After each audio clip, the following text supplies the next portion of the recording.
والآن نستأذنكم سيدي صاحب السمو وفخامة الرئيس ببدء مراسم التبادل والإعلان عن عدد من الاتفاقيات والمذكرات الثنائية بين المملكة العربية السعودية والولايات المتحدة الأمريكية. Your Royal Highness, Mr. President, with your permission, we shall now begin the ceremony of exchange and announcements of a number of bilateral agreements and memorandums between the Kingdom of Saudi Arabia and the United States of America.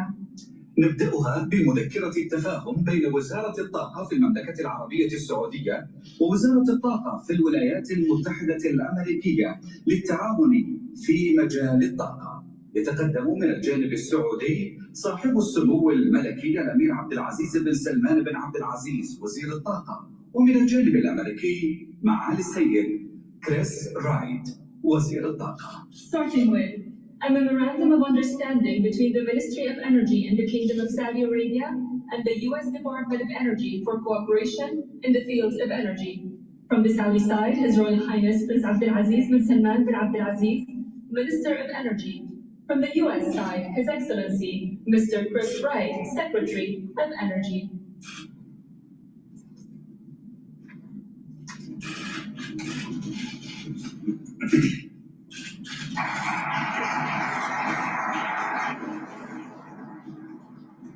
يلي ذلك مذكرة نوايا بين وزارة الدفاع في المملكة العربية السعودية ووزارة الدفاع في الولايات المتحدة الأمريكية في شأن تحديث وتطوير قدرات القوات المسلحة السعودية من خلال القدرات الدفاعية المستقبلية. يتقدم من الجانب السعودي صاحب السمو الملكي الأمير خالد بن سلمان بن عبد العزيز وزير الدفاع، ومن الجانب الأمريكي معالي السيد بيتشوت وزير الدفاع. Next, a letter of intent between the Ministry of Defense of Saudi Arabia and the U.S. Department of Defense regarding the modernization and development of the capabilities of the Saudi Armed Forces through future defense capabilities. From the Saudi side, His Royal Highness Prince Khalid bin Salman bin Abdulaziz, Minister of Defense. From the U.S. side, His Excellency Mr. Ph.D, Secretary of Defense.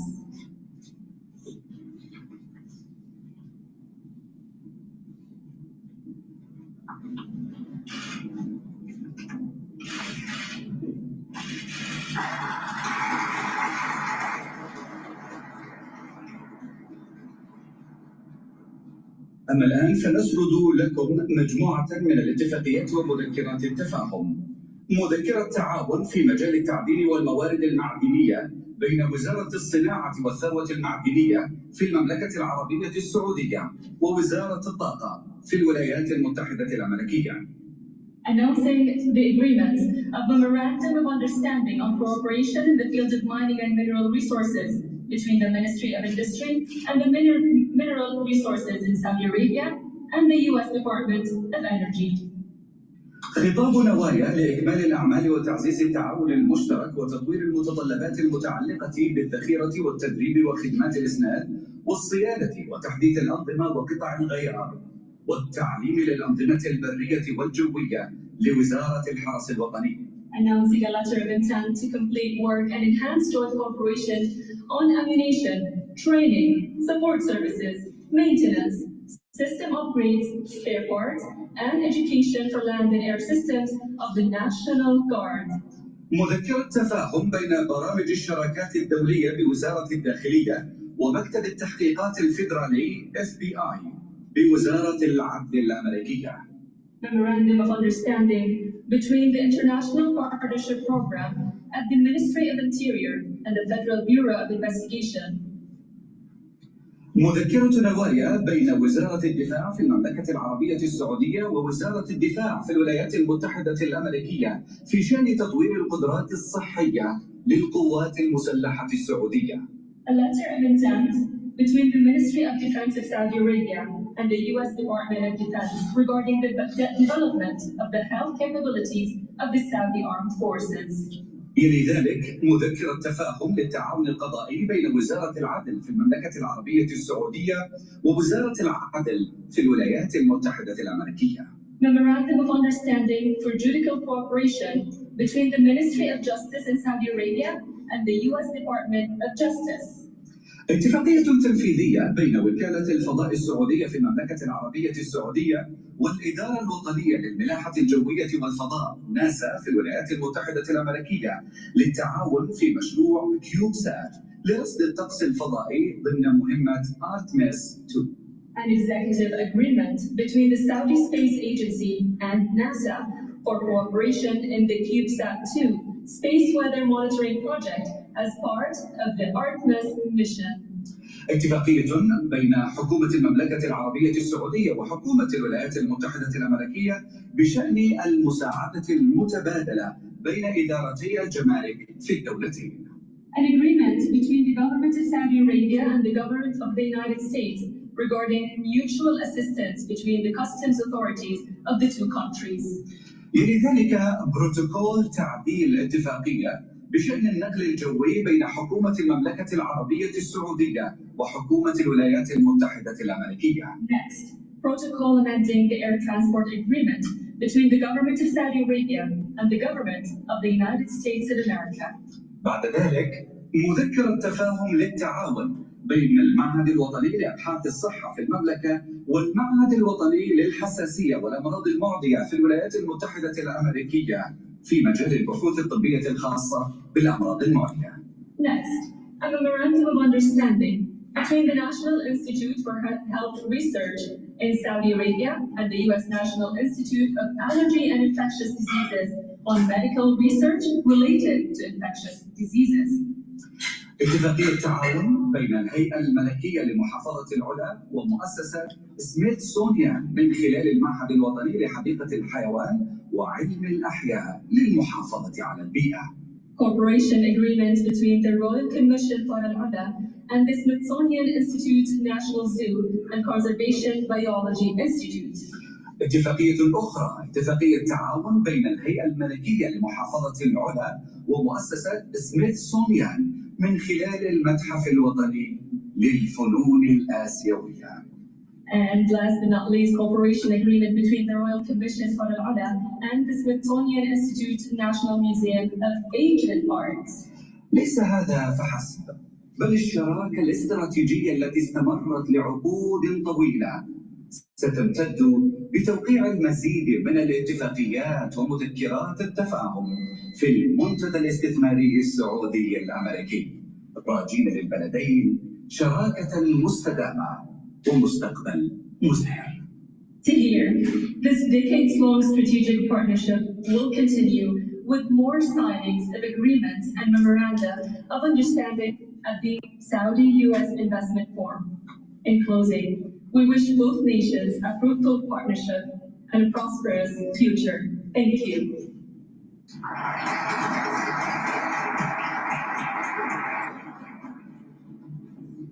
All right, some major action that's going on in the Middle East. All right. As they were talking, what was interesting is that oil futures was off the session highs, so it started to go down a little bit. We'll see. Markets are going to open up in about 4 minutes. Hello, my name is DrPaulCottrell. We are live streaming on Rumble, on YouTube. On YouTube, I have the dashboard, all real-time data of the price action of the market, and live streaming on my website, the-studio-reykjavik.com. Link is in the description if you want to see either version, the large screen or the telemetry screen. It's up to you. And help support my work by making sure that you subscribe to all the channels. I have 4 channels on YouTube. I have Brighteon, Bitchute, and Rumble. Please subscribe to all those channels. It's really important so I can reach different audiences, so I can explain what's going on in the international news, in the domestic news, what's going on with the financial markets, and how to help with your health and wellness. All right. And then scientific endeavors. I talk about scientific discoveries too. So we're also simulcasting on X Spaces. You can type in a question. It's an interactive show, or you can ask for the mic and you can talk on the show live and give me your opinion on what's going on with the news that we're covering. It's an interactive experience. Please support the work by making sure you subscribe, by participating, by sharing the links, by asking your social media to follow me. I'm censored on YouTube, all right? And I'm not the only one that's censored on YouTube. I need your help, all right? Please subscribe and ask other people to subscribe. And that way I can reach a larger audience and help people. I'm literally telling you how to navigate through what Trump is doing with the financial markets, all right? And if you've been following me, you would have made money, all right? The last 4 weeks, you would have made money. And a decent amount, depending on where your entry points were and how you were dollar cost averaging, you could have made anywhere from 10 to 18% return. So, okay, so with that said, please go to my store, the-studio-reykjavik.com, get the products that I offer. You can also donate through Stripe, PayPal, or buy me a coffee on my website, or you can be a paid member to Patreon. I have thousands of videos for free. I don't put stuff behind a paywall. Help support my work by purchasing the products, sharing the links, donating, being a paid member to Patreon. That all allows me to do these videos for free to help people. All right, with that said, let's go to Al Jazeera. They're probably going to be the best with the coverage here. To get an idea of what is going on in the Middle East right now. Like, even these military cooperation, it's within that kind of broad framework of economic relationship and economic trajectory. I see, one of the things I said before was that I was questioning whether or not are we going to see some sort of defense pact or some sort of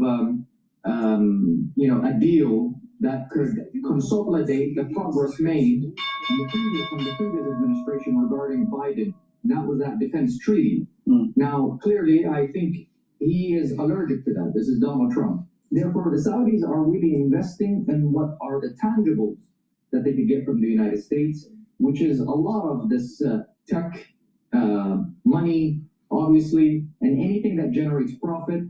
And for Donald Trump, all these things that he could take back home to his base. And I think here you could see this very harmonious kind of respective nationalism, respective nation first visions. You have basically a Saudi first vision converging with an American first vision. And therefore, this is the result. Saudi first, American first leads to business first. And that's what we're seeing. Yeah, Abdulaziz, thank you. I understand the point you were making earlier about the nuance in the way Saudi looks at this. And also, I take note of your point that this letter of intent on defense from the Saudi point of view may actually fall short of their ideal expectations, which would be something stronger, whether a treaty, a pact, or something that would go beyond a letter of intent. That's where we are for now. Abdulaziz Al-Hashim, thank you very much for joining us on the Al Jazeera News Hour. I look forward to speaking to you again in the near future. And let's go back to Hashem Ahelbar, who is... Hashem, you're back with us. Hashem Ahelbar is covering this trip from Riyadh. So the two leaders just cleared the room. Their delegations followed suit. They listed a really long list of areas of cooperation: energy, defense, mining, the National Guard, the FBI, health of the Saudi Defense Forces. And I missed half of it because I was talking to Abdulaziz, but I think we got the big ticket items. This is step one. What do you make of Nissan Motors says it plans to cut 20,000 jobs globally? Partnership signed by both Crown Prince Mohammed bin Salman and President Donald Trump. And if you see elements of that agreement, you have an agreement with about upgrading the defense capabilities of the Saudi defense and military, and also a major agreement also in energy. And that has been also extremely important for Donald Trump, because Donald Trump has been looking forward to see Saudi Arabia, which is a leading oil exporter, to ensure stable oil prices that could go below 50 to $45 per barrel, which is something very good for the American economy. And he's looking forward to further expand the energy partnership with Saudi Arabia on the defense agreement. We're talking about a major agreement, and the figures are definitely going to be shared with the media in the upcoming hours. which is going to be further followed by the forum of investors. This is why we're going to see more Saudi and American investors talking about the potential for more and more agreements. And one of the key elements of the agreement is going to be about artificial intelligence. And this is why the Saudis are definitely going to commit dozens of billions of dollars, because they want to reposition themselves as one of the key investors in artificial intelligence in the upcoming years. There is a massive competition in this part of the world with the United Arab Emirates saying at the same time it will commit $1 trillion in the upcoming decade on artificial intelligence. So if you look at it, this explains the long list of American CEOs that you saw earlier today here in Saudi Arabia, because they wanted to get a chance of the lucrative contracts to be announced in the upcoming hours. Hashem, thank you very much. As soon as you find out more on the content of those cooperation agreements, you'll let us know. We'll go to our White House correspondent, Kimberly Halkett. You're also in Riyadh, Kimberly. So I want to talk to you about defense. I think this is an important one, very important for both sides. I was just speaking to our guest in Riyadh who was saying from the Saudi perspective, they would have liked something close to an ironclad American commitment to defend them. I'm paraphrasing here, right? But what we saw is not that. It's a letter of intent on defense to help modernize the Saudi defense forces. Going into this, how would you assess or characterize Donald Trump's commitment or position on Saudi security and what the U.S. would do for Saudi in that area? Well, we have to look at how the relationship has changed in the time that Donald Trump came into office between 2017 when he visited Saudi Arabia and now, especially when you look at the relationship with respect to Iran. When Donald Trump came back in 2017, he looked to Saudi Arabia and some of the other Arab partners in a way of trying to isolate Iran, in a way of trying to use Saudi Arabia in terms of defense capabilities to really sort of see it as an extremist. That all has changed. Now the United States sees Saudi Arabia as a partner in diplomacy, even as this is a defense conversation. They are looking to Iran as a way of trying to talk about its nuclear program in the context of even discussing the potential for having a civil enrichment program. So this is the sort of in part and parcel of the conversation that Donald Trump is having now with respect to Saudi Arabia and its defense capabilities. It really sees Saudi Arabia in a new light. And this also speaks to the way we've seen Saudi Arabia elevated on the global stage in terms of how it's played another role with those bilateral talks that we saw most recently hosting to try and end the Russian invasion of Ukraine. Again, it comes to there is a different kind of conversation that's taking place globally, where Donald Trump, we know, is much more interested in ending wars than he is in starting them. We also know when it comes to global conflicts and the U.S. military that he wants the very best equipment. So that is a conversation that he's having. He is trying to get the best equipment in the United States. He's trying to build the best equipment, but he doesn't necessarily want to use that equipment. So to your point about would he come to the aid of Saudi Arabia? Of course he would. Yes, he says that he has a warm relationship with the Crown Prince. Yes, that is a partnership that would include security. But again, this is a relationship that is used in terms of security somewhat reluctantly and only as a last resort. Kimberly Halkett, Al Jazeera's White House correspondent, thank you very much for all of that. And same thing that I said to Hashem on your end. As soon as the Americans start talking to the press, I know you'll be getting that information early about what was in those agreements, you'll let us know. Kimberly, thank you. Let's bring in James Bays, Al Jazeera's diplomatic editor. You're joining us on set. Also joining us, Omar Rahman, fellow at Middle East Council on Global Affairs. Pleasure to have both of you. Omar, we spoke to you before, but I don't think it was in person. James, can I get your big picture take on this? Again, these were only the beginning of this state visit, and there are several chapters to it. This was clearly the bilateral ties chapter. Bilateral ties chapter, very important for Saudi Arabia, very important for the US. Donald Trump can come home and say, look at all the deals we did, and look at what we signed, and look at how this, and he will paint it as something that will help the American people. But this is the pre-cooked part of the meeting. This has all been agreed in advance. Right. No surprises here. We knew this was going to happen. Which is why it's so carefully choreographed, down to the announcement, exactly who's there to sign what. I am more interested, although this is very, very important, in some of those big conflict issues that Kimberly was referring to, and whether we're going to get something new, some sort of breakthrough. And we do already, it seems, just because he's coming to Riyadh tomorrow, Ahmed al-Shara, the fact he's going to be attending that the Syrian president, attending that GCC meeting, that to me is the most important thing we've learned today. Yes, it hasn't happened yet. Maybe there'll be a stumble at the last minute. But the idea that the Syrian president, who's been in power for nearly 6 months, took over, who is on the US terror list, has sanctions against him, took over his country,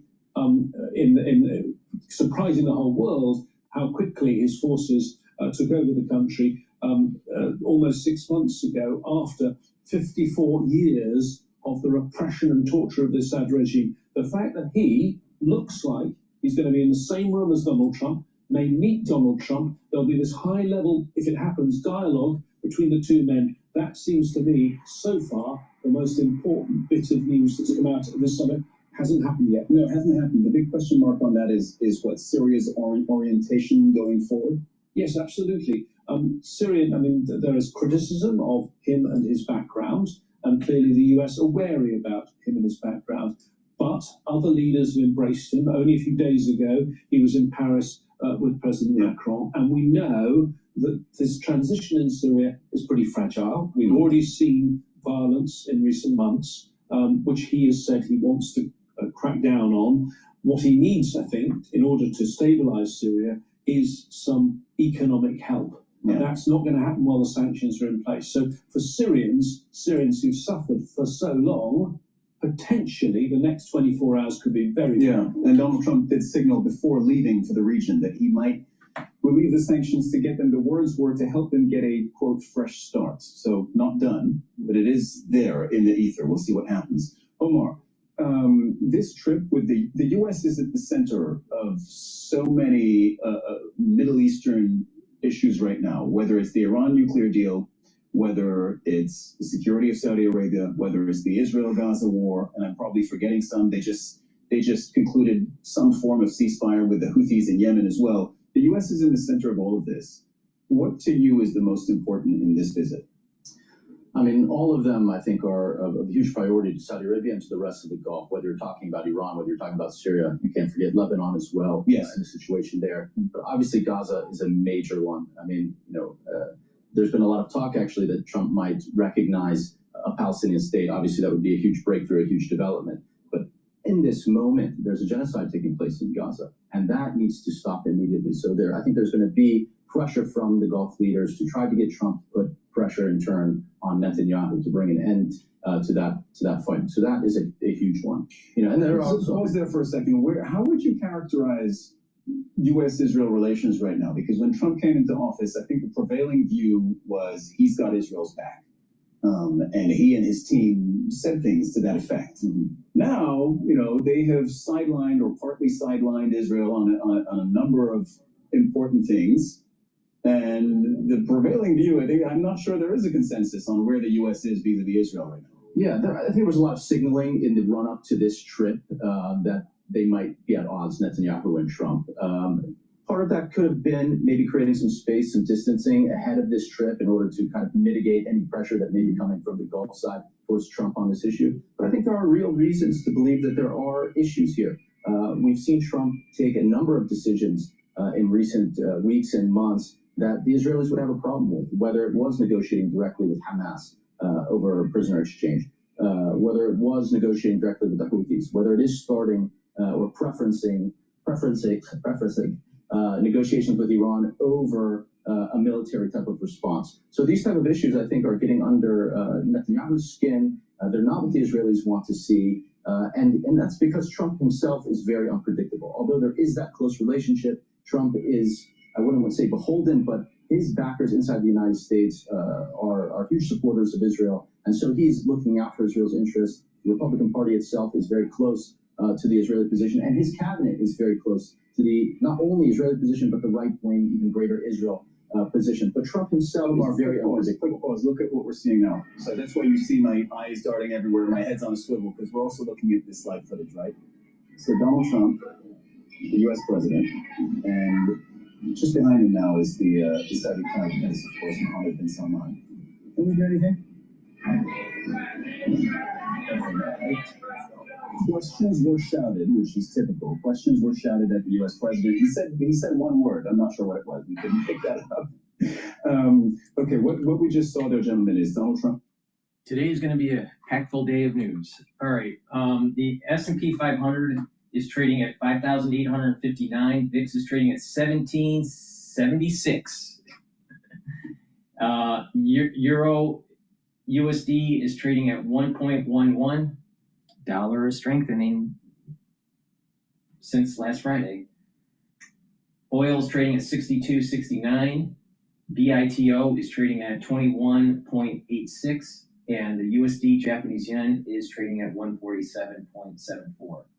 Japanese yen is strengthening a little bit, but it went from 142, even close to 140. All right, and then bounced back up to 148. And like I said, being in this 148 range is good.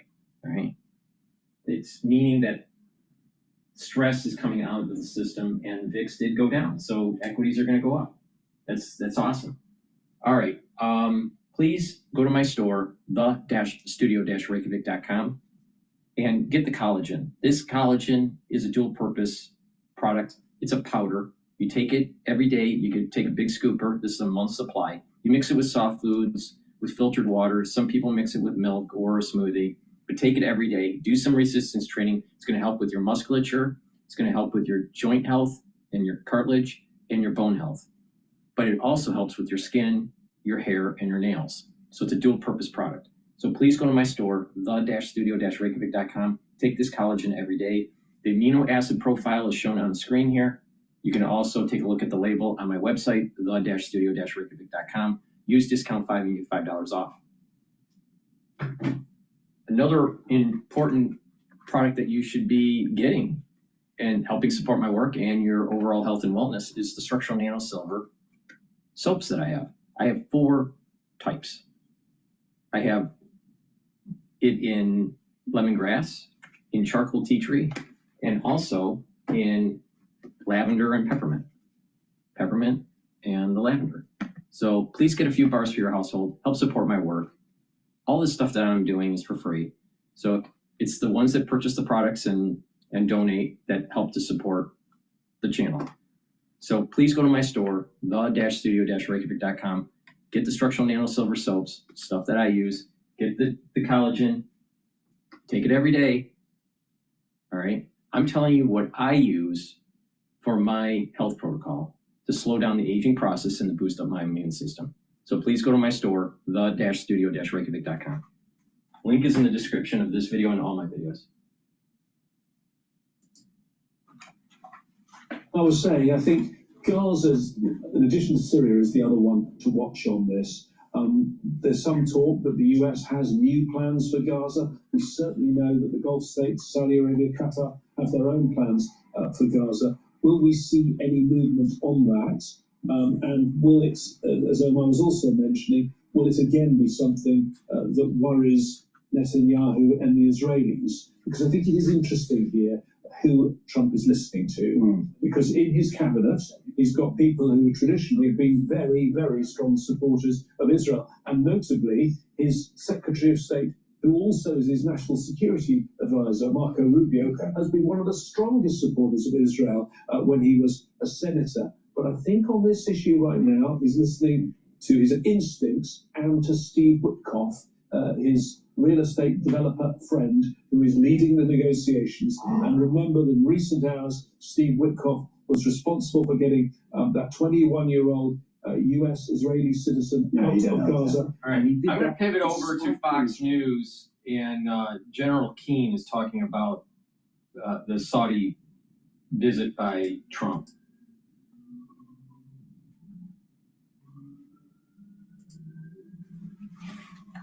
First foreign trip of his second term, the president was met by Prince Mohammed bin Salman this morning and will speak at the U.S.-Saudi Investment Forum later today. It's all ahead of his visit to Qatar and the United Arab Emirates this week, and the president was greeted with an almost royal welcome. Joining me now is Fox News senior strategic analyst and chairman for the Institute for the Study of War, General Jack Keane. General, it's great to see you this morning. Thank you so much for being here.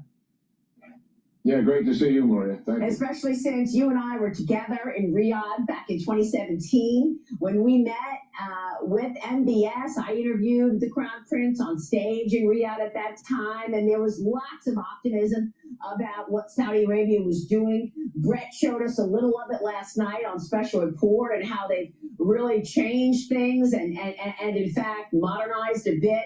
What do you think is possible now that President Trump has chosen Saudi Arabia for his first foreign trip? What is possible between the U.S. and the Saudis? Yeah, well, it's pretty significant. I mean, his first foreign trip in the first administration in the summer of 2017, as you mentioned, was Saudi Arabia. And that surprised a lot of people. And here we are in the second administration, and it's Saudi Arabia again. I think what's really happening here is it's something of a reaction to the Biden administration, because when Biden came in, he immediately appeased Iran, cut back on the Trump sanctions, went into negotiations over the nuclear deal once again, and stiffed the Arabs. There were foreign military sales that were supposed to go to UAE and Saudi Arabia, and he held them up.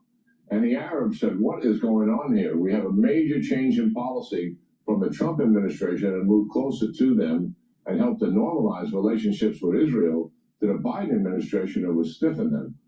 And as a result of that, they have options. And one of those options was China, to bring China closer economically and also geopolitically, because they are very concerned about their own security dealing with Iran and their own economic viability. So Trump is back on the scene again, and his first visit is in Saudi Arabia. Primarily, this visit is about strengthening the economic relationship, and obviously comes with that will be the geopolitical relationship will be strengthened as well. And he brought with him, as you know, Maria, a contingent of American CEOs to meet the Crown Prince. And what he is seeking is major investment by Saudi Arabia, by the UAE, the next country, and Qatar in the United States. Half the capital of the world, as we know, is already invested in the United States, and President Trump wants more of it. And he thinks our technology, our innovation, our ability to execute much better than any other country in the world by far, to include China, they are no match to what we can deliver here. And he wants to make that point to these major investors, these three countries that have obviously significant amount of sovereign wealth. And the mission here is to invest in American enterprises. Secondly, certainly they're going to discuss Iran. Certainly they're going to discuss the war in Israel. But the major effort is that. Yeah, and you're right. You make such a great point, General, because we saw on the ground Alex Karp, the head of Palantir. We saw Mark Zuckerberg, Sam Altman from OpenAI. All the tech leaders are there. Elon Musk, obviously, is there. Not to mention your usual suspects like Larry Fink at BlackRock and a couple of others. But one of the most pivotal foreign policy achievements of President Trump's first term, of course, were the Abraham Accords, the peace agreement between Israel and the United Arab Emirates. The president said he was this close to getting Saudi Arabia to join the Abraham Accords. Do you think that can be achieved in this term? Yes, I think it's absolutely possible. It's certainly how the war ends in Gaza is really an issue here. The Saudis were very close to it, and it was a primary reason for, not the primary reason, but it was one of the reasons that Hamas attacked, because they saw normalization on the horizon taking place. And that was the reality of it. And that's why Iran so strongly supported what Hamas was doing and actually expected Hezbollah to get involved in it. And they were very frustrated that Hezbollah didn't get involved to the same degree that Hamas did. So that was really one of the major reasons for that attack. I think President Trump, by getting peace in the Middle East, is the objective here, working with Prime Minister Netanyahu, and I think the Kingdom of Saudi Arabia certainly recognizes that normalization is a game changer for the Arab countries in the Middle East and a game changer for his country as well. Yeah. To have that shared technological innovation with Israel primarily, but also what is in the back of their mind is security, Maria. By having a coalition of Arab countries united with Israel and the United States, that is a steadfast coalition and a major obstacle to Iran's aggressiveness and malign behavior in the Middle East. And that is the other reason for normalization and why it's so important. Yeah, and we know that that is another thing that Iran is seething over. You know, Iran is in a weakened spot right now, and everything you just said is one of the reasons that you saw the Crown Prince go to the airport, greet President Trump on that purple carpet, purple indicating royalty. But I got to ask you about Gaza and Hamas and Iran. The last living American hostage in Gaza, Adnan Alexander, released from Hamas captivity yesterday. These pictures are incredible, watching him reunite with his family in Israel yesterday. After being in captivity for nearly 600 days, trapped by Hamas, he's set to speak with President Trump later today. And the release is seen as a gesture to the president ahead of his Middle East trip. Israeli Prime Minister Benjamin Netanyahu, relatively quiet following the release as the president takes on more of a direct role in Middle East negotiations, General. So how do you see that relationship, Netanyahu and Trump? And what is your reaction to this last living American hostage release? Well, I know that some Israelis are disappointed that the president didn't make a trip to Israel as part of his visit to the Middle East. After all, Israel is our primary ally in the Middle East. That's indisputable. But I think what's likely behind that is not stiffen Israel in any way whatsoever. Primary reason here, he wants to focus on these three Arab countries and get their investment support. It is the reason for the visit. And he didn't want to complicate it with it. But I know Israelis are frustrated by that. I think the release of Adnan Alexander is goodwill gesture on the part of Hamas to the President of the United States. They know he has a heavy hand. There is no doubt that policy changed immediately when President Trump walked into the Oval Office when it came to Israel. We released all the restrictions on weapons to them. We stopped micromanaging their operations and threw their full support behind them. We engaged in negotiations to help the Israelis to get hostages out of Gaza, and that worked, at least on a temporary basis, for some of the hostages. There's no doubt that the support the Trump administration has given Israel is considerably stronger than what they experienced in the Biden administration. Oh, yeah. So some Israelis are making far too much of the visit not taking place there. And I think the operation that Prime Minister Netanyahu is conducting in Gaza is done with the support of the Trump administration to finally finish off Hamas. Yeah. And Netanyahu believes that the pressure of that operation, which will begin after President Trump's Middle East visit is over, will possibly bring out the rest of the hostages. That's what they're hoping for. And that has worked in the past. Pressure on Hamas, release hostages. More pressure on Hamas, release more hostages. I'm talking about military pressure, not diplomatic pressure. And the max. Please go to my store, the-studio-reykjavik.com, and get the structural nano silver toothpaste that I have. No, it has no fluoride. This is the best toothpaste that you can buy. There is nothing better than this toothpaste. This will improve your oral hygiene.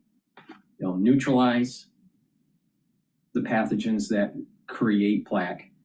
And not only that, it's going to whiten your teeth, freshen your breath, reduce inflammation, help with the gum line health, and with good oral hygiene, you're reducing the chances of valvular disease and vascular disease. So please go to my store, the-studio-reykjavik.com, and get this structural nano silver toothpaste. Get a few tubes of this toothpaste for your household. It's very high quality. You can't get anything better than this. Is it a little bit more expensive? Yes, but there is nothing out there that you can buy that's better than this toothpaste. It's that simple. Please go to my store, the-studio-reykjavik.com, get the structural nano silver toothpaste. Now, also, when you get older, especially once you hit age 40, it's harder to build muscle and to maintain muscle. So take Myotrol. Myotrol will help with the gene expression to build muscle and to maintain that muscle and help with the health of your mitochondria. You need lots of ATP to maintain muscle and to build it. Now, part of the aging process is your mitochondrial health starts to go down and your energy levels start to go down and your genes methylate. So to slow that down, to slow that aging process down, you need to boost up the health of your mitochondria, increase ATP, and slow down the methylation process. If you follow my protocol, that's what it does. So please go to my store, the-studio-reykjavik.com, take the Myotrol. This has flavonoids, polyphenols, and lignans to help with the gene expression to build muscle. Do some resistance training, and voila, you start to build muscle. This stacks really well with gladiator barley because gladiator barley is a high density protein, but it has a lot of other stuff in it that will help with your health. All right, so by stacking the gladiator barley and the Myotrol together, you're getting max benefits. If you're an athlete, younger or older, you will benefit from Myotrol. It'll help you to recover from your workout and help to build muscle. So please go to my store, the-studio-reykjavik.com, get the Myotrol, build the muscle, do the resistance training, and it, like I said, it stacks really well with gladiator barley. Please go to my store, the-studio-reykjavik.com, use discount 5, and you get $5 off any order.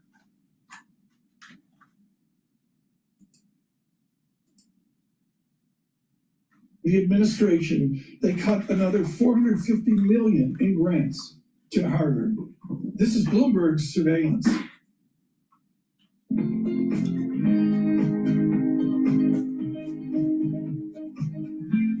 right. So they're in a commercial break. And Assistant Secretary of the Army for Civil Works. this is Ducey. I think Ducey is in Saudi Arabia. All right, straight to a Fox News alert. President Trump making a grand entrance as he kicks off the first major overseas trip of his second term in Saudi Arabia. And he's working to secure big wins on behalf of the American people. Senior White House correspondent Peter Ducey is live in Riyadh, Saudi Arabia right now with more on the president's historic trip. Good morning to you. Good morning. And just before we came to air, I was getting a coffee at a kiosk at this conference center, and I asked an American guy who was right next to me, what brought you here to Riyadh? And he said, money. There is so much money at this conference center that is going in both directions. You've got Saudi companies that are investing in the U.S., American companies that are investing in Saudi Arabia. But the most important thing is just the Saudi government investments in the U.S. They are promising $600 billion in U.S. investment over the next couple of years.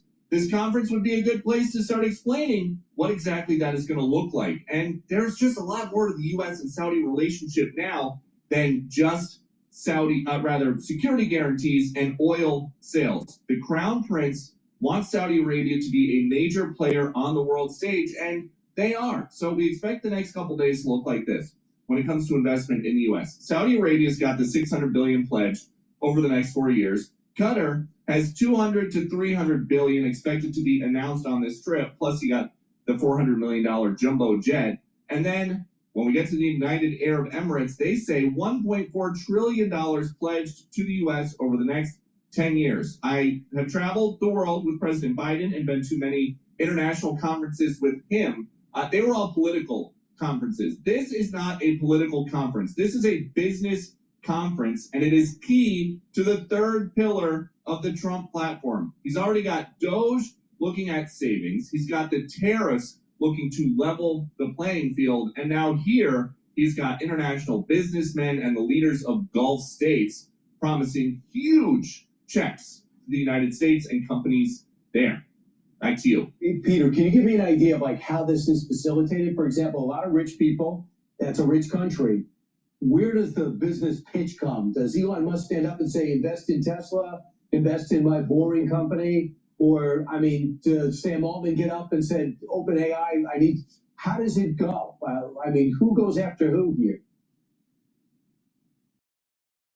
We don't know specifically what is going to be announced, but the way that it's going to work, and we expect to hear from Elon Musk later on, he will come here to a mixed crowd of American rich guys and Saudi rich guys who are all seated because the program is supposed to start any minute, and they will talk about opportunities here in Saudi Arabia. Wow.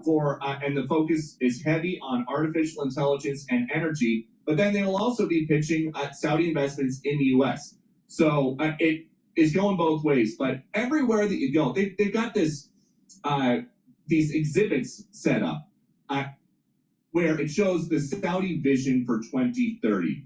And they've got like a vertical city where an entire civilization, basically, that they've already started building would be occupying only less than 40 square kilometers. And because the whole town is just stacked up on top of each other. They are trying a lot of very futuristic things here in Saudi Arabia. They have the money here to do that. And a lot of companies want to invest money in Saudi Arabia with the promise that they could be part of this vision of the future that they have. Will it work out by 2030? Who knows? But the people in this room that President Trump is going to come to in a couple hours and address, they have the kind of unlimited funds to make it happen. Peter, what does the schedule look like for the week? Because I know this is a 3-nation tour. He's also going to Qatar and to UAE. What's the schedule? Today's Tuesday. They come home Friday. Yeah, so today and tomorrow he'll be here in Saudi Arabia. Then it is on to Doha, where we expect a bunch of announcements. And then on the last stop is going to be in Abu Dhabi, Thursday, part of Friday. And we thought that there might be some big political or geopolitical diplomatic announcements with regard to the Ukraine war, with regard to maybe a ceasefire in Israel, in Gaza rather, with Israel and Hamas. A lot of that stuff is getting buried by just these huge business deals that we expect to be announced today. So the way that the itinerary has been laid out over the next couple days, the White House wants the focus to be on big business deals as opposed to diplomatic deals that they know could fall apart at any moment, because we've seen how fragile the peace can be in Gaza and in Ukraine. And so Peter, I know President Trump said that he might dip into Turkey to sit in with Putin and Zelensky if that meeting happens on Thursday there. We haven't seen a change to the schedule that is going to happen. Is there room in the schedule?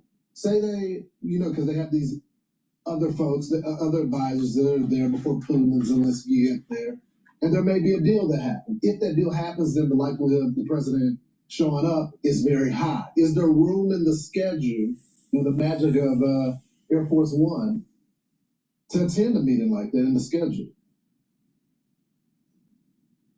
I would say there's always room in the schedule when you have a president who sleeps as little as Donald Trump does. And so we've seen like a for planning only schedule. They build in a couple hours for him to be at a hotel. If something like a Trump, Putin, Zelensky meeting was going to happen in Turkey, which is a short flight relative to coming from the U.S. from here, it would probably be something where, for security reasons, it would happen under the cover of darkness.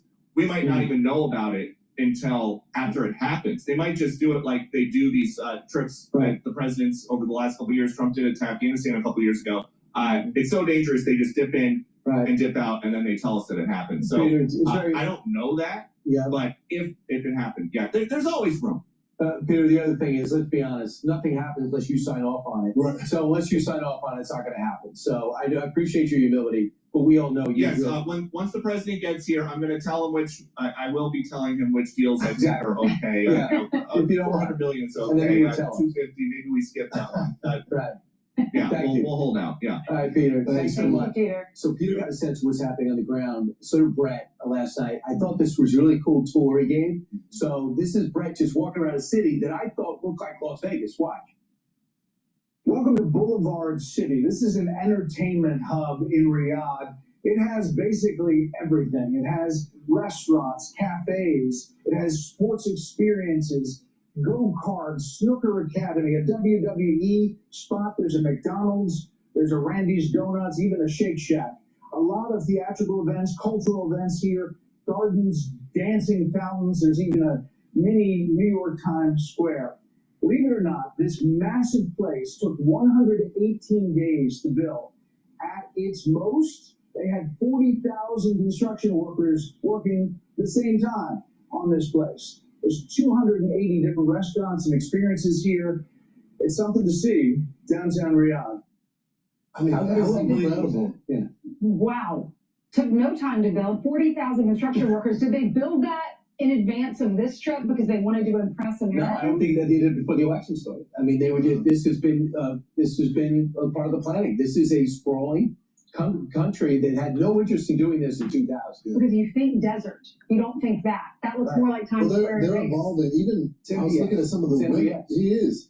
I was looking at some of the women too that did not have to have the head garments as well. Yeah. That confronted the president and shook his hand and also shook the hand of the prince as well. It was a beautiful sight. Well, and also they landed about 2:30 when we were all waking up, and there were 6 fighter jets, Saudi fighter jets, F-15s, that were cruising in close proximity to Air Force One. Sean Hannity was on the plane and was sending me pictures of it. Did you share it with our control room? I did. I think we have some pictures. Also, the Deputy Chief of Staff, Dan Scavino, was on the plane, and he was tweeting out footage, and he wrote on X, "Thank you for the escort and having President Trump's back. We all appreciate it. See you on the ground shortly. Thank you." How cool is that? You look down, you see the desert. Yeah, and Sean did send one picture to me where you can see the pilots. Look at that. They were looking into the Air Force One. But it did make me feel a little better knowing that they were protected and that Air Force One is outfitted. And also they had to take alternate routes because they don't want the enemy to ever know where our president is in the sky. Right. I mean, the Houthi rebels said they're going to stop shooting at our ships. I hope we specified planes too. Yeah. There were 3 of these F-15s on each side of the plane. It lasted for about 30 minutes as soon as they got into the Saudi airspace. All right. That's so cool, Ainsley. You have great sources. Good job. The reason he's on the plane is he got an exclusive interview for about 45 minutes, and that will air tonight on Sean's show. And hopefully Sean will join us at some point this morning on our show to tell us what's going on over there. He's having a report lunch. Meanwhile, Rebecca Heinrichs did join us earlier to talk about what this trip means and how it relates to Israel. Watch. They don't want to take any of the individuals in Gaza, though, that are suffering under, really, it's Hamas's fault that they're suffering, but the Israelis are trying to take out Hamas the best that they can. And I would just suggest, look, there's plenty of Muslim states, more than 24 Muslim states, and any of these Gulf partners can take more of the individuals who are currently residing in Gaza. I mean, and I would say there's only one Jewish state. And so I think that after October 7th, the world has changed. And so that might be something that's important to them. But again, I think President Trump has enormous power and leverage, and he can strike other deals with them that would be important and bring true and lasting peace. And I think, again, it's going to be staying really close with our partners, our allies, the Israelis. One of the critical meetings that's going to take place is what's going to happen with Gaza and the Palestinian Authority. And MBS and a lot of the Muslim world does not want them to be eradicated or move somewhere else. But at the same time, Brian, none of them, and this includes the King of Jordan, they don't want to take them in. Right. So they moved the balls to the south, and the Israelis say, give us the rest of the hostages back by the end of the week. We're going in to take Gaza back. I mean, that's essentially it. And then just put on X a short time ago, Benjamin Netanyahu said, just had a conversation with Steve Witkoff and Ambassador Huckabee, and there's talk about a hostage deal. So to get the other 23 out. And you have to know, Hamas has to know this. They mean what they say. Think about what your life has been through over the last 3 years. It's going to get a lot worse. And just call 1-800-HEZBOLLAH. Try to get somebody on the phone. They're all dead. All right? That's what happens. So that's what's coming your direction. I'm Steve Ducey. I'm Brian Kilmeade. And I'm Ainsley Earhart. And subscribe to the Fox News. All right. Please go to my store, the-studio-reykjavik.com, and get the C60. C60 is a very potent antioxidant. It's going to soak up free radicals. It's going to reduce stress in the cell and in the tissue level. And it's going to help with the health of the mitochondria. Very important. When you have healthy mitochondria, you're going to have more ATP. You're going to have more energy. The cell is going to perform better. Less stress, more energy. That means your tissues and your organ systems are going to perform better, including your immune system, your endocrine system, and your neurons. You can get it in avocado oil, extra virgin olive oil, or MCT coconut oil. It has to be, C60 has to be in an oil for you to be able to absorb it. Take a teaspoon a day on an empty stomach for best absorption. If you're going to work out, take the C60 before your workout, so it's going to soak up the free radicals that you're generating during your workout, and you're going to recover quicker from your workout. C60 is a 60 carbon molecule that has unique properties in terms of the electrons cloud around the molecule, all right, and it'll help you to soak up these free radicals. It is hundreds, if not 1,000 times more potent than vitamin C. So please go to my store, take a teaspoon a day, every day, to soak up those free radicals, reduce the stress in the cell, improve your mitochondrial health, and then your overall tissues are going to perform better, and your organ systems are going to perform better. It helps with your neurons also, because what happens is that it's going to soak up those free radicals in the neuron. It's going to boost up the ATP levels in your neuron. The health of your mitochondria will be much healthier. You need healthy mitochondria to be able to produce the neurotransmitters and to have those neurons firing. So to improve your neuroplasticity, to improve your thinking, to reduce brain fog, to improve your memory, you need healthy neurons. And guess what? C60 helps with that. So please go to my store, the-studio-reykjavik.com. Take a teaspoon a day. You can get it in a 2 ounce, a 4 ounce, or an 8 ounce configuration on my store. Use discount 5 and you get $5 off any order. It's all caps, discount 5. And you'll get $5 off any order that you make. I've been having that discount for 5 years. So please go to my store, the-studio-reykjavik.com, and get the C60. It's the second pillar of the core protocol.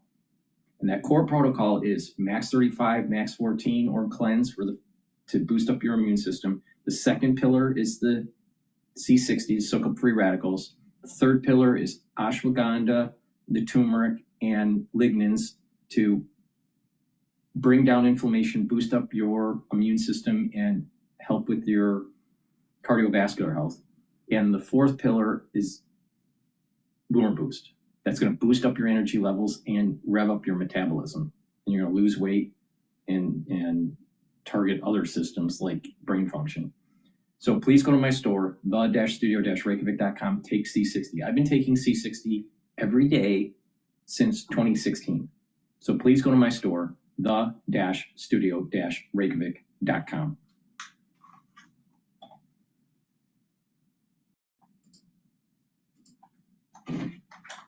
Sam Dotter, Bloomberg senior Middle East reporter, talking about some of the deals that President Trump is negotiating with the folks in the Middle East. We got all that coming up, as well as some economic data as well. But right now, let's kick this whole thing off with John Tucker and a Bloomberg Business Flash. John. All right, and this Bloomberg Business Flash poll being brought to you by IBKR. Will the year-over-year change in the U.S. CPI exceed 2.7% in May of 2025? At IBKR Forecast Trader, the yes was recently at 23%.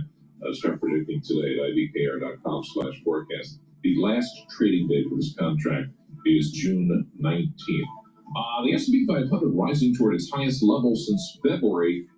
Just parenthetically, it's still down 4.5% from its record. 7 of the 11 major industry groups in the index, they are higher right now. And you guessed it, healthcare, the biggest drag for the S&P 500, also the biggest drag for the Dow. That's because of United Health Group. It is down those shares right now 14%. Christine's going to be along in a few minutes just to tell you why. Household inflation posting a smaller than expected forecast increase for the third month in a row. Despite the tariffs, the consumer price index rising a modest 0.2% in April. The more policy reactive 2-year yield right now down 2 basis points. That's at 3.98. The 10 unchanged, 4.47.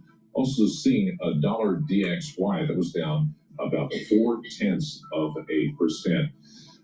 Bank of America Corporation planning to open more than 150 new branches. When was the last time you were in a bank branch? By the end of 2027. Supposedly my husband goes into them. I don't. I mean, I do, right here because the ATM machine, but like meet with it for what? Anyway, the second largest U.S. bank pushing further into growing markets. More than 90% of client interactions do take place through a digital channel. The branches, they say, are going to focus more on meeting spaces where conversations can take place. So okay, there you go. S&P 500, 33 points higher. That's up 0.6%.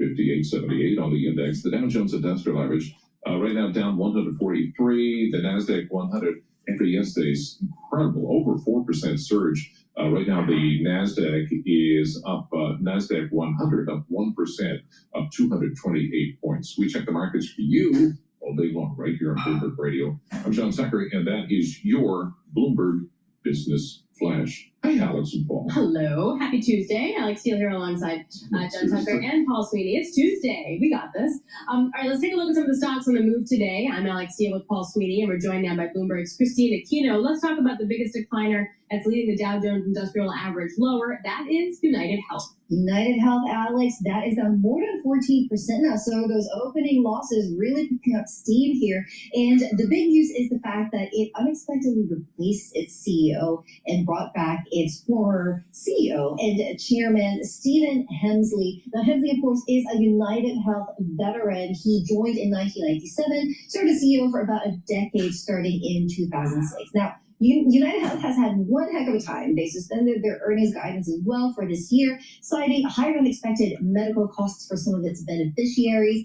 And as we remember, last month, they cut their annual guidance and reported their first earnings miss in more than a decade. So it sounds like a lot of turmoil over there. Yeah, just, I mean, the withdrawing the guidance, new CEO, but that is just bad. So that I can see how the stock's reacting to that. How about our good friends at Boeing? Some good news there? Yeah, some good news at Boeing. A couple of Bloomberg News reports actually contributing to the share gains there, potentially running up now more than 2%, nearing 3%.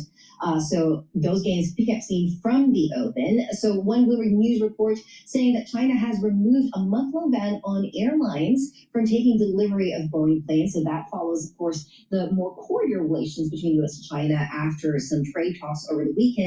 And we have another Bloomberg News report also saying that Saudi Arabia's sovereign wealth fund will be ordering 30 737 MAX jets for its aircraft leasing company, Avialease, and that is just in time for President Donald Trump to be heading to the Middle East. All right, let's wrap it up here with Enphase. So that is a solar company, and we had revisions within the GOP tax bill about some of the IRA tax credits. Walk me through it. Yeah, exactly. Enphase now extending those losses down more than 4% since the open. And exactly that, Alex. Enphase really among the kind of companies that are at risk if this tax bill passes, makes it through the House and the Senate. So basically BMO cutting its recommendation precisely because of that. They're now seeing the stock as an underperform, and they're citing those proposed tax changes, potentially a plan to eliminate credit for homeowners who take loans or pay cash for their residential solar and battery systems. So we're thinking Enphase really going to take the brunt of that pain. Yeah, you know what else is going to hurt? Hydrogen. 45V tax credits also going away. That's really hurting some companies, or will hurt some companies. But some are saying it's not as bad as it could have been. Okay. and it's all in negotiation, so maybe it won't be as bad. For more conversations just like this, listen to our new Stock Movers podcast. Subscribe for 5-minute episodes. And the biggest winners and losers in the stock market. Listen to Stock Movers on Apple, Spotify, or anywhere you get your podcast. Christine, thanks a lot. Bloomberg's Christine Aquino. Let's get to the bond market here. So we had the CPI came in better than expected, yet you have yields lower by 2 basis points in the front end. Head scratcher for me, Ira Jersey, Bloomberg Intelligence, a senior U.S. interest rate strategist. So in my 1 + 1 = 2, you get inflation less of a problem. Therefore, the Fed won't have to cut. Why are my yields lower here? Well, it's not only that the Fed won't have to cut, but that the Fed can maybe cut a little bit, right? So lower inflation and inflation below target or at their target is a necessary condition for the Federal Reserve to cut. So the fact that you only had a 0.2% month on month on inflation, not a massive surprise. Quite frankly, it wasn't a huge miss really when you look at a lot of the details, but it was also a good sign because people are worried that tariffs are going to have an effect. But remember, the tariffs only went into effect last month, so we're not going to see that on shelf prices until this month and next month. So I think the market in general, like this relatively muted reaction from the market, is something that we're going to have to look through, at least on the inflation front, for the next until we get the prints for the next couple of months. What's the Fed looking at, Ira, these days? Is it focusing more on inflation or more on growth? Because I think a lot of folks are probably concerned that whatever inflation levels we get, it's going to kind of hurt growth more so. What do you think the Fed's looking at?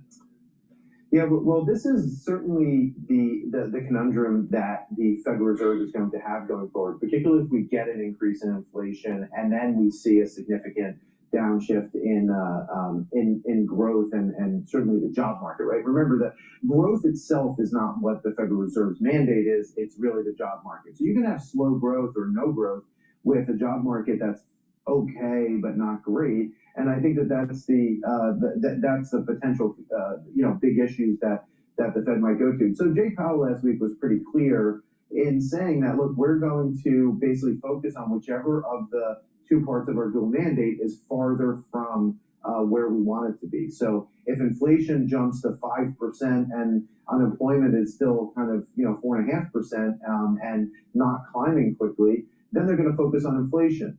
But if inflation kind of hovers 2.5%, 3%, but it looks like we're going to have negative job prints and we're going to have 5+% unemployment rate, then the Fed will key on that and cut interest rates and maybe give up a little bit on its inflation fighting mode for at least some temporary period of time.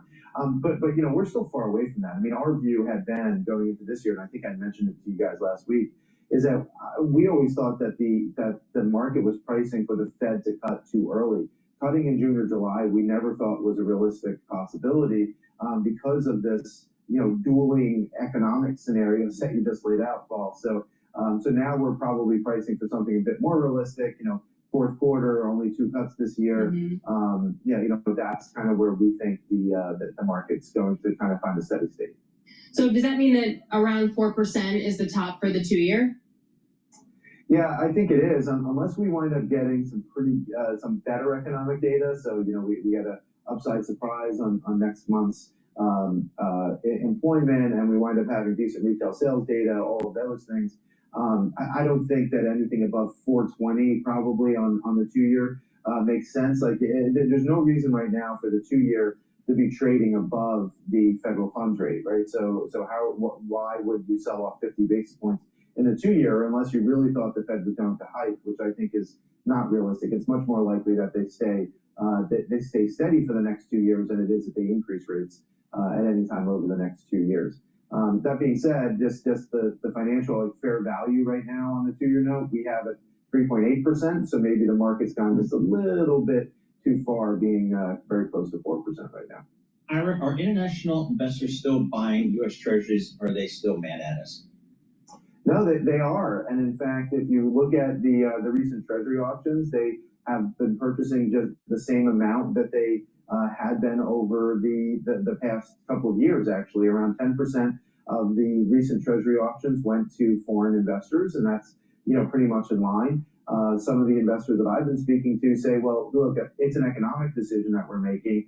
If our choice is to buy our local government debt or buy treasuries and then hedge some of our currency risk or all of our currency risk, and we can still pick up yield compared to our home currency and our home bond market, then we're going to keep doing that trade. And so until that economics changes, or there's real fear that the U.S. is going to default on its debt or something like that, I think private foreign investors in particular are just going to keep buying. Hey, Ira, always good to catch up. Ira Jersey, Bloomberg Intelligence Senior U.S. Interest Rate Strategist, joining us. There are some headlines coming to us from Saudi Arabia that NVIDIA is going to build some AI factories in Saudi Arabia. Boeing 737A aircraft totaling about $4.8 billion are going to be sent to Saudi Arabia. And GE Vernova's energy solutions worth over $14 billion to Saudi Arabia as well. We're going to get more headlines and sort of what's at risk and what's at stake for Saudi Arabia and the U.S. As President Trump marks his first overseas visit aside from the Pope's funeral. We are going to break that down with Nick Wadhams. He joins us from Bloomberg Intelligence. He is the national security team leader. Plus, what do you do when you're like a couple points away from erasing all the declines for the S&P that caught many, many investors and hedge funds off guard? What do you do? Sarah Parmzik, financial advisor at UBS Private Wealth Management, will be joining us. Happy Tuesday. This is Bloomberg.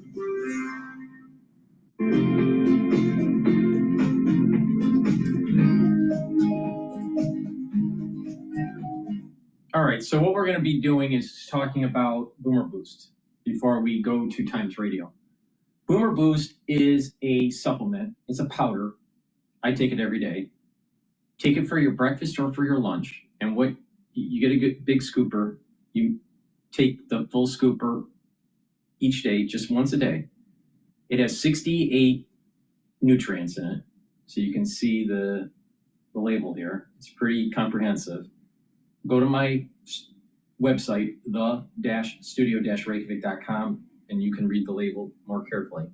But it has some really good stuff in here that targets a few systems of your body. It targets your heart, your vascular system, your brain. It'll rev up your metabolism. You're going to have lots more energy. You're going to lose weight, a healthy weight loss, and provide the nutrients that you need to work out.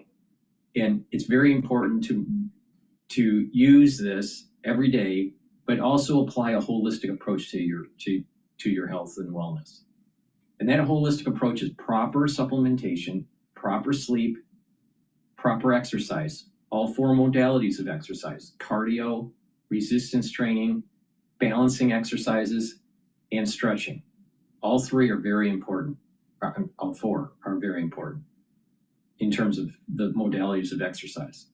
If you only do one of them, you're doing it wrong. So very important to do all four modalities. Also, learn new things. Stimulate the brain so you are producing that positive neuroplasticity. In addition, make sure you filter your water and stay away from processed foods. When you do this holistically, and also spirituality or mindfulness that calm your central nervous system, when you do that holistically and you're taking the proper supplementation, you can get the max benefit, and what's going to happen is you're going to slow down the aging process. When people are heavily stressed or not sleeping well or eating poorly or not getting the proper supplementation, they age faster. So if you follow the protocol, you're going to slow down the aging process and you're going to have more energy and more vitality. So take Boomer Boost every day, either for your breakfast or for your lunch. Mix it with soft foods or just filtered water or milk. Some people put it in a smoothie. It's up to you. I put it in soft foods like hummus, but you can put it in yogurt or in applesauce, something like that. But take it every day. And what you're going to notice within 72 hours, you're going to start seeing that you're having more energy. You can concentrate better. You're going to have less brain fog. And that energy that you have is throughout the whole day. It's not spiking. It's throughout the whole day, and you're going to have more vitality. So please go to my store, the-studio-reykjavik.com, and take the Boomer Boost. It will also help with strength, maintaining and building strength. Now, you can take separately the barley, or you can mix it with the Boomer Boost. Okay, but let's just talk about what the barley does for you. I have two types. I have the heirloom barley and the gladiator barley. The heirloom barley will detoxify your body, bring down inflammation, and soak up free radicals with superoxide dismutase. So what that basically means is you're detoxifying your body, which is super important to do daily. And reducing inflammation is going to help with your immune system and your recovery if you work out. And soaking up free radicals through different vectors slows down the aging process and reduces stress at the cellular and tissue level. So take heirloom barley. Or you can take the gladiator barley. You get all the benefits of heirloom barley and gladiator barley, but you also get strength benefits. Now, both barleys are high density protein. But with the gladiator barley, it'll help you to build strength. You get a big scooper in either the heirloom barley or the gladiator barley. Take a half a scooper or a full scooper a day. And you mix it with soft foods, filtered water, milk, smoothie. It's up to you. All right. And again, this will help to detoxify your body, bring down inflammation so you recover quicker, help with your immune system, and soak up free radicals with superoxide dismutase. I take gladiator barley and do your workout. All right. And you'll notice that you will recover quicker and you have strength gains. You'll gain strength faster. So it's a great way to get healthy. Now, you can mix it with the Boomer Boost to get the max benefit. The Boomer Boost with the gladiator barley or the Boomer Boost with the heirloom barley. And when you mix it, you're controlling your A1C levels even more. Now, the max way to control your A1C levels, your blood glucose levels, is take the Boomer Boost and the gladiator barley and do resistance training. That's the best way to do it. All right? You get the max benefit, but you will control your A1C levels. It's really important. And like I said, the two biggest chronic diseases in the United States is diabetes and cardiovascular disease. And you can mitigate that by taking the gladiator barley and the Boomer Boost. So take it every day. It's best that you stack it. Use discount 5 and you get $5 off. If you want to take them together, you can use my longevity boost box. And then I put that as a discount so you can stack them. All right. You can, in that longevity boost box, you can get the Boomer Boost and your choice of gladiator barley or heirloom barley. But the key here is holistic in taking the right supplementation and stacking this stuff. Like, let me give you an example. You can take the barley and you'll get benefits by just taking the barley, or you can get a lot of benefits by just taking the Boomer Boost. But stacking them, you'll get max benefits. You add in exercise and you're going to gain strength and control those A1C levels. If you add in the Myotrol, remember what Myotrol does. Myotrol helps with the gene expression to build muscle. So it's synergistic with gladiator barley. So a great stack would be Boomer Boost, gladiator barley, and Myotrol. But the point here is that you can mix this stuff on my store and customize your own anti-aging and longevity protocol. All right. So let's talk about the core, what I call the core, because I take a lot of different supplements to slow down the aging process, and it's working. All right. There's no doubt that it's working. So you just have, but not everybody can do what I do. All right. Not everybody can afford taking everything that I do. I understand that. So the key here is for me to tell you and how to mix these things together to get the max benefit for your certain price point. So Boomer Boost is the fourth pillar of the core protocol. So, and like I said, that's going to boost up your energy levels and rev up your metabolism. But that first pillar is the max 35 and the max 14 and cleanse to boost up your immune system. C60 is the second pillar of the core to soak up free radicals. And the third pillar is the turmeric, the ashwagandha, and the lignans to help with the immune system and your cardiovascular health. And when you stack this together And you add in that holistic approach, proper diet, proper exercise, proper sleep, learning new things, some sort of spirituality or mindfulness, drinking filtered water, staying away from processed foods. When you do that with just the core and that holistic approach with your lifestyle, you're going to see huge gains in slowing down the aging process. So, and you can build off of that. You can just do that, or you can do just a subset of what I just said. But you can add to it, like the probiotics that I'll be talking about, or the multivitamin, or you want to focus on heart health and taking D3 and K2 and nattokinase, all right? Or if you're concerned about your pancreatic health, adding in a digestive enzyme complex. So there's lots of ways to do this, all right? And you target what you need to target and slow down the aging process. So please go to my store, the-studio-reykjavik.com, get the Boomer Boost, the Gladiator Barley, or the Heirloom Barley, and get healthy. This stuff works, and it's affordable. And not only that, if you're taking this for your breakfast or for your lunch, you're gonna get healthy and you're gonna save money, because the cost of these containers, the cost of what's in here for a month's supply, I'm sure is cheaper than what you're spending for breakfast or lunch on a monthly basis. So you'll save money and get healthy. So please go to my store, the-studio-reykjavik.com.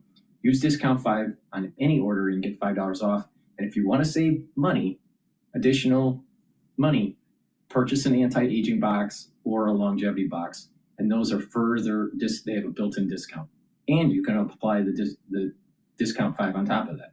So please go to my store, the-studio-reykjavik.com. All right, I want to pivot over to Times Radio, and they frame it as if the Saudi trip is a failure for Trump. Of course, because Trump can never do anything right on Times Radio.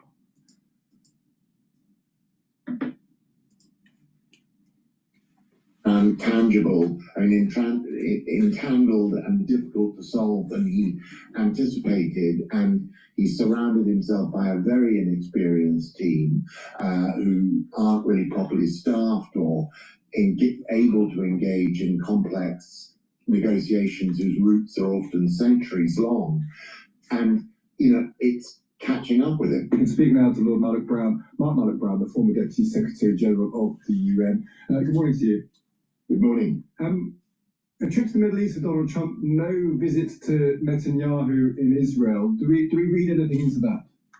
I think we do. It's very strange. Biden spent 4 years emulating Trump's policy of the first term, of really cozying up to Netanyahu. And in some ways, it's taken Trump to break with Trump. Now, we shouldn't overdo it, because he still allowed the extraordinary potential clearances of Gaza, which, a military operation which is anticipated to pick up once Trump leaves the region. So in terms of some key critical issues, he remains very aligned with Netanyahu. But the release of this hostage yesterday was done with very little engagement, it seems, with the Israelis. The reach out to Iran, which is an absolute red line for Netanyahu, was again done despite the Israelis. And similarly, all of this trip, these 3 Gulf states, and it's not including a stop in Israel, reflects that the key policy of the first term, which was a rapprochement politically, the so-called Abraham Accords between Israel and its Gulf neighbors, that Trump has recognized that with the continuing conflict in Gaza, that has to stay on the sidelines for now, and he has to pursue a strengthened bilateral policy or engagement between the US and these 3 states, and leave Israel on the side. He's just come out of this plane, actually, Donald Trump in Riyadh, fist pumping and going down the purple carpet where he's going to be met with an honor guard. Is he temperamentally quite inclined towards Arab nations, I wonder? Like places like Saudi Arabia, United Arab Emirates, they're kind of awash with money, slightly garishly awash with money. They like deals. They see the world as a place where they can spend their money and make it prosper. There's something that feels that connects them with Trump at some level. Well, yeah, I'm sure he'll spend a lot of this trip observing that it's like Mar-a-Lago on the Red Sea. There is a common design style running through his own preferences and what he's now doing to the Oval Office, where he proudly shows to visitors the addition of the new gold. You know what I think? You know what I think is happening? People hate Trump, especially intellectuals, because he is financially successful. Not only that, he is very famous, and he is an individual that seems to command the room. He's like a lion, right? So not a lot of people can do that. Now, is Trump a intellectual? No, he's not an intellectual. Is he a successful individual in terms of monetary success? Yes. Is he successful in raising a family that doesn't have all the contemporary problems that many families have, especially with that much wealth? Yeah, he was pretty successful in raising his family. So, but is he perfect? No. But taking it another step further, a lot of times people hate what they see because they see themselves in them, in the person they hate, or they're jealous. There's envy. And I think what's happening with the pseudo-intellectuals that hate Trump is they're envious of his money. They're envious of his success with having children that are stable. I mean, many people, even in the wealthy strata, have unstable children. So, and then on top of it, he raised to the height of political power with very little experience in the political realm. So it's obvious that if you believe in the divine, it seems to be obvious to me that there is a blessing that has been bestowed on Trump. That doesn't mean that he's perfect. He's not. But the thing is the people that hate him, a big part of it is because of envy, and because he was able to, and a subset of that is that he was able to become successful financially, successful with family, and also successful in political power that these pseudo-intellectuals will never have, ever in their life. So, and when they look in the mirror, some of the things that they hate about Trump, they wish they had, or they see in themselves.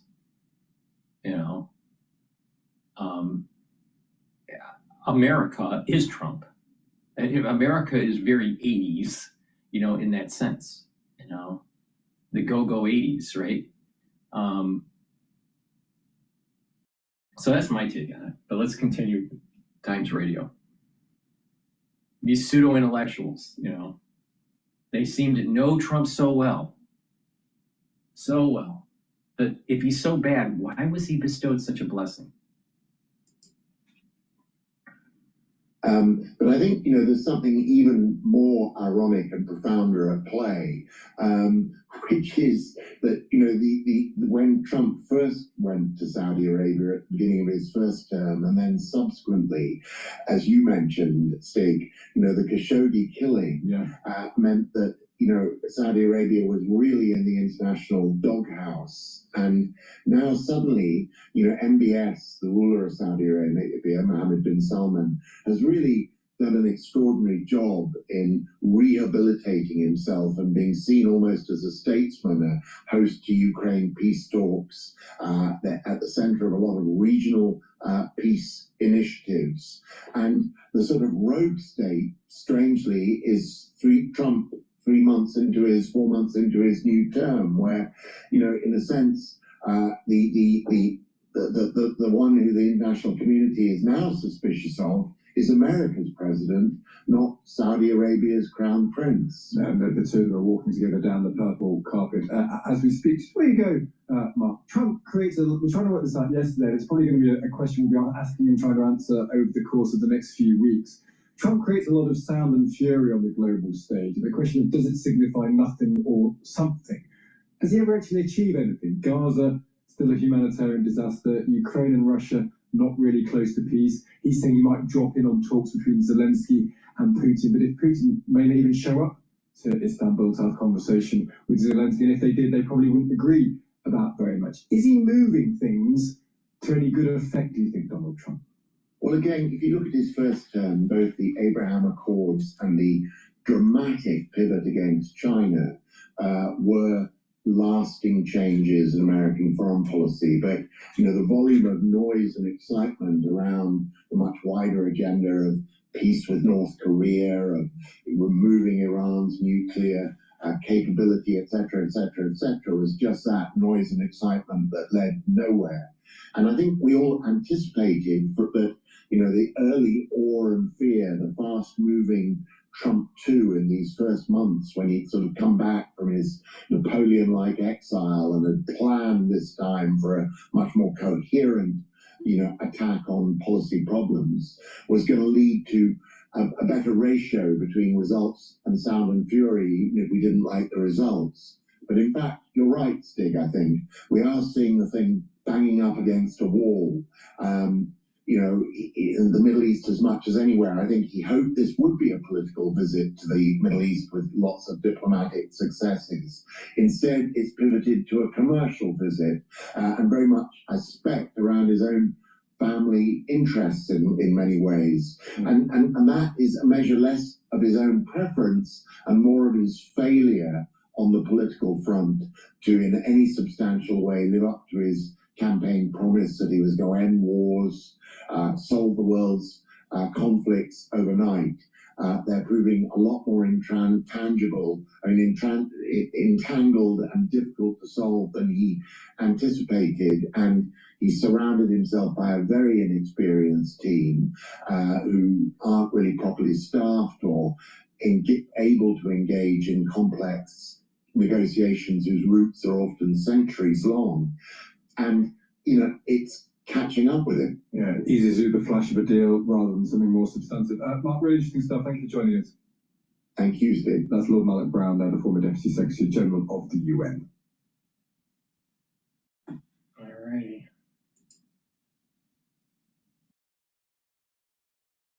All right, let's do a market update here. The S&P 500 is trading at 5,883. VIX is trading at 17.83. Euro USD is trading at 1.11. Oil is trading at 62.86. BITO is trading at 21.74. And the USD Japanese yen is trading at 147.8. Gush is trading at 22.95. And DRIP is trading at 10.03. UCO is trading at 22. And natural gas is trading at 3.598. All right. Please go to my store, the-studio-reykjavik.com, and get the probiotics. Probiotics is a great way to build that foundation for proper health. All right. I have two types. I have the veggie cap version or the powdered version. I prefer to take the powdered version because I take so many powders like the collagen and the lignans and the boomer boost and the gladiator barley. So I just, obviously the probiotics, and it's just easier for me. But some people don't do that and they prefer to take the veggie cap. Both are very high quality. So go to my store, get the probiotics, take it every day, drink it with filtered water. And guess what? You're going to help with your gut biome. You're going to reduce that inflammation. You're also going to help with your immune system. Your immune system in your gut will improve. That you'll be able to absorb your nutrients better. You're going to have a better communication between your gut and your liver and your gut and your brain. You're going to be able to sleep better. You're going to be able to concentrate better. And when you have a good gut biome, you're reducing the chances of early onset of dementia. All right? there's been research that has been shown in Europe that when people have poor gut health, that it is associated with early onset of dementia. So it's really important as we get closer to our geriatric years to do what we can do to protect our neurons and to protect our overall health. With a good gut biome, your skin will improve. And you're just going to function better, all right? It's very important to drink filtered water, and it's very important to stay away from these processed foods and the GMO because they create disruption in your gut biome. So it's really important, holistic approach, and to take a good probiotic. So get the VeggieCap version or the powdered version. Both are very high quality and improve your health and wellness. Now, view that as a foundation and build off of it. Good probiotics, good multivitamins, using the core protocol that I mentioned.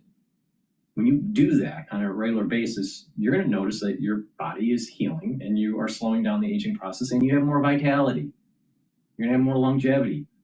Please go to my store, the-studio-reykjavik.com. Get the probiotics, use discount 5, you get $5 off any order. It's all caps, discount, the number 5, $5 off any order. So please go to my store, the-studio-reykjavik.com. The link is in the description of this video and all my videos. And another thing to stack with the probiotic, or just take them separately, are vitamin C and magnesium. This will help with your immune system. It'll help with your skin and help with your brain health. Magnesium is really important for brain health. And magnesium helps to improve the efficacy of vitamin D3. And getting the magnesium and zinc boosts up your immune system and helps with your brain health. You can stack them together to help with your immune system and brain health, your skin. And like I said, magnesium is important to improve the efficacy of D3. So please go to my store, the-studio-reykjavik.com, get the magnesium and zinc and the vitamin C and magnesium, boost up that immune system.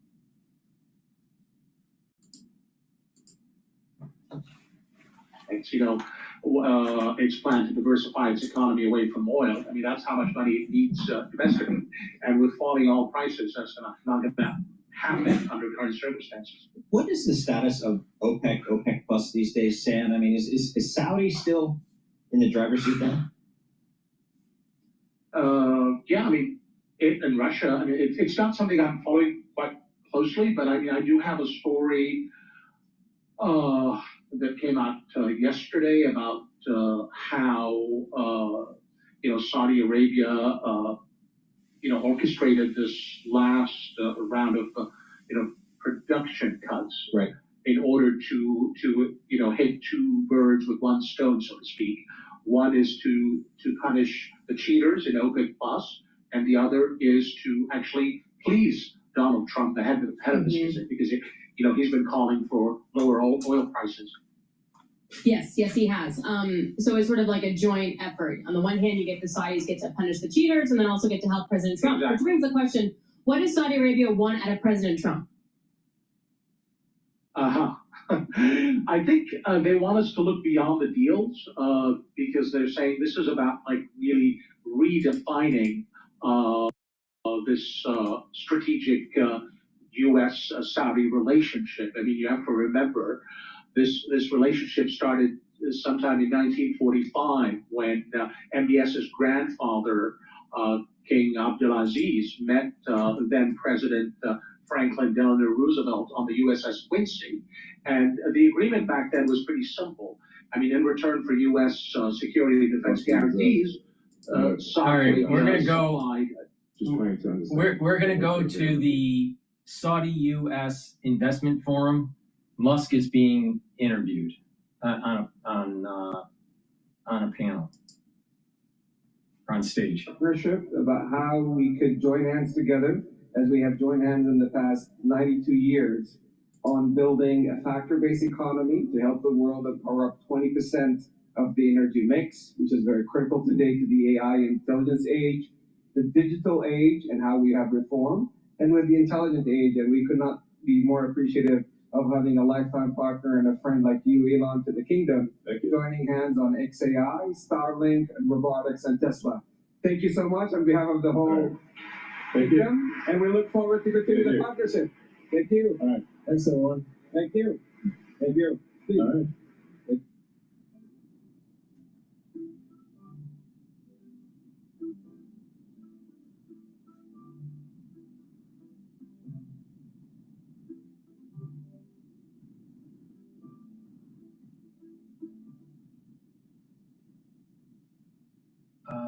Let's see.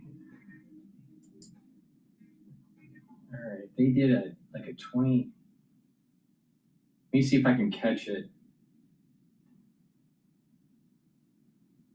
When they started. That's a live thing that doesn't. You can't scroll it. That's weird. You can't scroll the.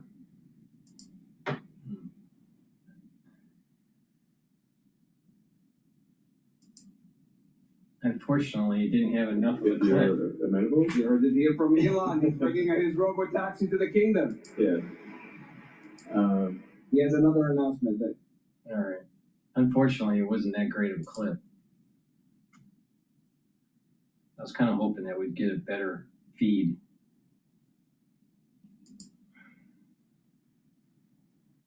Oh, Trump's going to speak at the conference here soon. So let's just wait for that feed to pop in.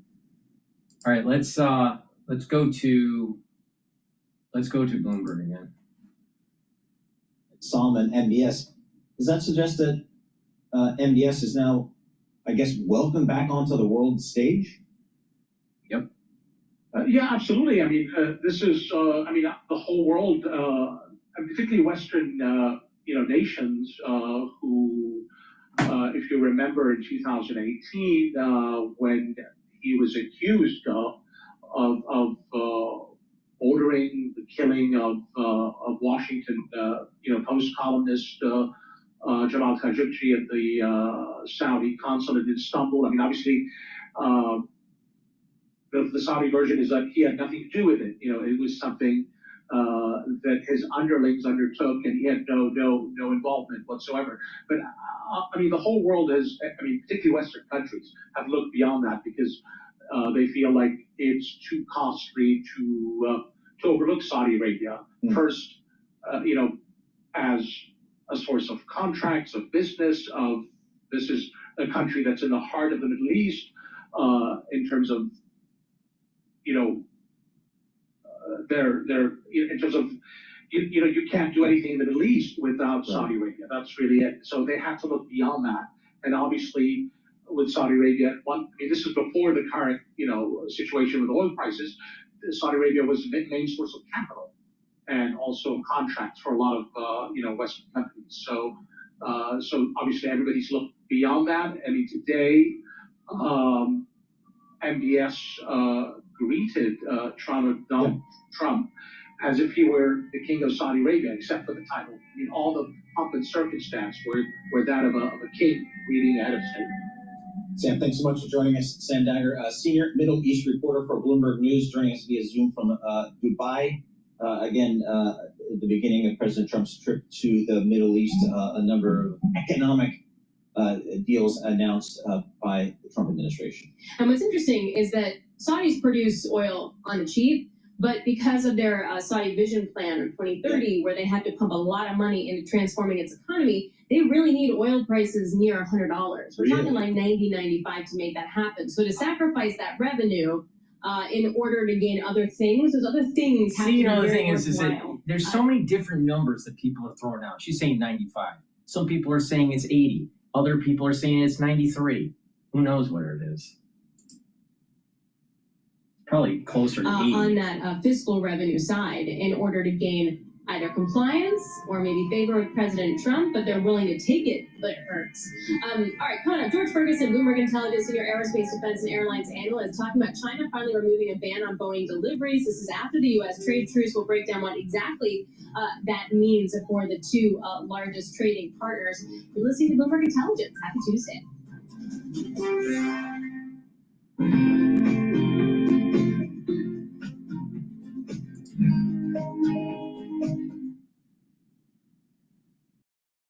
All right, let's just listen into the feed. They're taking pictures on the stage before Trump speaks.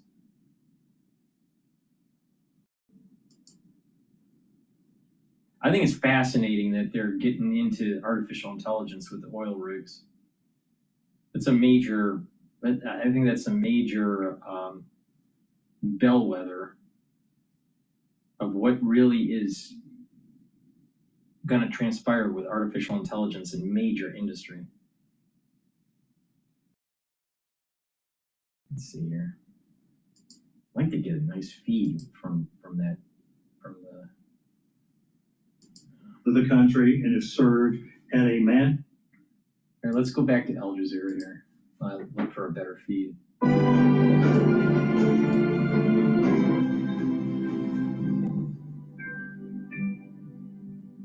Hello, welcome to the program. U.S. President Donald Trump is in Saudi Arabia on the first stop of a three-country tour of the Gulf.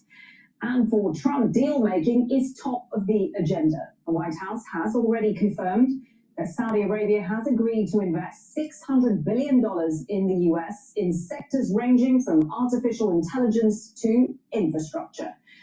Donald Trump has indicated he wants to push that figure over $1 trillion. We'll be live in Riyadh shortly, but first, this report from Kimberly Halkett.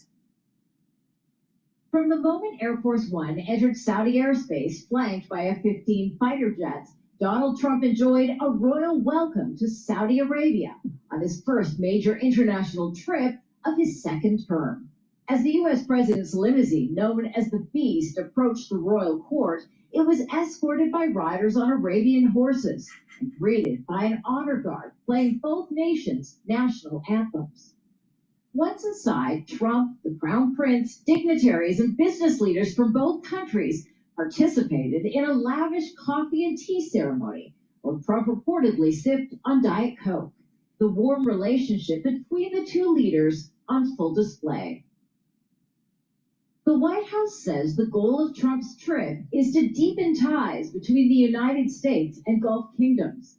The U.S. president is also hoping to secure more than $1 trillion in defense spending, up from the current $600 billion already pledged from Saudi Arabia. Ahead of a Saudi-U.S. investment forum, chief executives like Elon Musk of Tesla and Sam Altman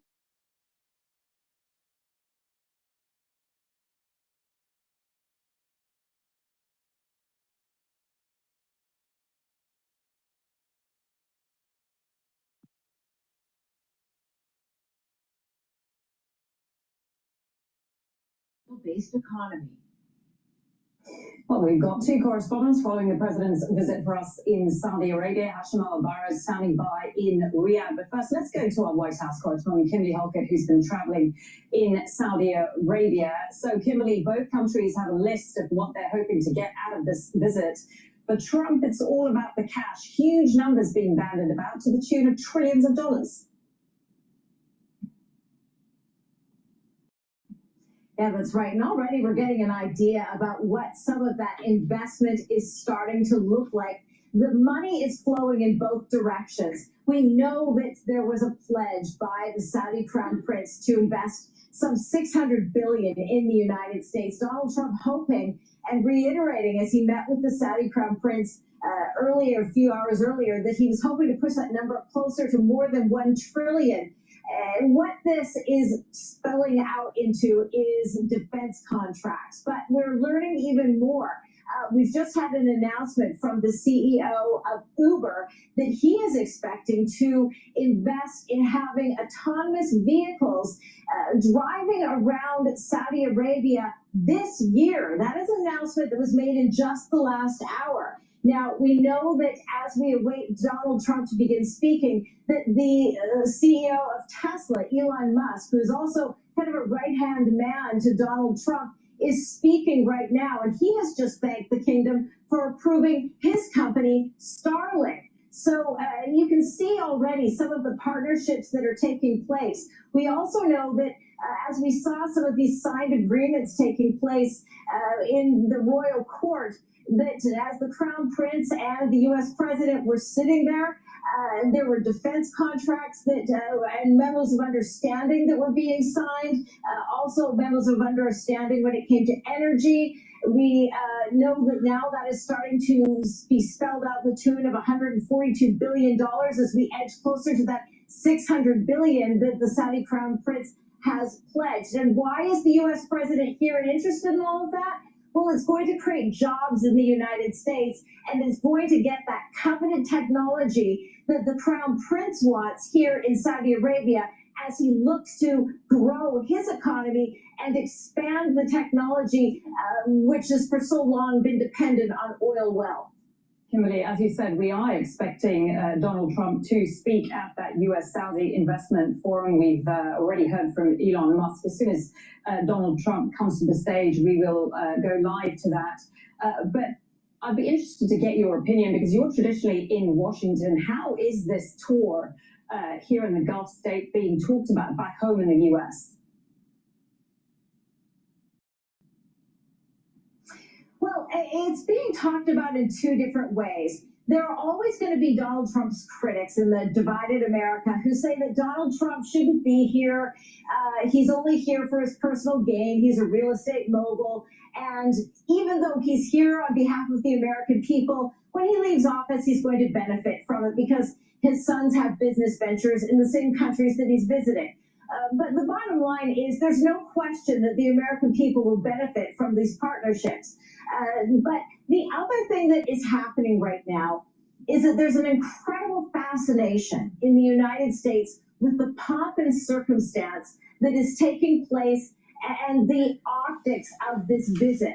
And Donald Trump himself loves this sort of thing. He doesn't just love the opportunities and the as a real estate developer in terms of the vast desert and the opportunities for growth and development. He loves the opulence, the gold, and the ornateness, and the American people love this too. They love that they can see American companies now blossoming in Saudi Arabia and in Qatar and in UAE. They love that they can see side by side this juxtaposition of the American limousine, known as the Beast, being flanked by Arabian riders on Arabian horses, or just the sort of ornate costumes and Make America Great Again hats and American Business Forum. But side by side was the traditional red and white checkered head coverings of the Saudi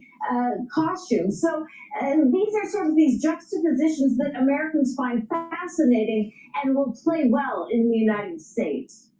Hopefully, lots more from you, Kimberly, throughout the course of the next few hours. Our White House correspondent, Kimberly, will get that for us in Riyadh. Let's continue the conversation with Hashim Mahabara, who is in Riyadh as well. And you've been busy all day since Donald Trump arrived in Riyadh earlier this morning on Air Force One. There was, of course, that ceremony at the royal court where Trump and his host, the Crown Prince, Mohammed bin Salman, carried out non-stop meet and greet of dignitaries and business leaders.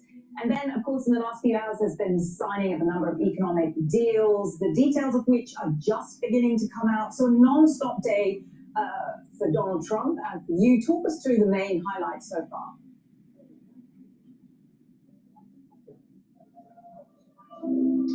Money for the Saudis, this is quite a significant moment, and this explains why you saw the grand ceremony for President Donald Trump, the strategic economic partnership that was signed, and particularly the two key deals, the one about energy and the second one about upgrading Saudi Arabia's defense capabilities.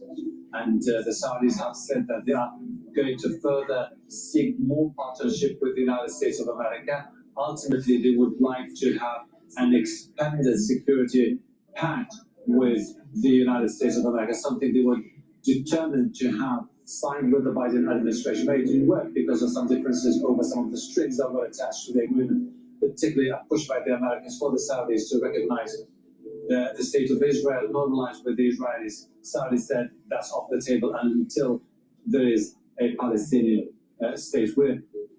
So there is these aspects about finance, but then there's an aspect about politics, and this is where the Saudis and the Americans are looking forward to team up when it comes to solving some of the key issues in this part of the world, particularly Gaza, Lebanon, Iran, and also Syria. Ashim, I just want to make reference to the live pictures that we're looking at now. I presume you can see them as well. Donald Trump has just arrived. You can see him there with the Crown Prince. He is due to speak very soon at a US-Saudi investment forum.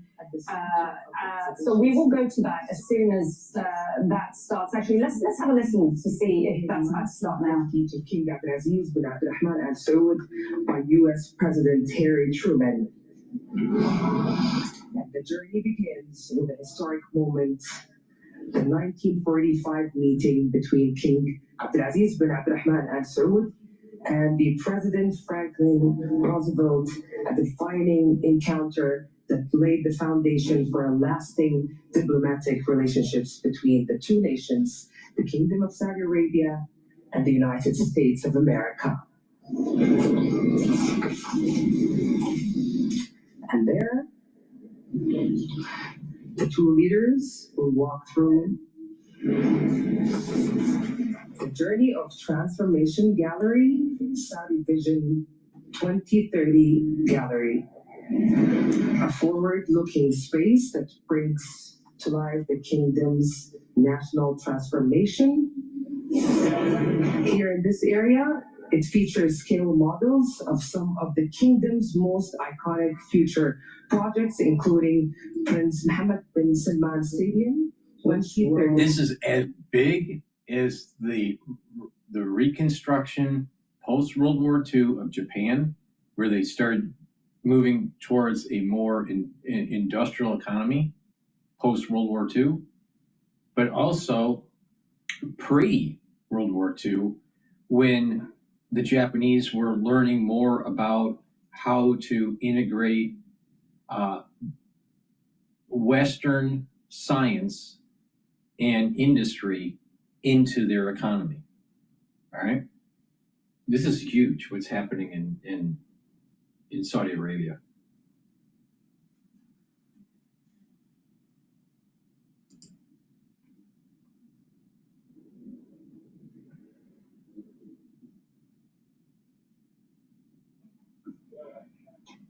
Okay, that is Donald Trump. We saw a little earlier his motorcade ride. He is due to speak at the US-Saudi Investment Summit. You can see that he's with the Crown Prince Mohammed bin Salman. Let's return back to Hashim Al-Habara. We were talking, Hashim, about what an incredibly busy day it's been. I wonder if you could describe a little bit of the mood today, because at one point Trump was even caught on camera, I believe, calling the Saudi Crown Prince a friend. I believe we like each other a lot, he said. It gives us a sense of the mood at in this visit and how hugely symbolic the relationship is. Well, for the Saudis, Malin, this is quite a turning point. They say that this could be the moment for them to further cement a strong alliance with the United States of America, a relationship that has gone through ups and downs over the past few years. But with Trump, to see the potential. What you are seeing playing out with Saudis and with Donald Trump in the United States and with Israel is the alignment with Ishmael, Isaac, in the positive soul root of Esau. You're seeing it. This is biblical. What's happening here? Using this whole visit by Trump to send a strong message that we are talking about a regional player adamant on the need to play a significant role in the near future, in the entire region. So it's not just necessarily just about a trade agreement or the Saudis committing hundreds of billions of dollars into the American market. It's also about Saudi Arabia repositioning itself as a key player. And this explains why they are saying that this visit today in the Saudi capital, Riyadh, vindicates Saudi Arabia's ever-growing influence across the world. It's quite a significant moment. And the way the Saudis also look at it is also that this is something that is going to be conducive to major international investments, particularly from the Americans into the Saudi market. And this falls into the vision or the plan, the massive transformation plan that was launched by Crown Prince Mohammed bin Salman, Vision 2030, which is to start diversifying away from the reliance on oil and look for alternative revenues for the Kingdom of Saudi Arabia. We're expecting to hear more later today about some of the major trade agreements to be announced. We have just to remind our viewers that after Saudi Arabia, Trump, when he goes to Qatar and the United Arab Emirates, he is also going to announce some major agreements when it comes to artificial intelligence. The UAE said that it was going to invest $1 trillion over the next decade on artificial intelligence. And the Saudis made it clear that they want to become a top global investor when it comes to artificial intelligence. And this explains the long list of American CEOs that we saw earlier today here in the Saudi capital, Riyadh, because they want to be part of that push, they want to be part of that drive, and they want to benefit from some of that major investment drive by the Saudis in artificial intelligence. So all in all, we're talking about a unique moment for Saudi Arabia, and this explains the choreography at place early today in the morning here in the Saudi capital. It's not just a state visit. It's not just one of those visits by an American president to Saudi Arabia. For the Saudis, this is quite an historic moment. Quite an historic moment. And this explains why they're looking forward to see this transform into major partnership and a major alliance with the United States of America. Ultimately, they're looking forward to see this. You can see Yasser Al-Mayyan, who is the CEO of Saudi Arabia's sovereign wealth fund. He's been very instrumental in some of those major deals that were made with the Americans over the last few years, standing right behind President Donald Trump. And he's going to have to play a significant role in some of those trade deals, which will be later announced throughout the day between the Americans and the Saudis. Hashem, as we wait for Donald Trump to speak at that Business Investment Forum, you touched on the who's who of American CEOs who are at this event, who are here in Riyadh with Donald Trump, part of his entourage even. I wonder if you could go through some of the names. I mean, I mentioned Elon Musk. We got top execs from the likes of Boeing, Google, Amazon. Why are they all here? What are they hoping that they will get out of this visit? So basically, with the Saudis saying that they are going to invest $600 billion over the next 4 years in the United States of America, a figure that Trump says he wants to see double.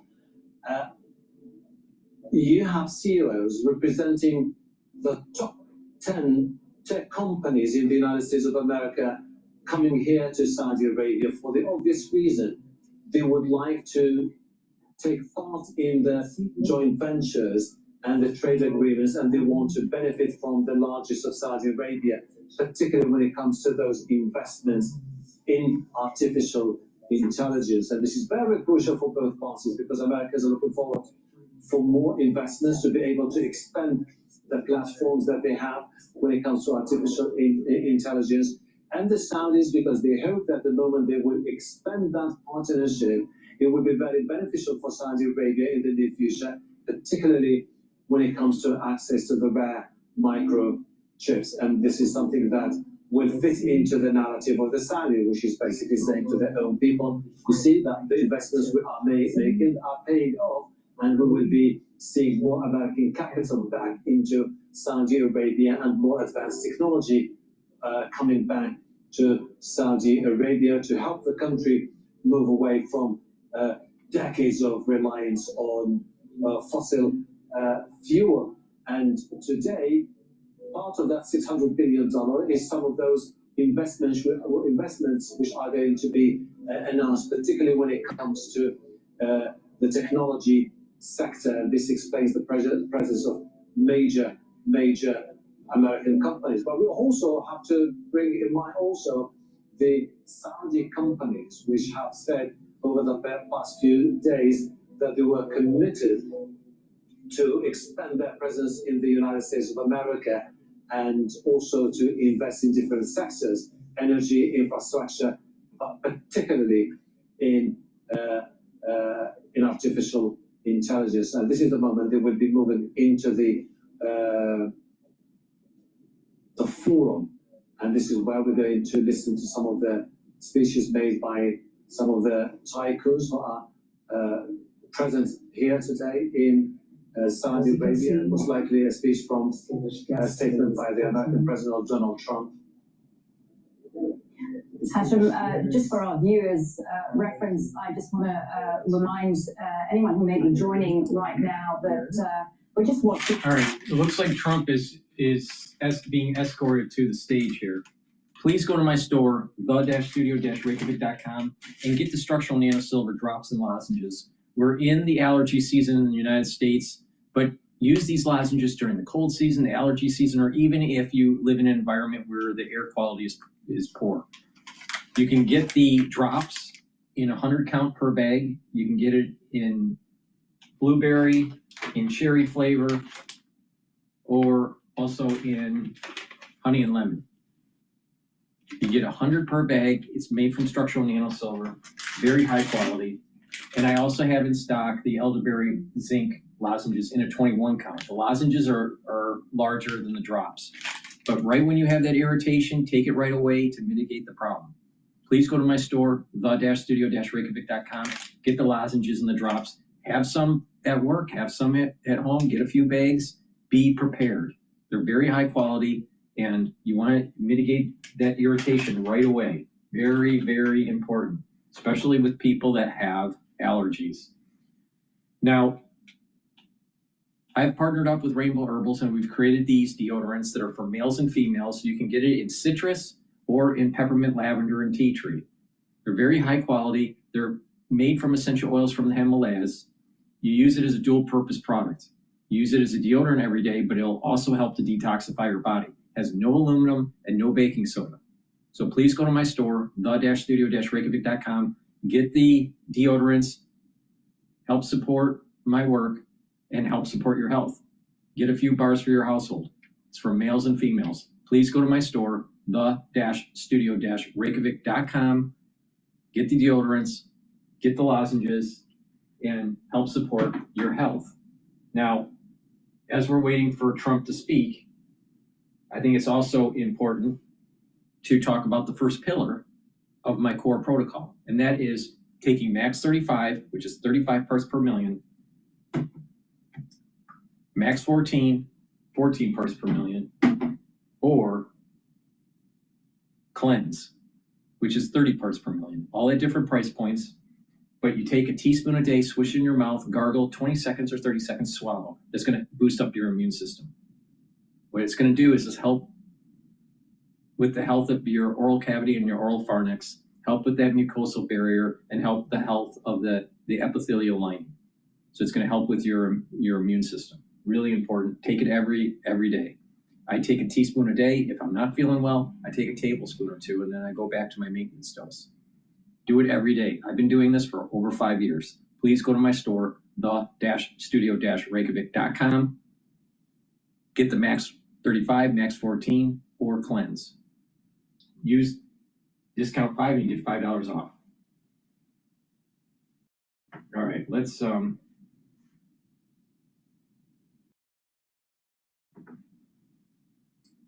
Let's go to live now here. I think they're playing. We have with us the business leaders representing the Strategic Economic Partnership Agreements. To commemorate this moment, I'm deeply honored to welcome His Royal Highness Prince Mohammed bin Salman bin Abdulaziz Al Saud, Crown Prince and Prime Minister, and the 45th and 47th President of the United States of America, Mr. Donald J. Trump. Welcome. Please join the business leaders representing the Strategic Economic Partnership Agreements for a memorable photograph.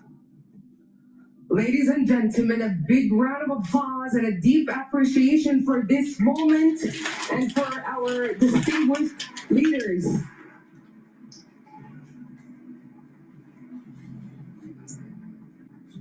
We witness this moment that reflects the trust and determination shared by two nations to move forward together. As you can see, the leaders at the center of this frame shaping the next phase of prosperity for both nations, the Kingdom of Saudi Arabia and the United States of America.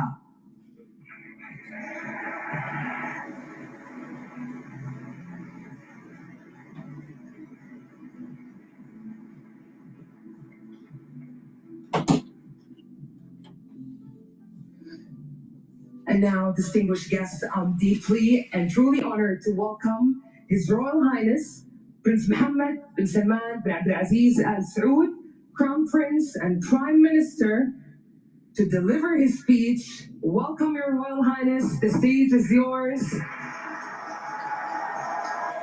What a moment! What a moment! What a moment!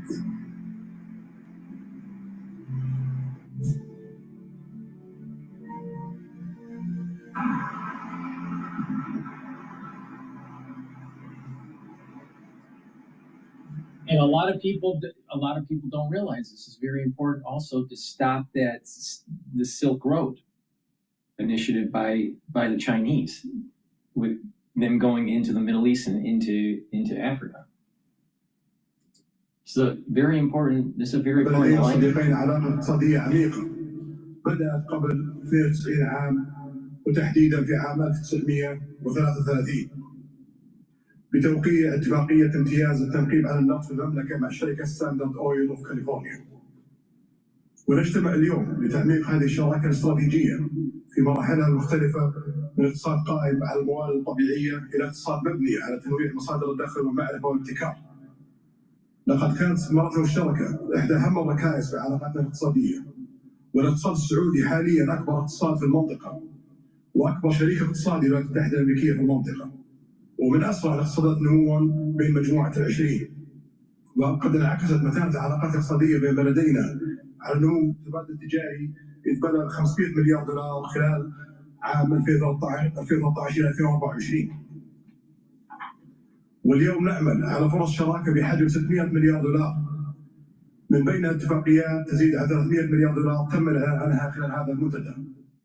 So we are listening into the Saudi Crown Prince Mohammed bin Salman. However, we do now have a translation into English, so we're going to pivot to that right now. The United States in the region and one of the fastest growing economies in the G20. The strength of economic relations between the two countries was reflected on the growth of trade exchange reaching $500 billion during 2013 to 24. Today, we're working on partnership opportunities with $600 billion, including agreements worth more than $300 billion that were announced in this forum. In the coming months, we will work on second phase to finalize the remaining agreements to raise them to $1 trillion. This growing partnership represents the extension of multiple cooperation in the military, security, economic, and technological fields in order to enhance mutual benefits, supporting job opportunities in the kingdom, contribute to localization of industries, grow local content, and develop our GDP. The United States of America is the major destination for the PIF, accounting more than 40% of global investments. Of its global investment reflects the confidence of the U.S. economy capabilities to innovate, especially in promising sectors such as technology and AI, which contributes to transfer of knowledge and exchange of expertise. Number of USA companies operating in the kingdom is 1,300 companies, representing approximately a quarter of the volume of foreign investments. These include 200 companies that have their regional headquarters in the kingdom. The kingdom's Vision 2030 was able to achieve most of its targets. It is bringing about an unprecedented economic transformation that aims to diversify the economy and empower the private sector to be the main driver of growth in the largest economy in the region. Non-oil exports have increased $82 billion in 24. Additionally, over 2.4 million male and female citizens were employed. The unemployment rate fell to its lowest historical levels with the multiplication of women's contribution to the labor market. In conclusion, Mr. President, I am confident that today we will continue to build with you based on the foundations of these close partnership between our two countries. What we signed today is part of a greater ambition that invests the opportunities for cooperation and exchange of benefits. Mr. President, our joint action is not limited to economic cooperation, but extends towards bringing about security, stability, peace in the region and the world. So once again, I welcome you in the Kingdom of Saudi Arabia. I look forward to listening to your remark, Mr. President.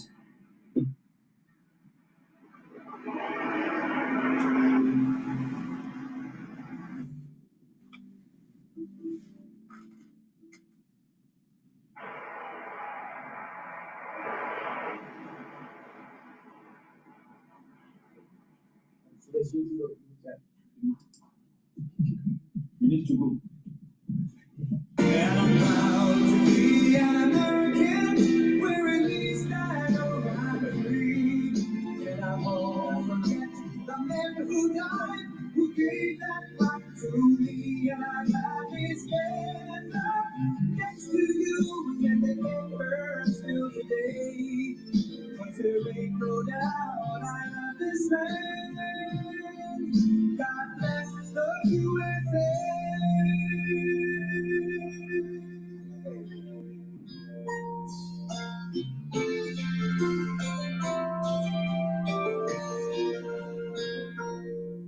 From the lakes of Minnesota to the hills of Tennessee.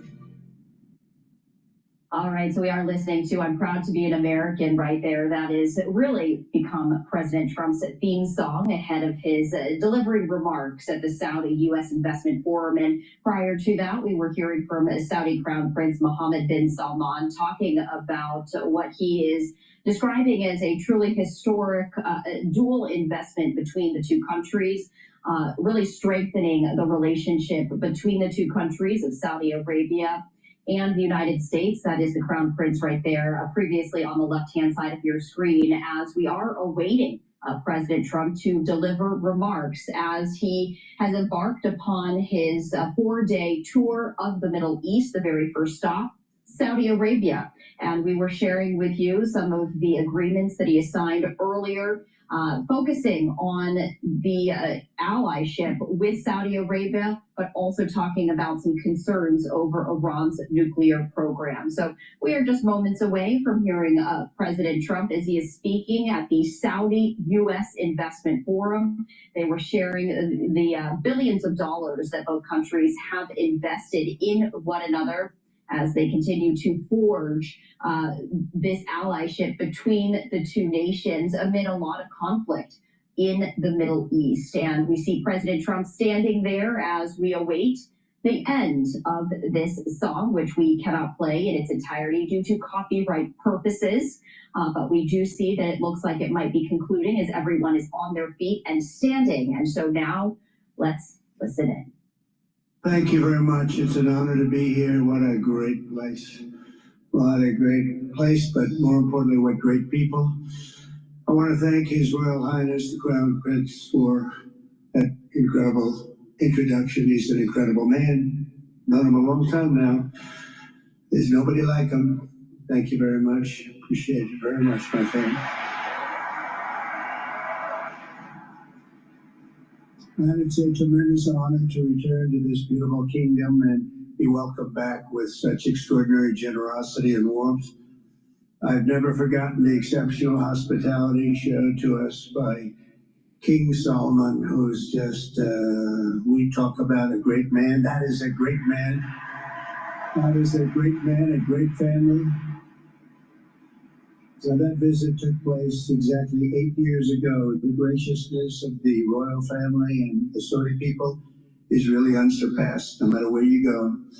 Let me also thank the countless ministers, government officials, business leaders, and distinguished guests for that warm welcome. Very warm, and I know so many of you like to call out all of your names, but we've had a lot of problems. We'd be here for a long time. We don't want that, so don't be upset. With this historic state visit, we celebrate more than 80 years of close partnership between the United States and the Kingdom of Saudi Arabia. Ever since President Franklin Roosevelt met with King Solomon's father, King Abdul Aziz, aboard the USS Quincy in 1945, the U.S.-Saudi relationship has been a bedrock of security and prosperity. Today we reaffirm this important bond and we take the next steps to make our relationship closer, stronger, and more powerful than ever before. It is more powerful than ever before.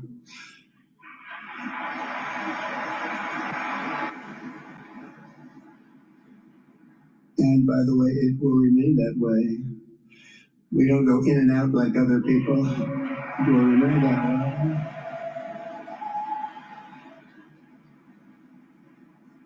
I've come this afternoon to talk about the bright future of the Middle East, but first let me begin by sharing the abundance of good news from a place called America.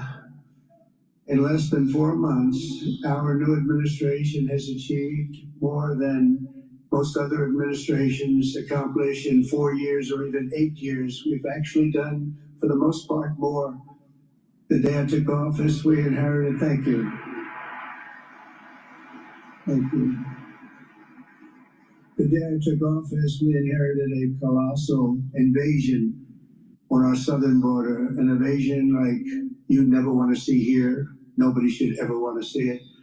But within weeks, we slashed illegal border crossings to an all-time low, down 99.999%. That's good, even for this great gentleman standing right in front of me. That's a good number. We had hundreds of thousands of people. They came in at the same time last year, and last month we had, in this massive border, 3 people that got in. That's quite a difference, and we have no choice but to get a lot of the people that came in because they were not the best people. They were, in many cases, very bad people. We're getting them out. We're getting them out very fast. We're bringing them back to where they came from. We have no choice. After years of military recruiting shortfalls, enlistments in the U.S. Armed Forces are now the highest in 30 years because there is such an incredible spirit in the United States of America. We have tremendous spirit again. Just about a year ago, it was a big story, front page on every paper all over the world, that nobody wanted to enlist in our military, meaning we were way under enlisted. And just last week it came out that we had the strongest enlistment. They say 30 years, but probably it's maybe ever.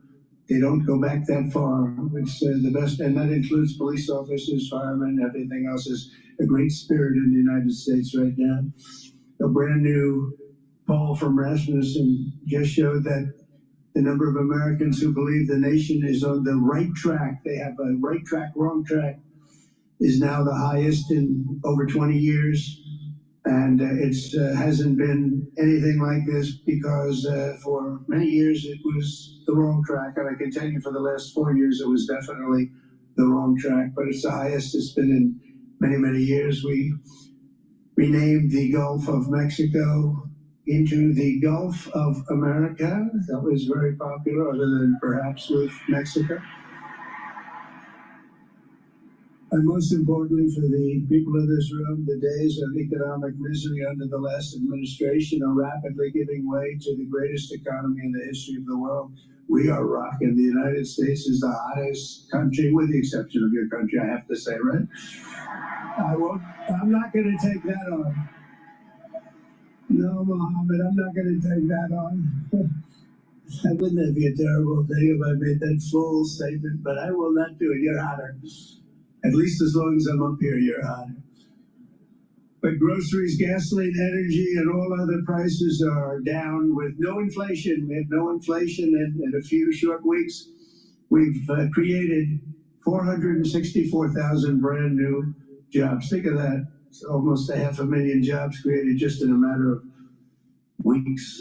We just reached a historic trade agreement with the United Kingdom, and over the weekend we reached a breakthrough agreement with China. Both outstanding deals. China's agreed. We have to get it down. We have to get the details down. Scott, you're going to work on that very hard, but China's agreed to open up to the United States for trade and everything else. But they have to do it, so we'll see what happens. But we had a very, very good meeting with both of those countries. We are cutting 10 old regulations for every new regulation. We're getting rid of all of the red tape that is so many, frankly, countries as they get older, they develop a lot of red tape, and we're getting rid of it. We're getting rid of it at record levels. And I'm pleased to report that the United States Congress is on the verge of passing the largest tax cut and regulation cut in American history. We think we're in good shape to get that. And if we get that, that will be like a rocket ship for our country. In the first quarter of the year, the investment in America was up an astounding 22%. More than $10 trillion of new investments have been announced or are coming just since the election on November 5th. So think of that. In a very short period of time, we have over $10 trillion, and it could be much higher than that. Not everybody comes to the White House to have a news conference that they're going to be opening up in America, but they're all coming in numbers that we've never seen before. If you take a look at other presidencies, they wouldn't do $1 trillion sometime in years. We did this in essentially 2 months because you have to say we got into office and they gave me about a month to clean up and fix up the Oval Office. And after that, we started working. And the money is pouring in, the jobs are pouring in, the companies are pouring into our country like we've never seen before. There's never been anything like it. And we let other people tariff us into losing a lot of money and a lot of jobs, and now we're tariffing them. And it's at a level that nobody's seen. It's a level that is making us a very much different country and a very different Republican Party. We won a tremendous victory in November. We won all 7 swing states, the popular vote by millions and millions of votes. The Electoral College we won by 312 to 226. Remember they said, well, we could get to 270. No, we got to 312. It's a big difference. And very importantly, we won counties throughout the United States, 2,660 to 451. That's why when you look at a map, they're all red. It's all, the whole country is red.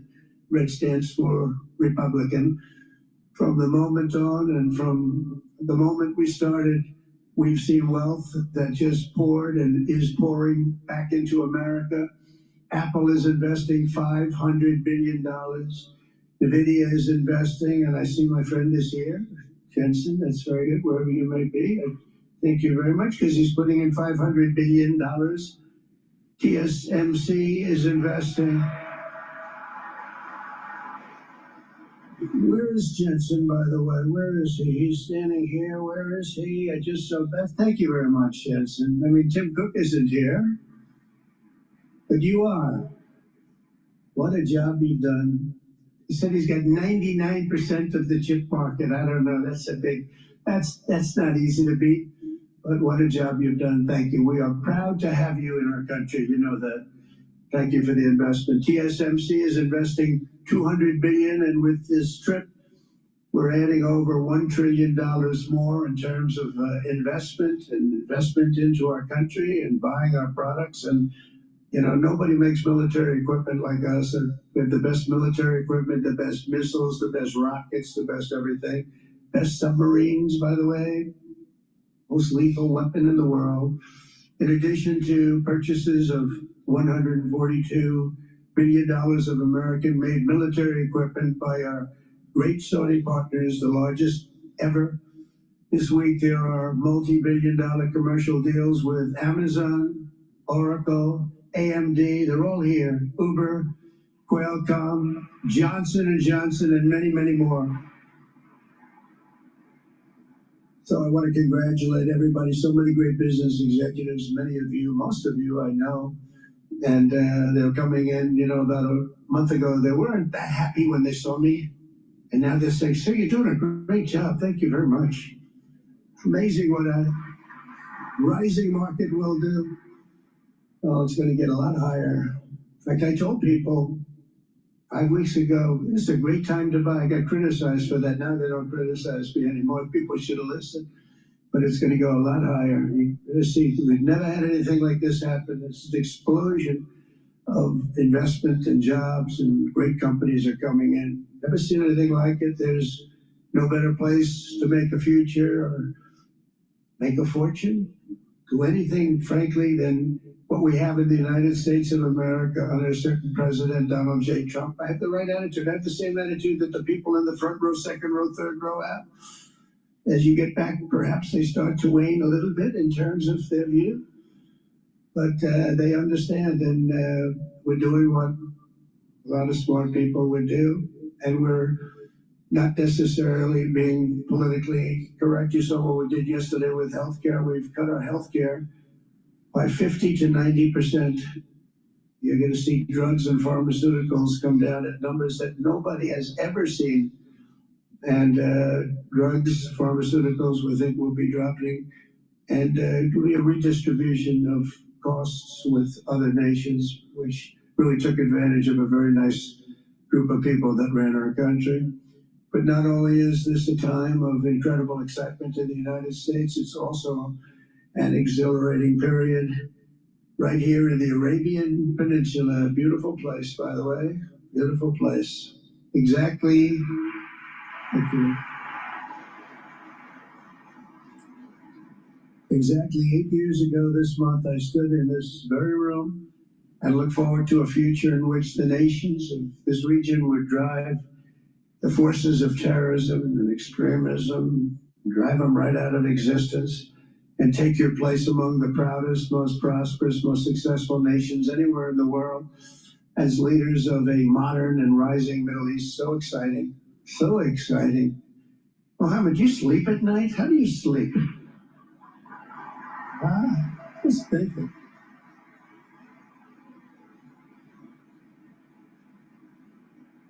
What a job. He tosses and turns like some of us. Tosses and turns all night. How do I make it even better all night? It's the ones that don't toss and turn. They're the ones that will never take you to the promised land, won't they? But you have done some job.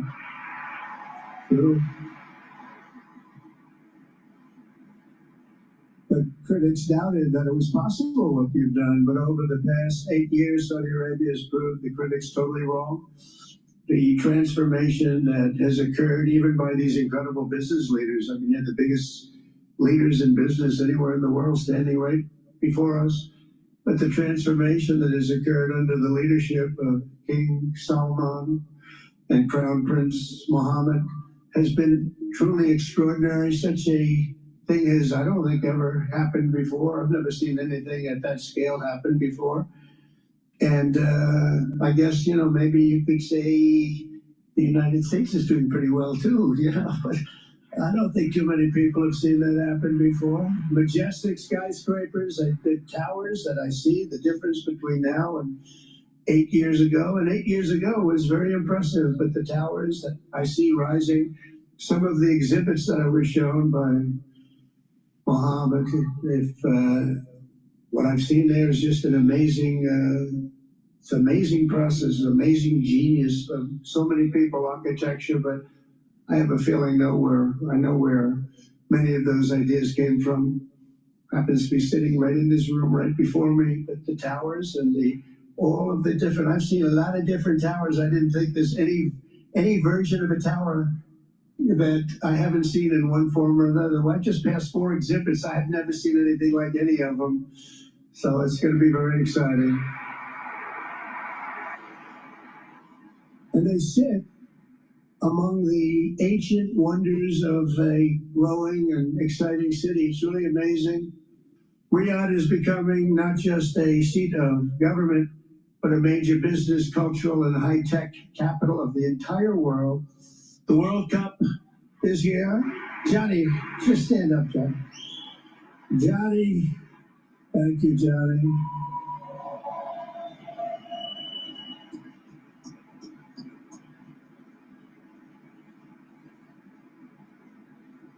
Great job, Johnny, great job. But the World Cup and the World Expo will soon be coming here, just like the World Cup is coming to the United States. It's going to be really exciting next year. The engines of Formula One racing now roar through the streets of Jeddah in a historic milestone. Other industries recently surpassed oil. Think of it. All of your other industries now have surpassed oil. I don't know if a lot of people will understand what that means. It's so big to make up a majority of the Saudi economy for the very first time ever. So think of that. Other industries are now bigger even than oil, which is always going to be a big monster. It's a big one, but that's a great tribute to you and economic development properly used. In other cities throughout the peninsula, places like Dubai and Abu Dhabi, Doha, Muscat, the transformations have been unbelievably remarkable. Before our eyes, a new generation of leaders is transcending the ancient conflicts of tired divisions of the past and forging a future where the Middle East is defined by commerce, not chaos, where it exports technology, not terrorism, and where people of different nations, religions, and creeds are building cities together, not bombing each other out of existence. We don't want that.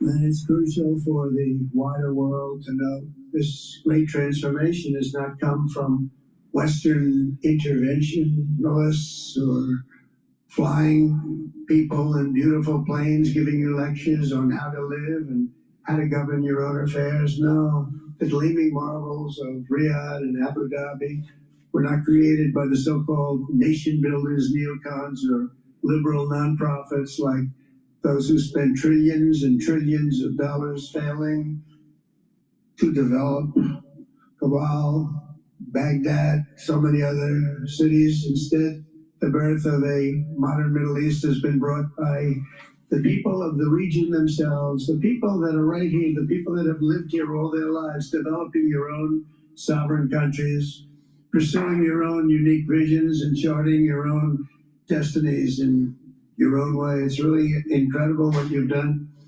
In the end, the so-called nation builders wrecked far more nations than they built, and the interventionists were intervening in complex societies that they did not even understand themselves. They told you how to do it, but they had no idea how to do it themselves. Peace, prosperity, and progress ultimately came not from a radical rejection of your heritage, but rather from embracing your national traditions and embracing that same heritage that you love so dearly.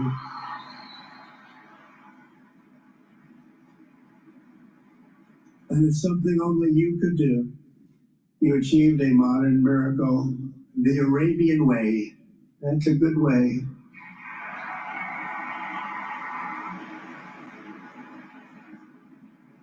Today, the Gulf nations have shown this entire region a path towards safe and orderly societies with improving quality of life, flourishing economic growth, expanding personal freedoms, and increasing responsibilities on the world stage.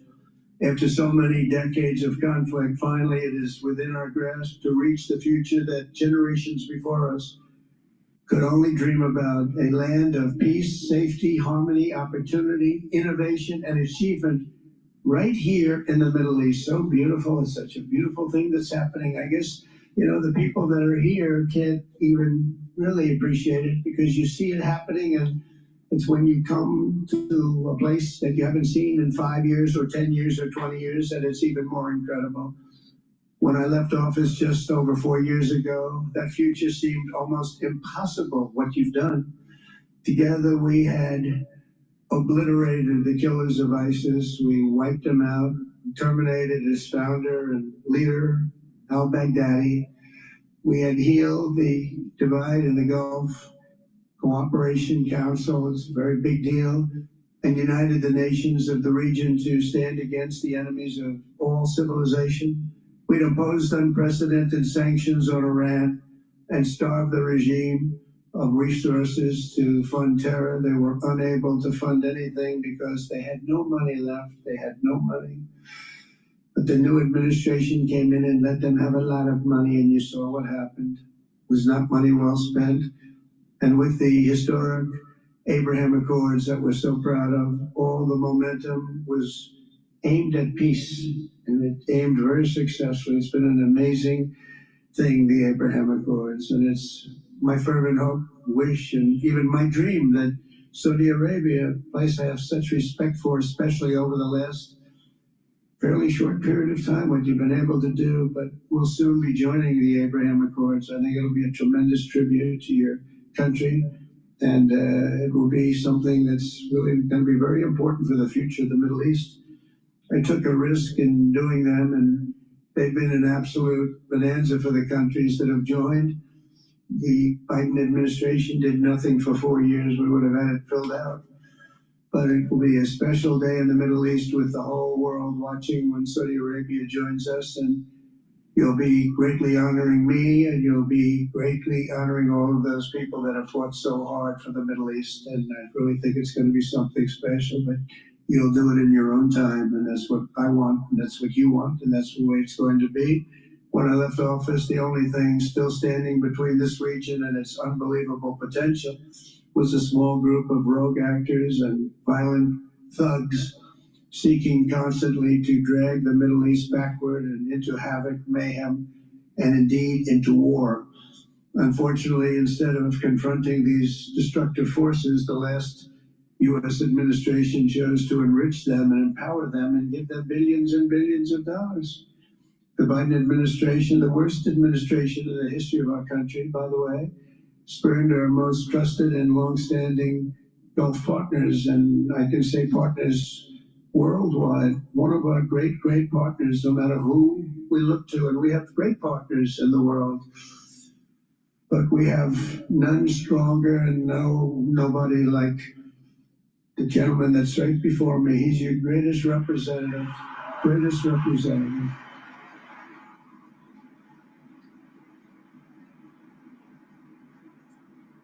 And if I didn't like him, I'd get out of here so fast. You know that, don't you? He knows me well. I do. I like him a lot. I like him too much. That's why we give so much, Too much. I like you too much. Great guy. They lifted sanctions on Iran in exchange for getting nothing, and sent the regime tens of billions of dollars to fund terror and death all over the world. And they laughed at him. They laughed at our leader. And they're still laughing at our leader. They thought him a fool. And they made nothing but trouble ever since, including the funding of October 7th, one of the worst days ever in the history of the Middle East. Horrible day. Biden removed the Houthis from the list of foreign terrorist organizations, even while missiles and drones were being launched right here at your beautiful city of Riyadh, and launched at ships that they happened to be sailing in the wrong location. The Biden administration's extreme weakness and gross incompetence derailed progress toward peace, destabilized the region, and put at risk everything we had worked so hard to build together. And when you think of the great achievements that you've made to do it in light of a pretty hostile administration, an administration that was not a believer, it makes your achievements even greater. Makes them even greater, you know that. But in a few short months since taking office, we have achieved the swift return of American strength at home and abroad.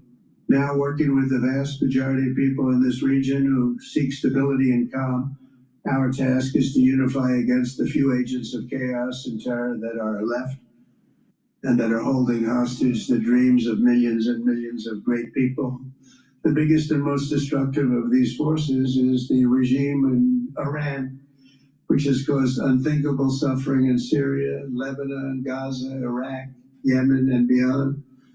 There could be no sharper contrast with the path you have pursued on the Arabian Peninsula than the disaster unfolding right across in the Gulf of Iran. Think of that. They wanted to name it that. I said, they're not going to let them do that. Do you mind if I stop that? I stopped it. We're not going to let that happen.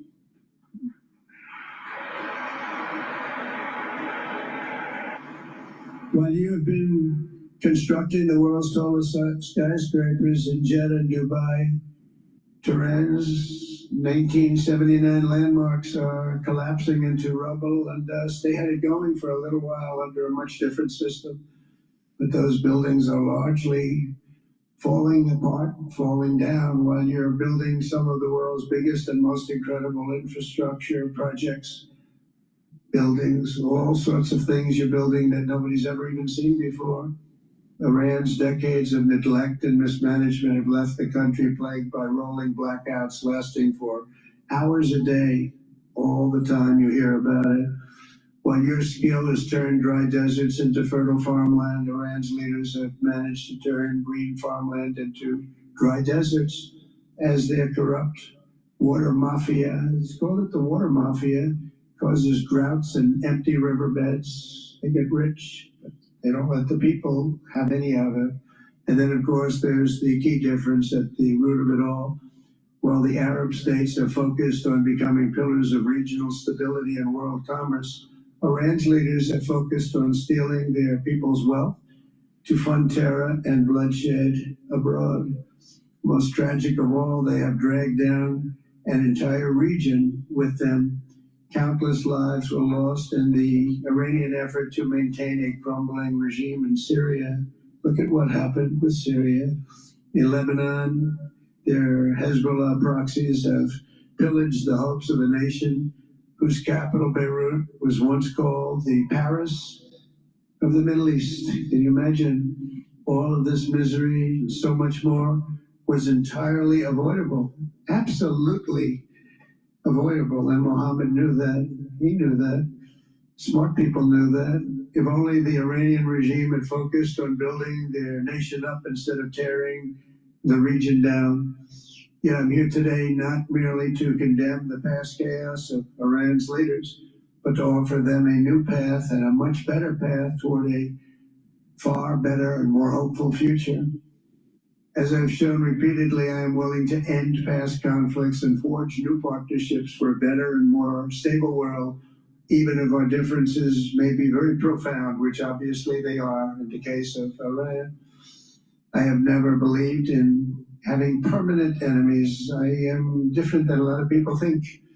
I don't like permanent enemies, but sometimes you need enemies to do the job, and you have to do it right. Enemies get you motivated. In fact, some of the closest friends of the United States of America are nations we fought wars against in generations past, and now they're our friends and our allies.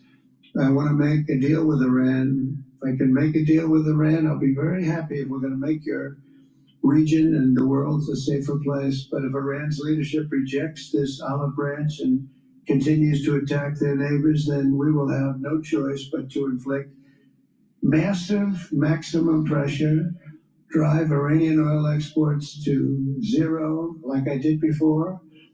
You know that they were a virtually bankrupt country because of what I did. They had no money for terror. They had no money for Hamas or Hezbollah, and take all action required to stop the regime from ever having a nuclear weapon. Iran will never have a nuclear weapon.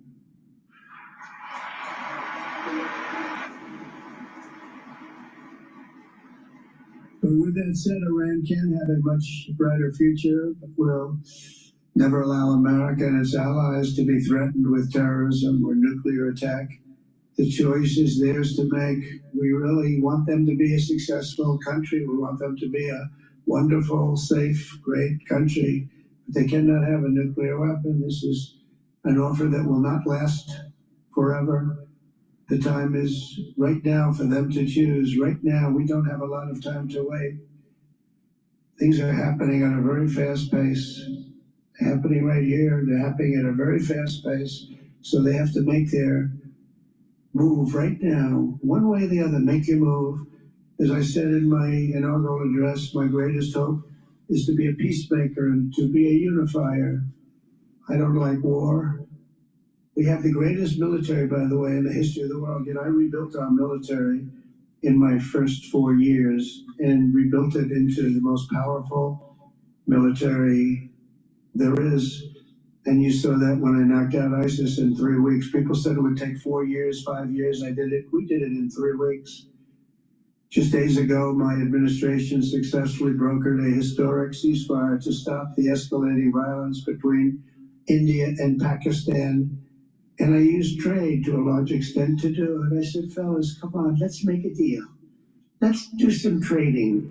Let's not trade nuclear missiles. Let's trade the things that you make so beautifully. And they both have very powerful leaders, very strong leaders, good leaders, smart leaders. And it all stopped.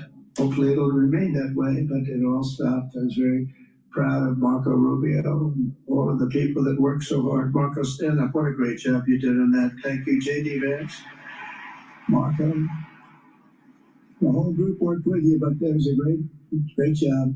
And I think they're actually getting along. Maybe we can even get them together a little bit, Marco, where they go out and have a nice dinner together. Wouldn't that be nice? But we've come a long way, and it's going to be, millions of people could have died from that conflict that started off small and was getting bigger and bigger and bigger by the day.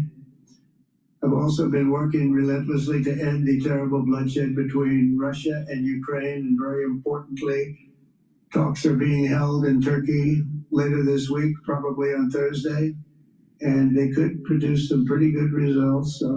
Our people are going to be going there. Marco's going to be going there. Others are going to be going, and we'll see if we can get it done.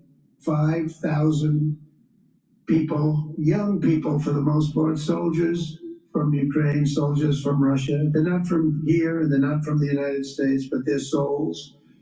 They're souls. I think usually, mostly they're young, beautiful souls that left their parents waving goodbye, left their brothers and sisters. Goodbye, I'll see you soon. And they got blown to pieces.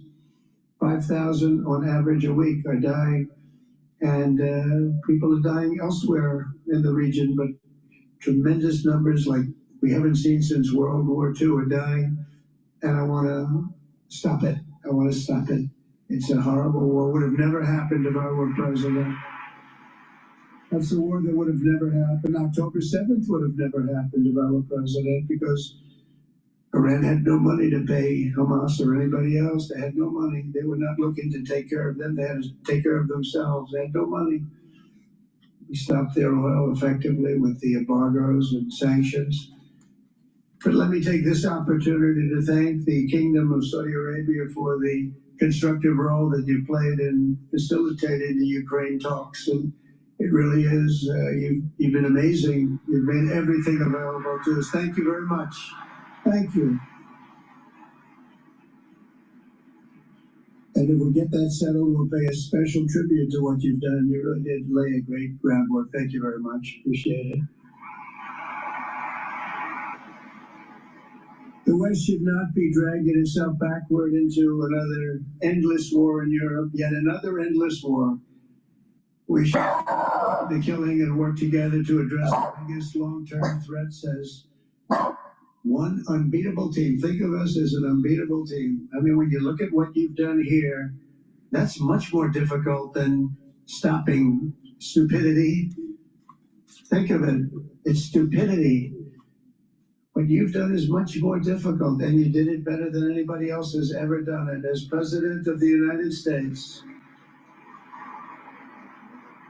my preference will always be for peace and partnership whenever those outcomes can be achieved. Always, it's always going to be that way. Only a fool would think otherwise. In recent years, far too many American presidents have been afflicted with the notion that it's our job to look into the souls of foreign leaders and use U.S. policy to dispense justice for their sins. They loved using our very powerful military, and now it's really the most powerful it's ever been. We just are getting a budget approved, $1 trillion, highest budget we've ever had in history for military, $1 trillion. And we're getting the greatest missiles, the greatest weapons. And, you know, I hate to do it, but you have to do it because we believe in peace through strength. You have to have the strength, otherwise bad things could happen. But hopefully we'll never have to use any of those weapons. Seems to be an awfully big waste of money. You're never going to use them, but hopefully we'll never have to use them because the destructive power of some of those weapons are like nobody's seen before. I believe it is God's job to sit in judgment, my job to defend America, and to promote the fundamental interest of stability, prosperity, and peace. That's what I really want to do.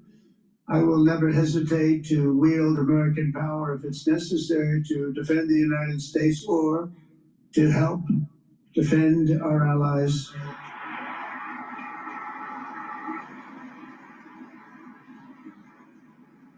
And there will be no mercy for any foe who tries to do us or them harm. We will have no mercy. They understand that. That's why I've been pretty lucky. A lot of people think, you know, he's looking to fight. He's looking to fight, and things get settled. It's an amazing thing when they really think you mean it. But we do. We have the greatest military, the strongest military, stronger than any. Nobody's even close. We have the best weapons in the world, but we don't want to use them. If you threaten America or our partners, however, then you'll be faced with overwhelming strength and devastating force. We have things that you don't even know about, you don't hear about. And if you did, you say, wow. In recent weeks, following repeated attacks on American ships and freedom of navigation in the Red Sea, the United States military launched more than 1,100 strikes on the Houthis in Yemen. As a result, the Houthis agreed to stop. They said, we don't want this anymore. It's the first time you've heard that from them, too. They're tough. They're fighters. Just days ago, we were asked to cease targeting commercial. They were not going to be targeting commercial ships in any way, shape, or form, anything American. And they were very happy that we stopped. But we had 52 days of thunder and lightning like they've never seen before. This was a swift, ferocious, decisive, and extremely successful use of military force. Not that we wanted to do it, but they were shooting down ships. They were shooting at you. They were shooting at Saudi Arabia. We don't want them shooting at Saudi Arabia if that's okay. So we hit them hard. We got what we came for, and then we got out. Since January 20th, the U.S. military has terminated 83 terrorist leaders operating across Iraq, Syria, and Somalia, including ISIS's #2 global leader. You read about that just recently. With the help of Pakistan, we apprehended the ISIS terrorists responsible for the attack on 13 American service members at Abbey, that horrible, horrible disaster during this Afghanistan withdrawal. You know, that's another thing that we don't even think about so much anymore. 13 died, but 42 were horribly wounded. But hundreds of people died overall, because I count the people on the other side. Hundreds of people just grossly incompetent. It's probably why Putin decided to go into Ukraine, something he never would have done if I were president. But we wouldn't have had the problems of October 7th if I were president. We wouldn't have had Ukraine, Russia if I were president. We wouldn't have had Abbey because there wouldn't have been any reason we were getting out, but we were getting out with dignity and with strength and power. The way they got out was not good. I think it was the most embarrassing moment in the history of our country. And we've been working tirelessly to bring back all hostages held by Hamas. We brought back a lot already, but we're bringing back more. This weekend, we successfully negotiated the release of the last American hostage, Edan Alexander. Just came out a few hours ago, and we continue to work to get that war ended as quickly as possible. It's a horrible thing that's taking place.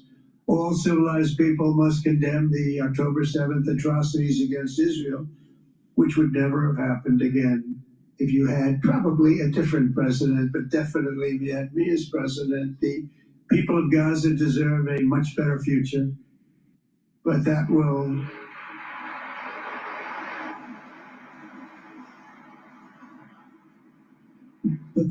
or can not occur as long as their leaders choose to kidnap, torture, and target innocent men, women, and children for political ends. The way those people are treated in Gaza, there's not a place in the world where people are treated so badly. It's horrible.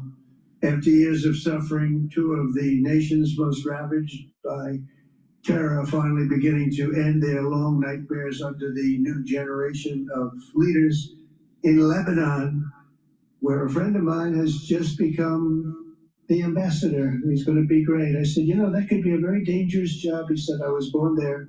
I'm Lebanese. I love that country.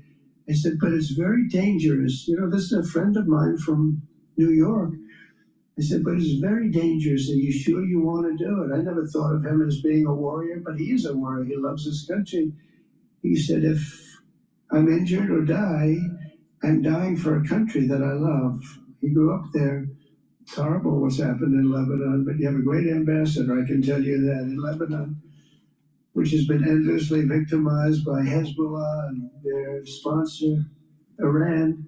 A new president and prime minister brought the first real chance in decades for a more productive partnership with the United States, and we're going to work with their new ambassador and everybody else, Marco, and we're going to see if we can really help them out and let them get over that very high grid that they're going to have to get over. My administration stands ready to help Lebanon create a future of economic development and peace with its neighbors. They have tremendous people in Lebanon. Doctors, lawyers, great professional people. I hear it so many times. Likewise in Syria, which has seen so much misery and death, there is a new government that will hopefully succeed in stabilizing the country and keeping peace. That's what we want to see in Syria. They've had their share of travesty, war, killing, many years.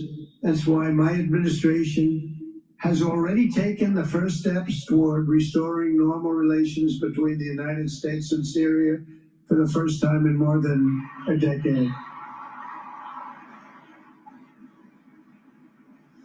And I'm very pleased to announce that Secretary Marco Rubio will be meeting with the new Syrian foreign minister in Turkey later this week. And very importantly, after discussing the situation in Syria with the Crown Prince, your Crown Prince,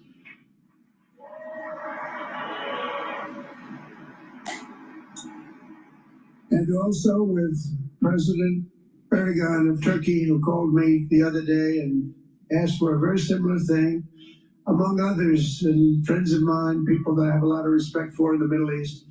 I will be ordering the cessation of sanctions against Syria in order to give them a chance at greatness.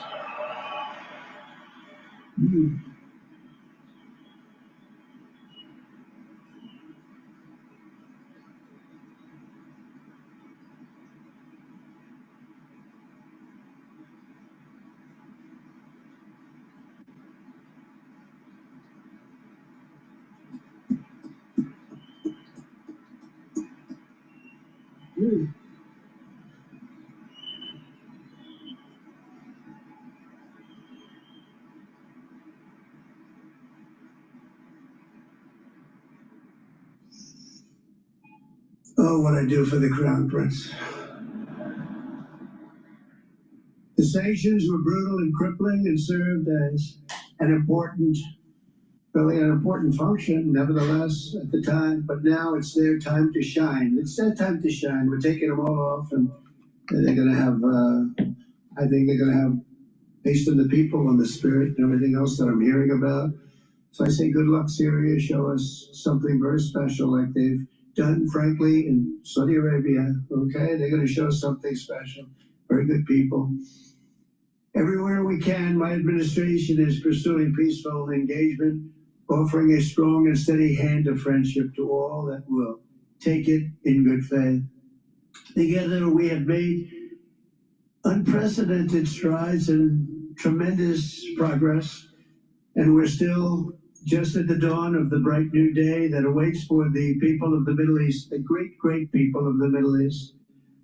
If the responsible nations of this region seize this moment, put aside your differences and focus on the interests that unite you, then all of humanity will soon be amazed at what they will see right here in this geographic center of the world. It really is. It's like a center of the world and the spiritual heart of its greatest faiths. For the first time in 1,000 years, the world will look at this region not as a place of turmoil and strife and war and death, but as a land of opportunity and hope, just like you've done right here, a cultural and commercial crossroads of the planet. Security and stability will lift millions into lives of safety and success, and the nations of this region will be free to realize your highest destinies, honor your proud histories, harness amazing new opportunities, and bring incredible glory to Almighty God. People will come from all over the globe to be inspired by the cities you build, the businesses you create, the technologies you invent, and the beauty, talent, and potential you unleash right in the hearts of your citizens. Each of you will be able to take tremendous pride in the legacy you will leave to your children, because you will have given them the ultimate blessings of prosperity and peace. So important. In the United States, we've launched the golden age of America. It's the golden age. We see it. We see it with all that money, trillions and trillions of dollars pouring in, hundreds of thousands of jobs coming in with it. And with the help of the people of the Middle East, the people in this room, partners throughout the region, the golden age of the Middle East can proceed right alongside of us. We will work together. We will be together. We will succeed together. We will win together. And we will always be friends.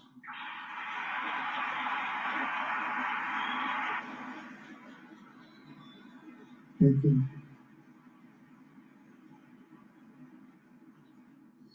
So, Mohammed, I want to thank you again very much for having me. And as a representative of what I think is the greatest nation in the world, we are with you all the way, and you have a tremendous future. Thank you very much. And please pay my respects to your father. Thank you very much. Thank you.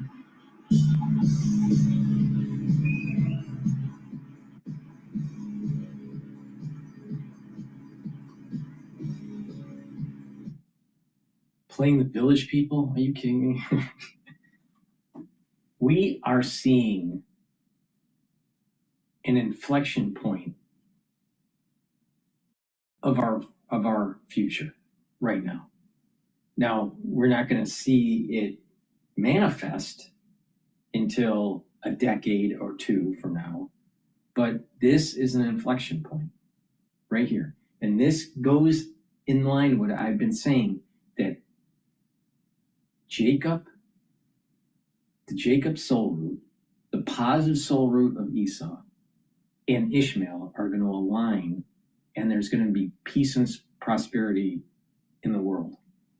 But Esau negative soul root has to die. Now, it can die through a peaceful means, or it can die through a violent means, but it has to die. Please go to my store, the-studio-reykjavik.com, get the turmeric. This will bring down inflammation and soak up free radicals. That will help with your immune system and your cardiovascular system. Ashwagandha root brings down cortisol levels and helps for you to control your blood glucose levels. That will bring down inflammation at the vascular level and systemically. So this will help with your cardiovascular health and your immune system. and olive leaf extract. Dual purpose. It's going to help with your immune system and your cardiovascular system. It brings down inflammation and helps to bring down LDL levels and increase your HDL levels. So you're improving your lipid profile. Lower LDL means lower probability of having LDL oxidized. LDL that's oxidized creates plaque. If you can reduce oxidized LDL, you have less plaque buildup. Stack these together, and you're helping your immune system and your cardiovascular system. Turmeric, ashwagandha, and olive leaf extract. Use discount 5 and you get $5 off any order. Please go to my store, the-studio-reykjavik.com. Stack these the way I'm telling you to stack them, and you're going to get huge benefits. Now, before we get the mainstream media giving their take on what had just happened, please go to my store and get the NAD+. NAD+ is a supplement that's going to boost up your NAD+ levels. That's going to increase your energy. That's also going to help you to repair your DNA damage, cellular DNA and mitochondrial DNA. And NAD+ helps to protect neurons. NAD+ is very important to take once you turn age 40. So if you're age 40 or older, take NAD+ and take it right now. Ubiquinol. Ubiquinol is the most bioavailable form of CoQ10 that you can buy. If you're taking CoQ10, chances are you're taking the wrong type. Ubiquinol is the most bioavailable form. You can't buy a better CoQ10 than what I have in my hand. So please go to my store, the-studio-reykjavik.com. Go to my store, get this Ubiquinol. It's the most bioavailable form of CoQ10, and it's going to soak up free radicals. It's going to reduce stress on the cell and at the tissue level. It's going to help with your mitochondrial health, so you're going to have more energy, and Ubiquinol protects neurons. You stack these together, and it's a neural protector. Please go to my store, the-studio-reykjavik.com, get the NAD+ and the Ubiquinol. This also stacks well with C60. Please go to my store, the-studio-reykjavik.com, use discount 5. You get $5 off. The link is in the description of this video and all my videos. All right, let's go to Bloomberg.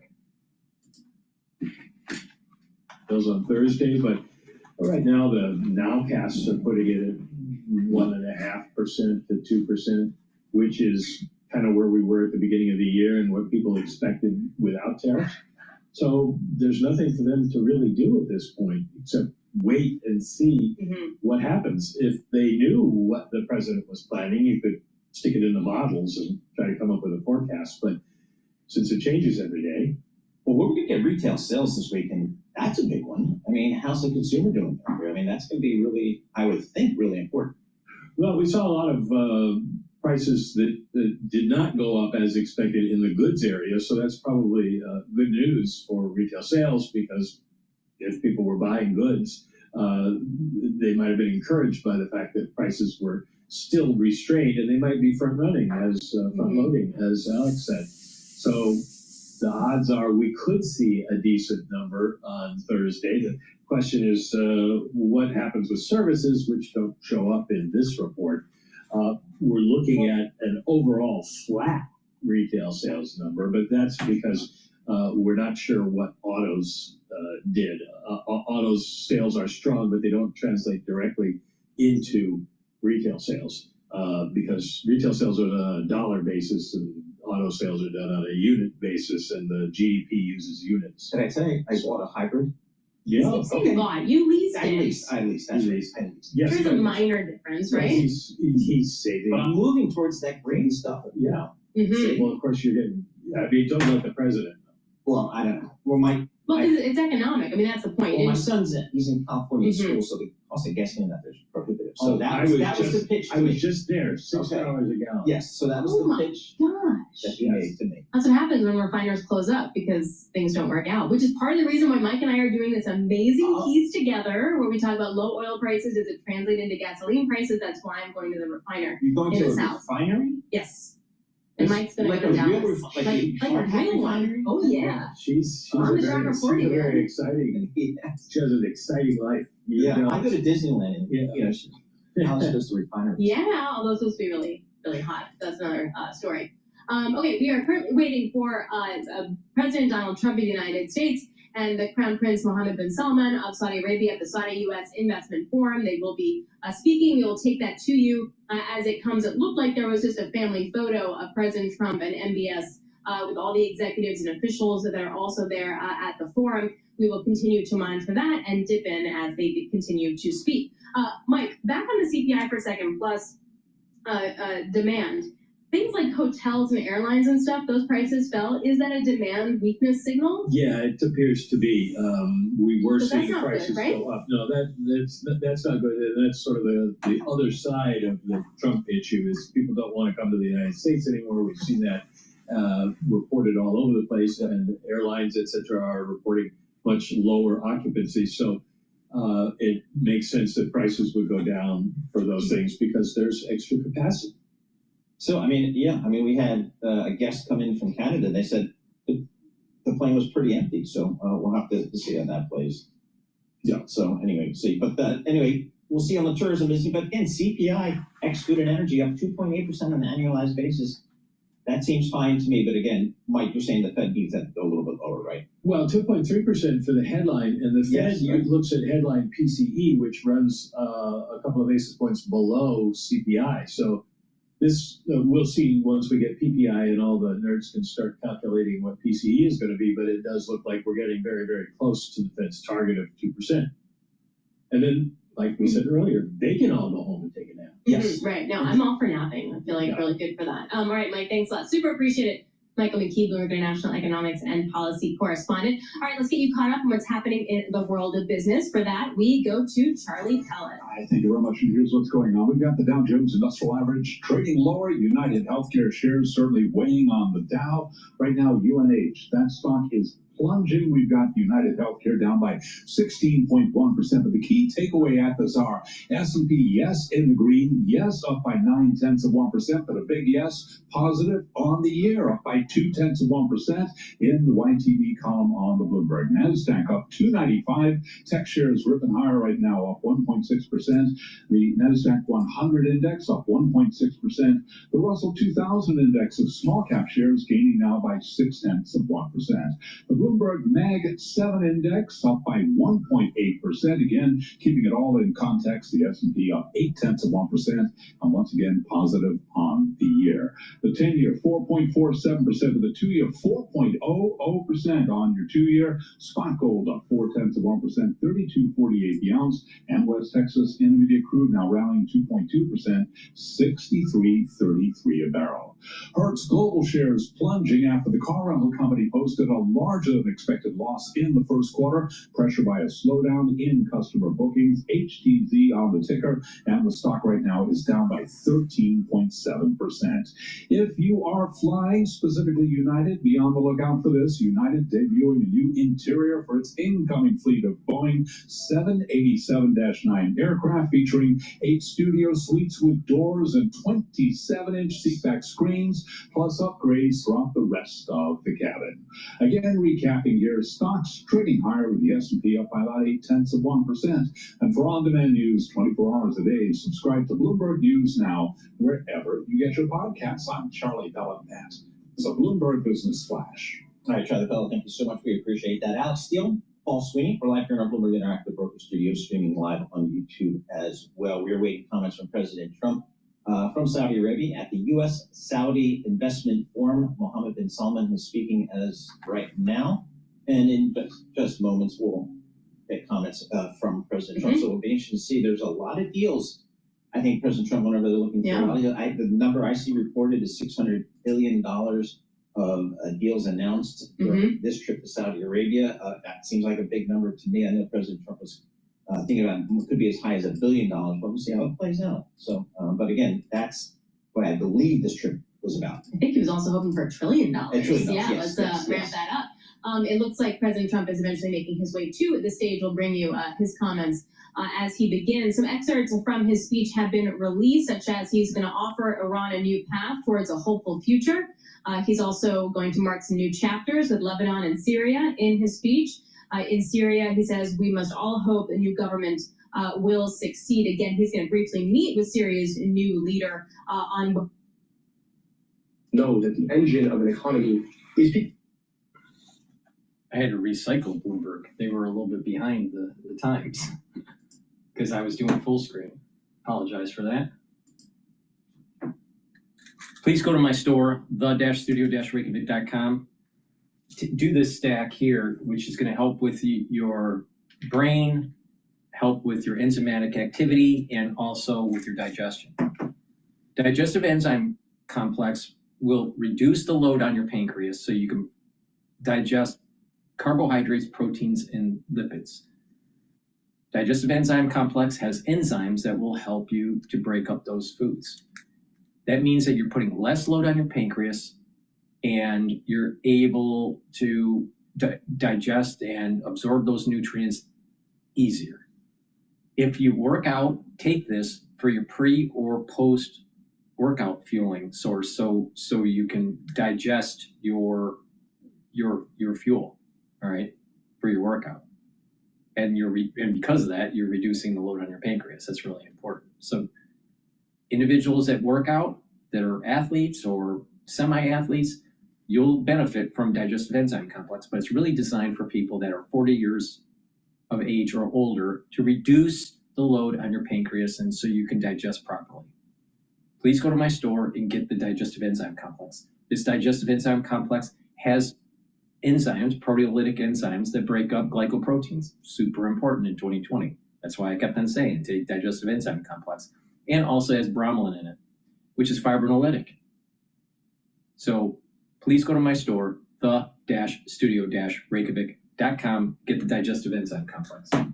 Now, Good Night Formula is going to help you to sleep. It has tryptophan, melatonin, GABA, and passion flower. It'll allow you to go into 3 cycles of REM sleep and deep sleep, so you'll be well rested when you wake up.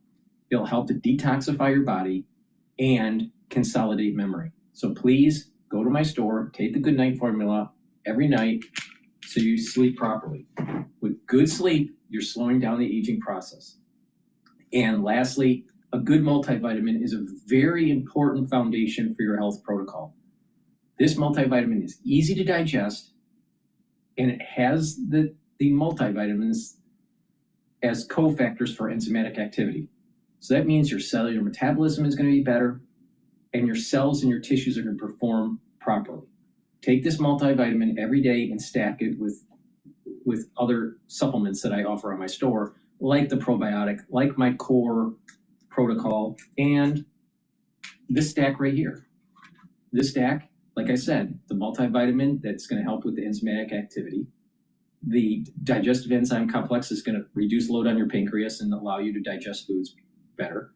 And the Good Night Formula is going to help with consolidating memory. You're going to be well rested, and it helps to detoxify your body.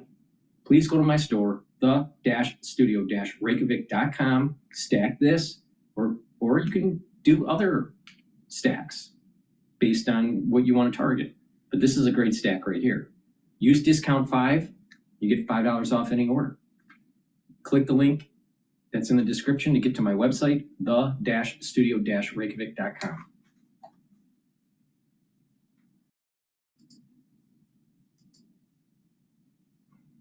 Been doing this thing of sending tens of billions of dollars to a foreign military to drop bombs on other kids in their schools. And I think all of us understand that that kind of investment is contrary to what's good for all of us. And so I know that Michiganders would rather us be spending our money here investing in our kids rather than sending them to foreign militaries. And I do anticipate that it's going to continue to be an issue simply because it makes no sense for the average Michigander, and it makes no sense for our country.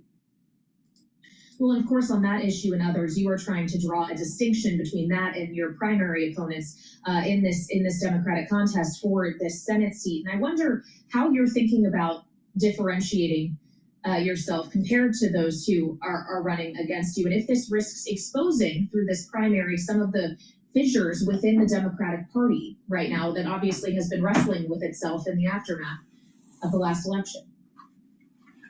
I'll tell you this, I got nothing but respect for folks who are running right now to take on Trump and Trumpism, given all of the damage that he's done to our country and its standing abroad, and all of the damage he's doing to the lives of everyday folks in my state and elsewhere.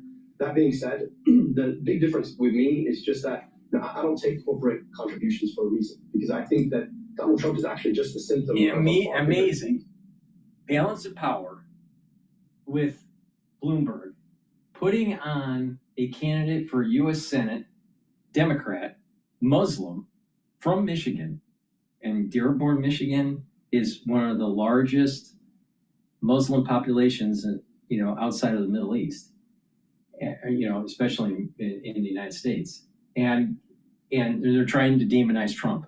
Meanwhile, Trump was in Saudi Arabia saying he's looking for peace and creating an economic prosperity in the Middle East. These mainstream media outlets, their mission in life seems to be to demonize Trump at all costs. I've been following this day after day after day, hour after hour after hour, and I'll tell you, it is so obvious how biased they are. And I thought that Trump's speech, which we covered completely for the conference, or for the forum, Saudi U.S. Investment Forum is what it's called, I thought he did a good job. But they can't say that. No. They got to find someone to demonize Trump.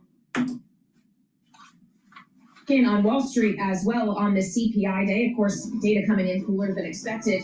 And the rally is continuing on so far this week. Charlie Pellet has a look at the markets from New York. Hey, Charlie. Thank you very much, Kaylee Lyons. Indeed, a lot going on. And I do want to begin with the year-to-date numbers, because that is significant. The S&P 500 index now in the green on the year, up by 0.2%. But look at the NASDAQ 100 index for the year, up by 1.1%. Again, year-to-date numbers. Today's trading, we're looking at a lower Dow. The S&P, NASDAQ, they are both higher right now. We begin with the S&P up 51, the S&P at 58.95. And for the ones that have been watching, I've been telling you guys, start putting money in the market. Well, there were lots and lots and lots of podcasters out there 4 weeks ago saying the sky's falling. Everyone was Chicken Little. But leaders like myself, born leaders, all right, they went out on a limb and basically said, don't bet against America. This dislocation is short term, and that the economy is going to rev and things are going to be better. And I gave you points in time and price on when to buy. And if you listened to me, you would have earned 10 to 18% return, depending on when you put in those price points. That's what you would have earned on your new deployment of cash. Now Bloomberg is saying we're in a bull market now. Please go to my store, the-studio-reykjavik.com. Help support my work. I'm giving you intel about how to make money in the market. Now, you can take it or leave it. I don't really care. But the thing is that I am very accurate. Please go to my store, the-studio-reykjavik.com, and get these products and supplements that will help with your health and wellness. Now, the structural nano silver I have in two types, in the tube form and in the quick dispenser. Structural nano silver gel is a dual purpose product. You can use it as a daily skincare. You can put it on a wound. It'll help to heal the wound, a cut, an abrasion, a minor burn. It'll help to heal it quicker. You can use it as an aftershave, or you can also use it if you're not feeling well or someone around you is not feeling well.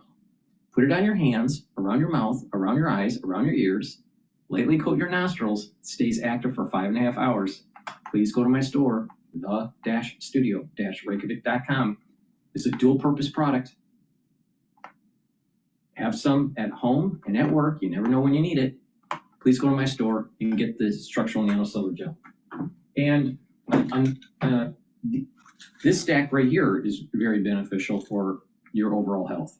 Resveratrol is something that I've been taking for decades. Resveratrol is an antioxidant, so it's going to soak up free radicals. That's important for reducing stress on a cell in your tissues. Resveratrol will also help with youthful gene expression. That means that it's going to slow down the aging process. And resveratrol helps to get rid of senescent cells. Senescent cells collect garbage. You want to get rid of those. Resveratrol also soaks up free radicals. And by soaking up those free radicals, you're improving your mitochondrial health. And by improving your mitochondrial health, you'll have more energy and your cells will perform better. Your tissues will perform better and your organ systems will perform better. Now, vitamin B complex is really important because the first 4 B vitamins in here help with your mitochondrial health. So your energy levels will go up. Also, vitamin B complex helps with cellular metabolism. So your cells will perform better and your tissues will perform better. And vitamin B12 helps with neural protection. So this is a great stack to improve your mitochondrial health, your cellular metabolism, and to protect your neurons. Please go to my store, the-studio-reykjavik.com. Get the vitamin B complex, get the resveratrol, and stack it with the silver gel, and that's helping with your skin. Please go to my store, the-studio-reykjavik.com. Let's go to Jeannie and Rick Davis.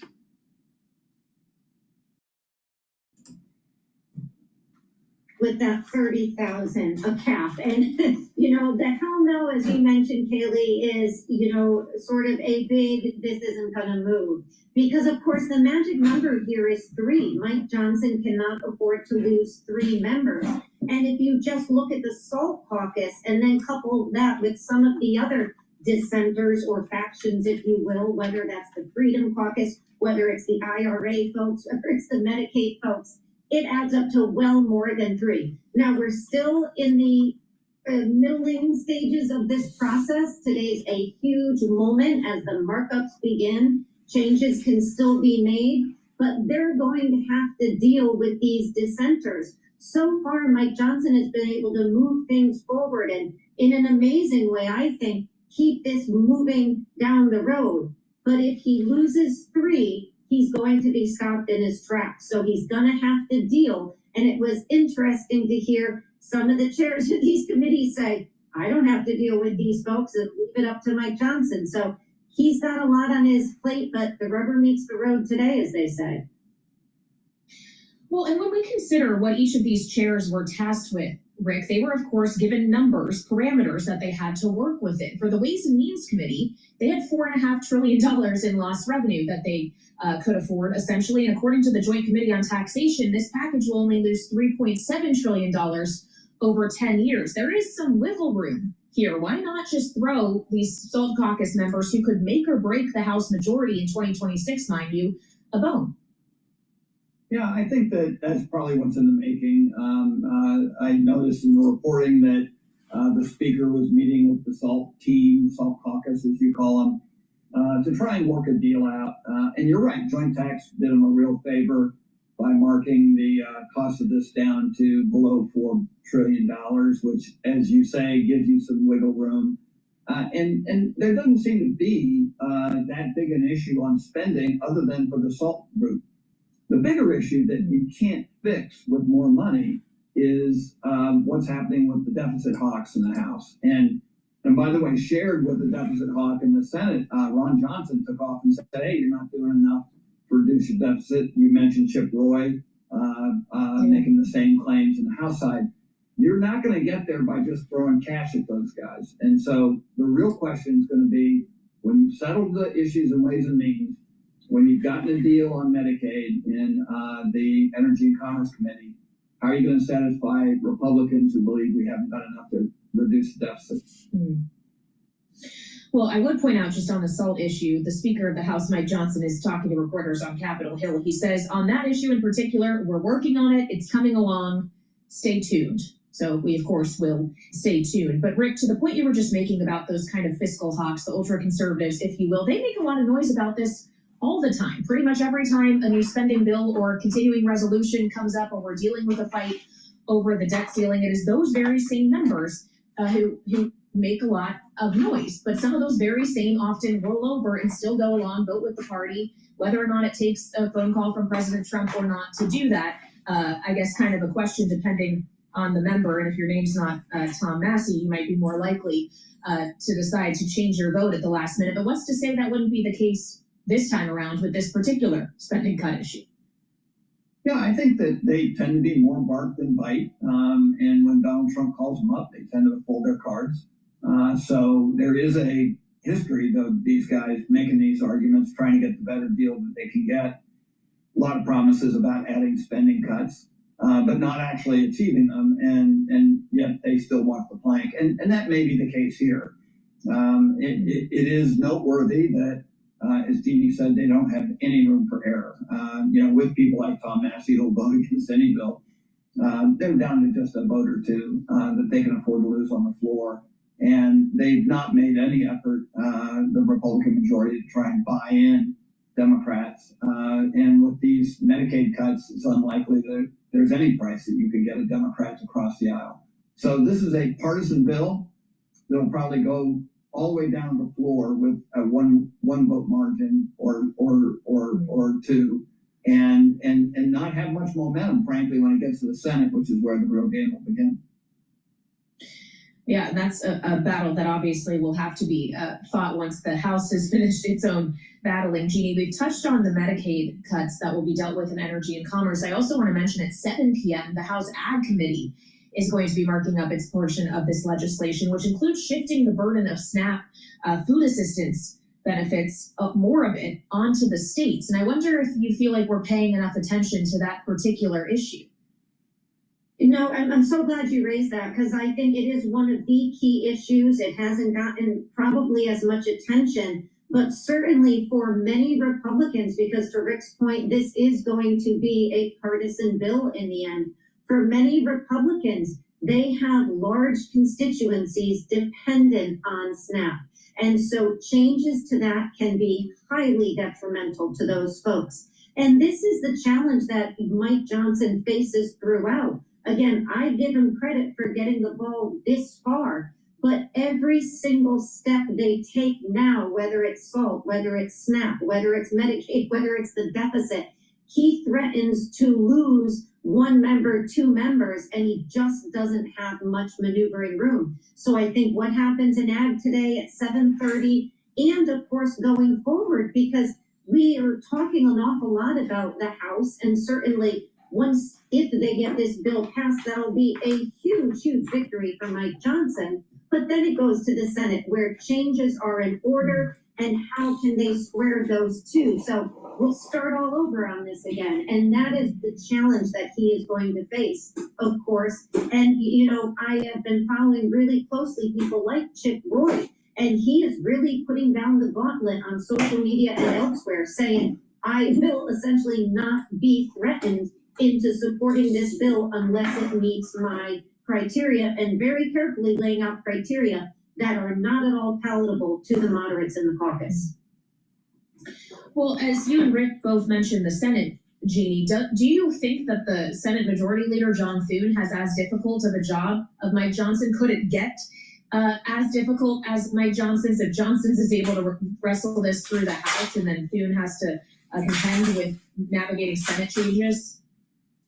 Absolutely. He's got a really tough job. I mean, I happen to think Mike Johnson's got the toughest job in D.C. right now and has for a couple of years. So I wouldn't say it's tougher, but it is a different job. And of course, one of the challenges is he's got to keep in mind what is possible for Mike Johnson in the House to swallow. And of course, he is going to be under pressure by the president to deliver. And of course, on the other side, he's got a lot of members who themselves have their own red lines. And we talked about one yesterday, the senator from Missouri, who said it is political suicide to cut Medicaid at all, of course, aligning with the president, but not some of these more conservative members in the House. So he's got his own trapdoors to walk through over there.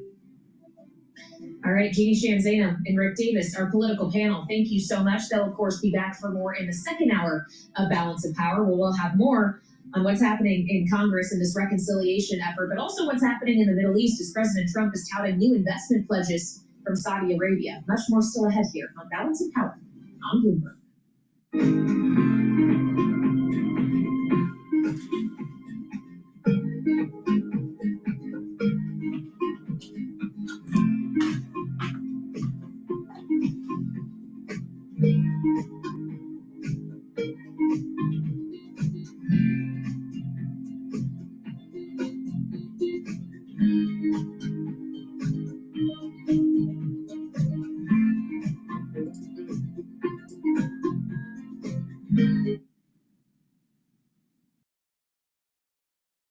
let's go back to Al Jazeera here.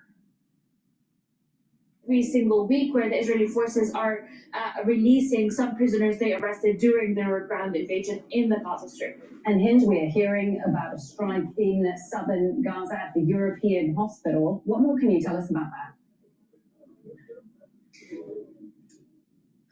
Okay, so in the past hour, suddenly we heard massive explosions, and those massive explosions turned to be 9 missiles targeting the courtyard and the surrounding of the European hospital in Khan Yunis in the southern parts of the Gaza Strip. According to medical sources, at least 6 Palestinians have been killed in this attack, and at least 40 have been injured and transferred to Al-Nasser hospital. This is obviously a target for the infrastructure of the hospital and its surroundings. People are saying that there are a lot of people still buried under the sand, where the civil defense teams and paramedics are trying to pull and rescue more people that are still trapped under the sand. But what we need to know is that in the past 24 hours, this is the second hospital that has been targeted. Earlier today, Al-Nasser hospital has been targeted, where the very famous local journalist Hassan Aslay has been also killed early in the morning. There has been targets to hospitals across the Gaza Strip, and 2 hospitals in less than 24 is a lot. Okay, Hind Kadari there for us in Deir al-Balah in central Gaza. Okay, that's it from me, Malin Saeed. Lots more information, all our stories, including Trump's speech and the highlights from that on aljazeera.com. Do check it out. I'll be back in a moment with much more of the day's news.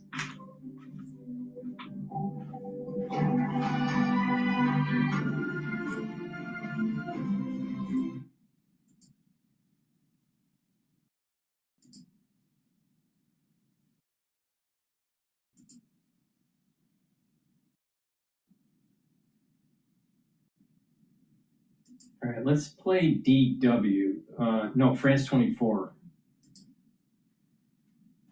Boyle, you're starting off with coverage of that US-China tariff deal. What have the papers been saying? Yes, well, let's start with the Chinese papers. The English language government paper, the China Daily, has it on their front page. There they call it positive step for the global economy. It says that China hopes the US will fully rectify its erroneous practice of imposing unilateral tariffs. Meanwhile, the Hong Kong-based South China Morning Post also has it on their front page, and it's looking at the details of the deal, which involves both nations cancelling some tariffs completely and suspending others for 90 days starting tomorrow. The countries have also established a mechanism to facilitate trade talks in the future. It calls it a major de-escalation and a win for both sides, but in particular for Beijing. Now moving to the US, Politico has an article on this obviously as well. They're looking at why the two countries pulled back from the edge. It says that the deal acknowledges that a total economic divorce would be too painful for both sides. The deal came as the US faced a serious economic downturn. According to Politico, it reveals an important lesson, quote, even Teflon Don can't outrun economic reality. The Atlantic is offering an interesting way of understanding the latest trade talks. It compares Trump's deals to con artists playing a switch and bait card game where the dealer talks non-stop. It says that this constant chatter serves 2 purposes: distracting people and deceiving them about what is actually confusing them. Although the game looks fair, it says you're actually being swindled. The Guardian, though, seems to think that the card dealer has actually managed to swindle himself. This analysis piece says that although Trump has claimed it as a victory, it's actually capitulation. It argues that the deal falls short of repairing the damage caused by what was effectively a trade embargo. It highlights the shift in language in particular since Liberation Day as evidence of this capitulation. All right, and moving on, in the UK, Prime Minister Keir Starmer has come under criticism recently for his rhetoric on immigration. What does the British press look like? Well, Starmer's policies on immigration have been widely criticised in the press. Let's have a look at The Independent here. Their headline reads, dismay at PM over island of strangers, migrants. rhetoric. The island of strangers, quote, has been likened to former far-right politician Enoch Powell's infamous 1968 Rivers of Blood speech, still saying on the left of the British press. The Guardian is also picking up on the same part of Starmer's speech. They also accuse Labour Prime Minister Keir Starmer of trying to combat the rise of the far-right party Reform, which made significant gains in recent local elections. The Times is highlighting the aims of the policies on their front page here. In particular, Starmer's promise that he will curb 100,000 arrivals a year. They have a photo here of migrants who've just arrived in the UK by crossing on the Channel on a small boat, which has been widely politicised. The far-right tabloid Daily Mail, meanwhile, is making light of the fact that Starmer is being ridiculed. The Daily Mail also calls him a hypocrite for announcing an immigration crackdown years after backing open border policies when he was in opposition. All right, Emily. Well, film fans are looking forward to the red carpet this Tuesday evening in Cannes, but also the films that are going to be shown. The festival opens today for its 78th edition. What do you have for us? Well, Variety brings us news that there are new rules when it comes to the dress code at this year's festival. Nudity and voluminous outfits are now banned. The organisers explain their sudden prudishness is for decency reasons and to be aligned with French law. As for the oversized outfits, they're banned basically because they're impractical and quite annoying for other guests. Other than the outfit bans, France 24 here is reporting on the impact of Trump's tariffs on the film industry, especially after he said he would be imposing tariffs on films that were made outside of the US. You can read this article on France 24's front page if you're interested. Finally, on Cannes Le Monde, as this article here, it shows that the festival will be as political as ever. Many key figures of the industry published a letter yesterday denouncing the silence of the film industry in the face of what they call a genocide in Gaza. Okay, Emily, finally from you, a bit of comforting news, pun intended. Scientists have found out that our furry friends are the best stress relievers. What is being said? Well, a study has found that cats and dogs are more comforting than our human partners. This is in the Times today. The survey of 30,000 people found that pets outranked both spouses, children and friends as the preferred form of emotional support. Many people also reported that talking to their pets was a useful way to express concerns. Now, I'm not sure about your pets, but my cats just mainly listen to me when I talk about food, so not the best therapists in my experience. Well, I don't have any cats, but it might be time to get one. Thank you very much, Emily Boyle, for that look at the papers. Thank you to you for watching. We'll be back after this short break. This is the pink salt recipe that took me from 179 to 126 in just weeks. You know what the best part is? It's natural, easy, has no side effects, and takes less than a minute to prepare. Using just 4 ingredients that I bet are already in your kitchen. This morning, I woke up and looked at the spot where I keep my Japanese pink salt recipe, the one I used when I was desperate to fit into my wedding dress, what some of my followers now call the homemade mounge. And I remembered how terrifying it was to have my...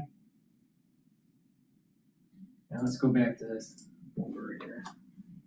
Companies tried to front run the tariffs, so maybe some companies tried to raise prices anyway, even ahead of the tariffs. And certainly there are additional shipping costs if you're trying to bring in a lot of extra stuff. So we may see some prices rise in the PPI that will give us sort of a feel for how this might go. But again, it's not going to be something that occupies a terrible amount of space in Fed officials' minds because, again, they know that something's coming, but they don't know what, and so there isn't much they can say at this point to kill this. Than we're watching. Well, and they're watching inflation expectations as well. We know, Mike, and when we consider the idea that inflation expectations, at least in soft consumer sentiment data, have still been going up, even if you aren't necessarily seeing it in the hard inflation data itself. Does that have influence on the thinking of monetary policymakers? Because the risk is that consumers kind of perpetuate their own inflation with their thinking prices will keep going higher. That's it. That's a good explanation. We'll bring you to the next Fed News Conference, and you can help Jay Powell in that regard.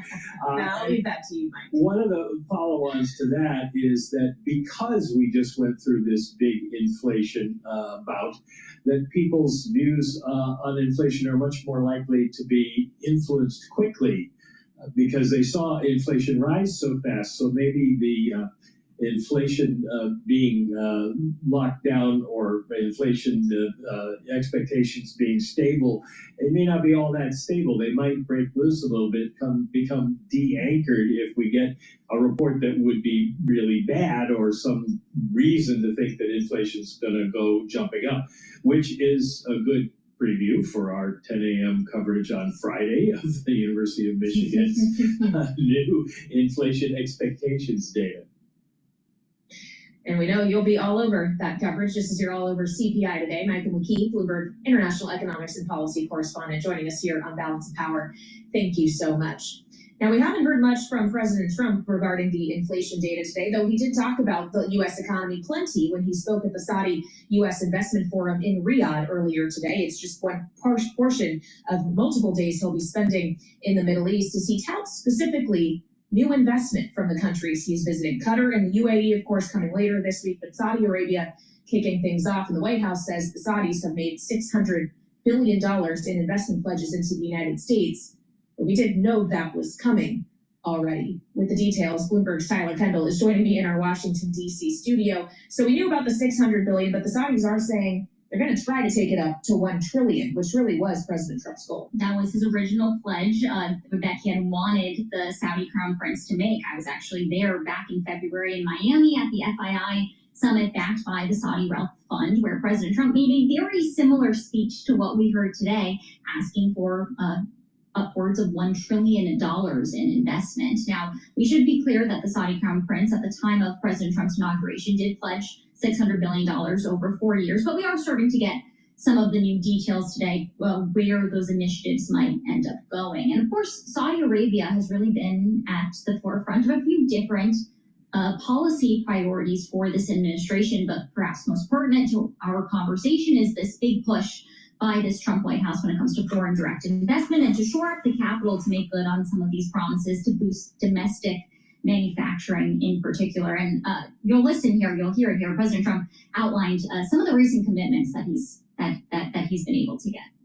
Apple is investing $500 billion. NVIDIA is investing, and I see my friend is here, Jensen. That's very good, wherever you may be. Thank you very much, because he's putting in $500 billion. TSMC is investing $200 billion, and with this trip, we're adding over $1 trillion more in terms of investment.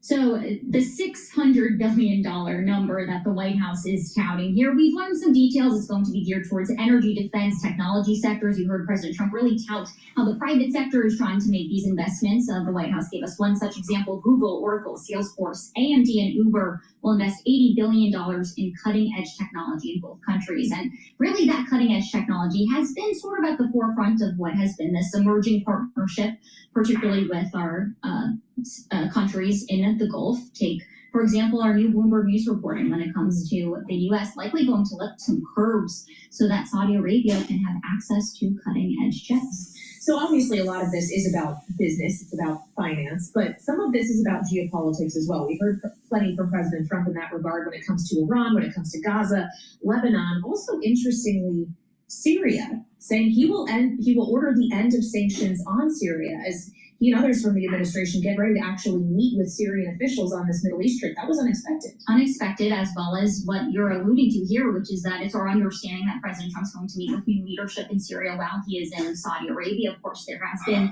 a leadership change in Syria, and Bloomberg Economics actually has a really great analysis looking at how that has shifted the dynamics, including between the U.S. and Turkey, just as there is new leadership in the region. And President Trump really does want to tout his credentials when it comes to peacemaking and show that he can help to wrangle down these conflicts in that area. It's important to note that he also touted how Saudi Arabia has served as that mediator when it comes to the Russia-Ukraine war. And we know that that really was where those talks kicked off between the U.S. and Russia to try to get to the point today. Of course, we're looking towards later this week, whether or not any progress is made. We know Zelensky, of course, is heading to Turkey, and we learned in this speech that Secretary of State Marco Rubio will be there as well. Yeah, not President Trump himself, as he had teased yesterday, but that might be happening. Bloomberg's Tyler Kendall, thank you so much for joining us with the latest out of the Middle East. And we want to get the latest out of Capitol Hill now as well, because there is some key action taking place on the Hill later this afternoon.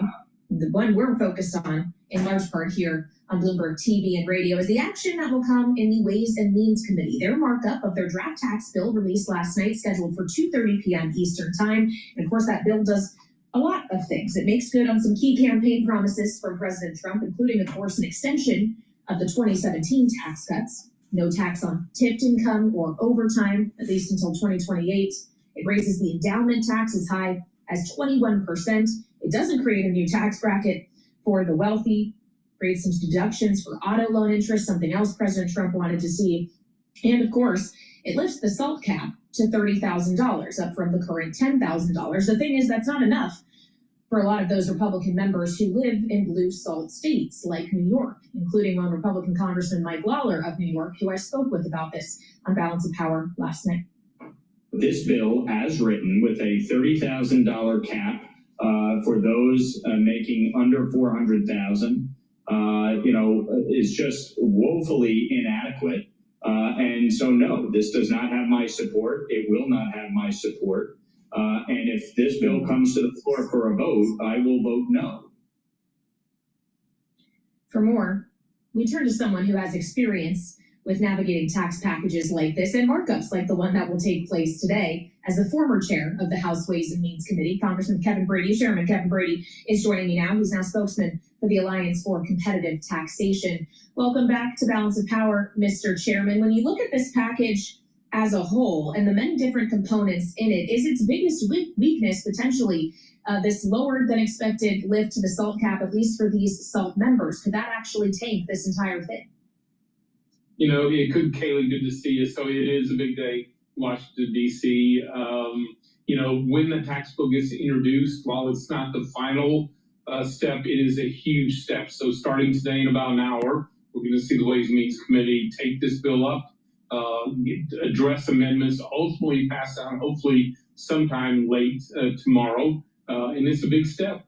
So the president should be pleased here. Certainly his priorities, as you pointed out, making so much of the Tax Cuts and Jobs Act permanent, preserving and improving upon the middle class tax cuts, keeping that small business deduction, the first time we've ever created that, 2017, and expanding it some, I think very important as well. His priorities, as you pointed out, about $300 billion in tax relief on tips and overtime for Social Security, and some help on car loans for American-made autos, all, I think, big priorities for him as well. Certainly, to your point, the spending savings number is still up in the air, going to be a big part of this. The SALT number is still up in the air as well. I'm confident they will find a common ground here, but I would just point out, in 2017, only 8 counties in all of America had an average SALT deduction of more than $30,000. Today, it's gotten somewhat bigger, but the point being, you are devoting about $300 billion or so to a relatively few number of counties, to a few number of taxpayers. And obviously, for both the president and tax writers, they're trying to juggle that against the numbers, the cap they have on deficits here, and also the fact that what they're doing in middle class families and small businesses, all of that's hugely expensive. So yeah, there is a lot more conversations to be had, both as it goes to the floor next week as scheduled and through the Senate. Still a lot of work left to be done. Well, and when we consider the price tag of all of this, the Ways and Means Committee had a $4.5 trillion cap essentially to the revenue that could be lost over the next decade as a result of this policy. And the Joint Committee on Taxation says it actually is only going to result in $3.7 trillion in lost revenue. And I wonder if you see that as by design, that they purposefully left themselves some margin to work with on some of these issues. I think so, and for 3 reasons. They don't know yet what that spending number is going to be at the end of the day when it goes to the Senate. That's, Kaylee, so key, because it's not only the key to passing the bill, is to unlocking the Senate baseline, which allows tax riders to make more of these tax cuts permanent. So savings number is really big here. Again, they haven't finished out the SALT issue. They're very aggressive in the House on the Inflation Reduction Act. So as that moves to the floor and to the Senate, there may be some changes there. So I think it was wise for them. And obviously for the fiscal conservatives, this is an effort to bring them into the fold here. So I think it was, they were using some good strategy and good thinking in introducing this bill. I also wonder, as we consider our audience here on Bloomberg TV and radio, how do you think the business, the corporate community should be looking at this package as a whole, knowing there was a lot of conversation around sea salt in particular, sea, not like sea salt, like SEA salt, but like corporate state and local tax deduction. I feel like for some reason I have to make that clear, Mr. Chairman, but the sea salt conversation, the question around whether or not they would try to close the carried interest loophole, which they did not. Is this actually the best kind of package corporate America could have hoped for, short of bringing down substantially the corporate tax rate itself? Yeah, so I think to your point, yes. I think for corporations, large or small, keeping that corporate rate as it is, not making permanent, but fully restoring those three tax provisions so key to innovation and competitiveness, like research and development, and full and immediate expensing. I think 5 years is what was in the bill. I think people would love to make that permanent. That's a big step by itself. In the international tax space, which is where we made sure in 2017 our U.S. companies could compete and win anywhere in the world, including here at home. And when they succeeded bringing those profits and investment back to the United States, the tax riders avoided any tax hikes there.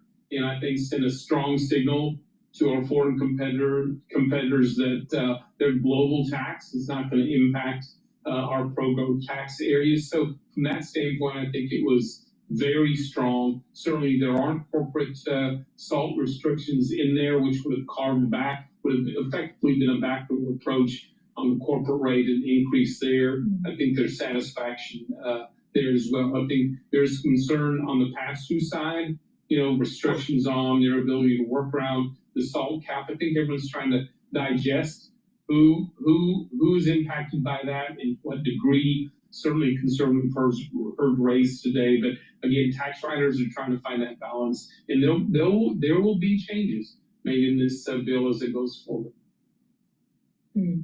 Well, and obviously we'll learn more, hopefully, about what changes will look like after this markup concludes, however long that takes. I've been told it could go well into the night tonight in Ways and Means, Mr. Chairman. But of course, it's not just Ways and Means that is marking things up today. The House Energy and Commerce Committee is as well. In fact, that starts sooner at 2 p.m. Eastern Time. They've saved, according to the Congressional Budget Office, more than the $880 billion in cost savings that they were charged with. But as a result, according to the CBO, 13.7 million people could be kicked off Medicaid rolls over the next decade. We've heard from Republican Senator Josh Hawley, who says this is morally wrong, politically suicidal for Republicans. And I wonder how you yourself, from the outside now looking in, view this politically for Republicans as they consider their maps in 2026.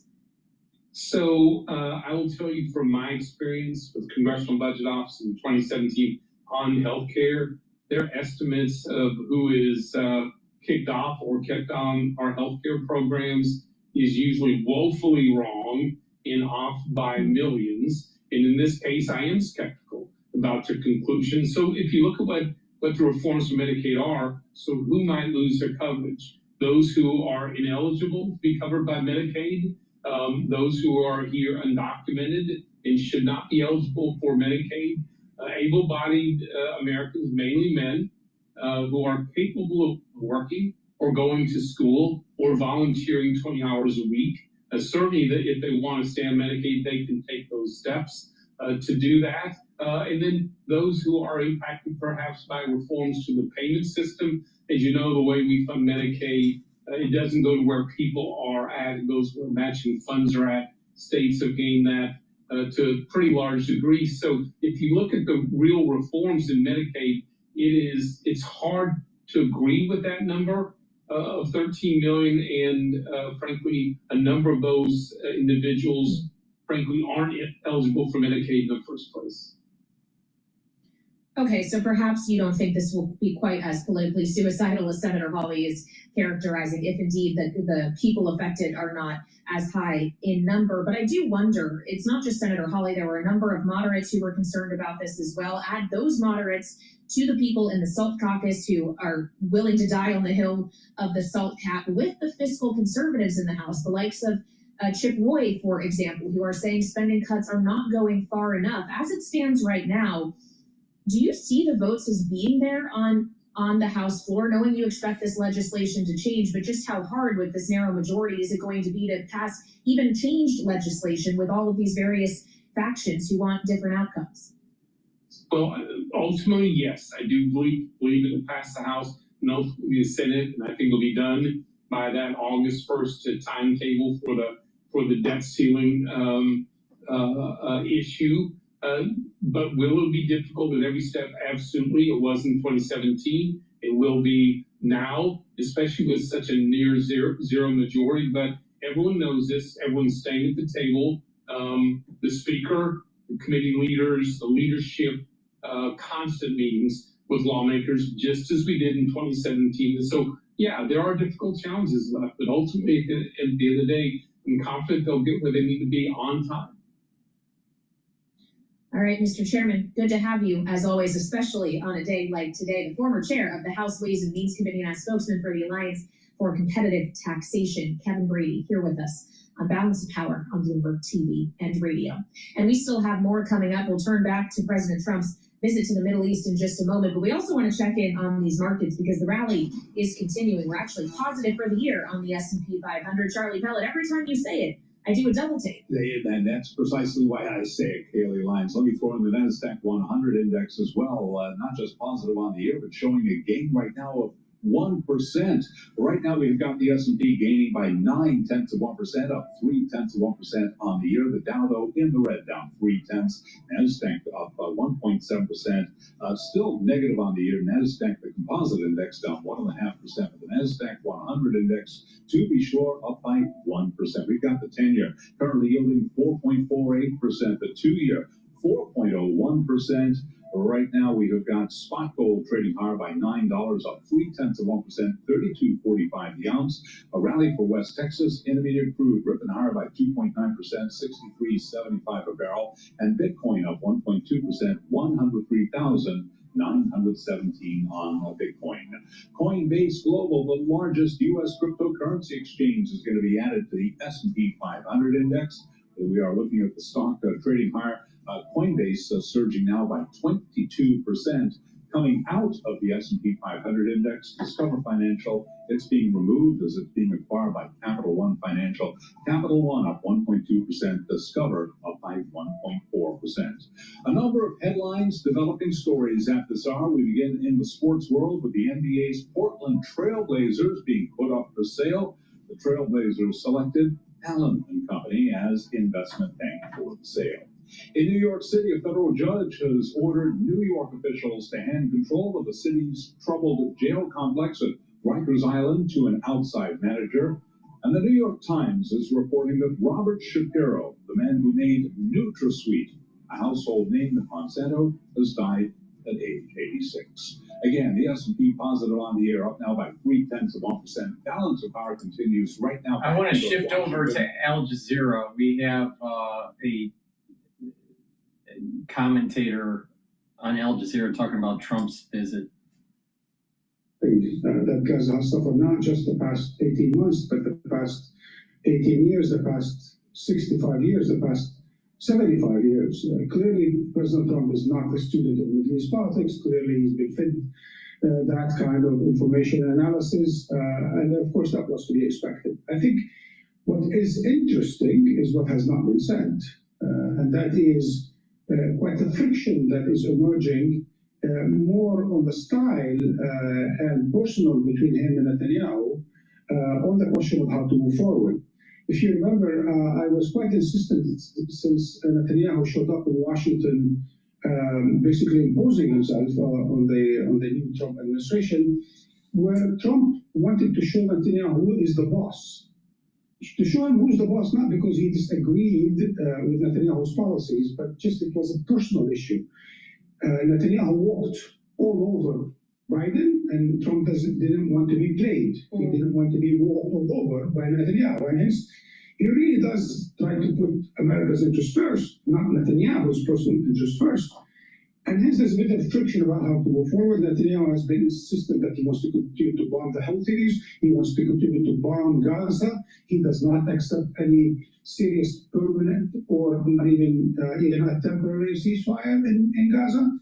And that's not necessarily to the liking of Trump, who he likes to be heated when he insists on something. And clearly, Trump has a lot on his plate, such as if he goes off to Turkey on the Ukraine-Russia things. He has a lot in terms of Iran, and certainly he has all the wonderful things he is going to have in Riyadh, Abu Dhabi, and Doha, which has to do with business deals. And I really must say a couple of words on the business deals, by the way, before we forget. What's important is not so much the promises of the trillions and trillions and trillions of dollars that everyone keeps repeating. What's important is that this is good for America as well as it is good for those who are investing in America. Because a lot of people will be making money if they do, serious investment in the United States. So that could be a win-win. Okay, many thanks for that, Marwan Bashara, for us. Now, just to recap. All right, we're going to go back to Bloomberg, but before we do, please go to my store, the-studio-reykjavik.com, and get the Clarity Factor. Clarity Factor will get rid of that brain fog. It's going to help you with memory. It's going to support your memory. And it's going to allow you to concentrate on your tasks, either in school or at work, or even if you're retired. So you should be taking this every day, no matter what your age is. And this is going to help get rid of that brain fog. Make sure you drink it with filtered water. And it's a holistic approach. And that is proper diet, proper exercise, good blood flow is going to help with your brain, but also the right supplementation. And making sure that you're staying away from processed foods and making sure, again, filtered water is really important. Drink filtered water. Take Clarity Factor every day and help with that support of your brain, get rid of that brain fog, improve your memory, and get that positive neuroplasticity going so you have better dendritic connections. You'll be able to think faster, your memory will improve, you'll sleep better, and you'll perform better. You'll be able to concentrate better. And omega-3 will help with your cardiovascular health. It's going to bring down inflammation. It's going to prevent over stickiness of the red blood cells. And omega-3 will help with the lipid profile. It's going to lower LDL levels and help to raise your HDL levels. With less LDL in your bloodstream, less LDL that's oxidized, that means less plaque formation. So take omega-3 every day. Also, take the Clarity Factor. This is a good stack. It helps with your brain and your cardiovascular health. Now, let's talk about bone density and cardiovascular health. Nattokinase, really important to break up clots. It's fibrinolytic. It's synergistic with omega-3. And it's going to help bring down LDL levels and increase your HDL levels. That means less plaque formation. Nattokinase, take every day, really important. You can stack it with D3 and K2. That's going to help with your cardiovascular health. By taking D3 and K2, it's going to help pull out some of that calcium depositing around plaque, but also prevent additional calcium depositing around plaque. Really important. D3 has higher efficacy when you take magnesium. You can take the magnesium 3 different ways from my store. Vitamin C and magnesium and zinc, and the Boomer Boost. So take D3 and K2. You can also do resistance training when you take this, and it's going to help with bone density over time with doing resistance training, weightlifting, and taking D3, K2, and taking calcium supplementation or drinking milk. You're actually going to strengthen your bones. So please go to my store, take the K2, the D3 to help with your cardiovascular health and your bone health. Stack it with the nattokinase that supercharges the cardiovascular health. And again, you can stack it also with the omega-3 to help with cardiovascular health. And add in clarity factor for your brain function. It's a great stack. These D3, the K2, clarity factor, omega-3, and nattokinase. Use discount 5, and you get $5 off any order. Please go to my store, the-studio-reykjavik.com. Get the supplements, stack them the way I'm telling you to stack them so you can target multiple systems so you get more bang for your buck. Like taking the D3 and the K2, you get 2 things for 1. You're helping with your bone density and you're helping with your cardiovascular health. All right, let's go back to Bloomberg. Basically saying either you're going to clean yourself up and become a part of the world community, or I'm going to use the stick on you. And so far, nobody has challenged that claim. They pretty much found ways of playing inside his sandbox. And it'll be interesting to see if Iran does the same, because they do know that both U.S. and Israel have the capacity to disrupt their ability to produce fissile material. And, do they cut a new deal? And the reality is the fact that Trump is offering one, they have to be scratching their head better on, going, oh, this sounds just like the Biden administration. Take the deal. It's definitely going to be better for Iran and for the rest of the world if they do. Well, I'm glad you raised Ukraine as well, Rick, because we also learned from President Trump in his speech that after teasing yesterday the suggestion he himself might go to Turkey on Thursday to join the Ukrainian President Volodymyr Zelensky in potential peace talks with Russia that we weren't sure whether or not Vladimir Putin would show up to, he said instead it's Marco Rubio that will be going. Do you see that, Jeannie, as the president in advance trying to save face in case Putin is a no-show and the whole thing turns out to be underwhelming? Yeah, I think it might be. I thought all along it would be too early for the president to join, while it would be amazing to see all 3 of those men in the same room if we could get a glimpse of it. I thought it would be too early, and I do think it may be a sign that, as we sort of indicated and thought, that Putin may not go there. And of course, then this leaves us exactly where we were, and this, of course, is another of the president's commitments on the campaign trail that he's having trouble getting to. Not surprisingly, he overpromised and is under-delivering, and you can see the frustration. And that's why I think he tends to these business deals, because he feels like he can have more luck there than he could on the geopolitical side in these really difficult conflicts.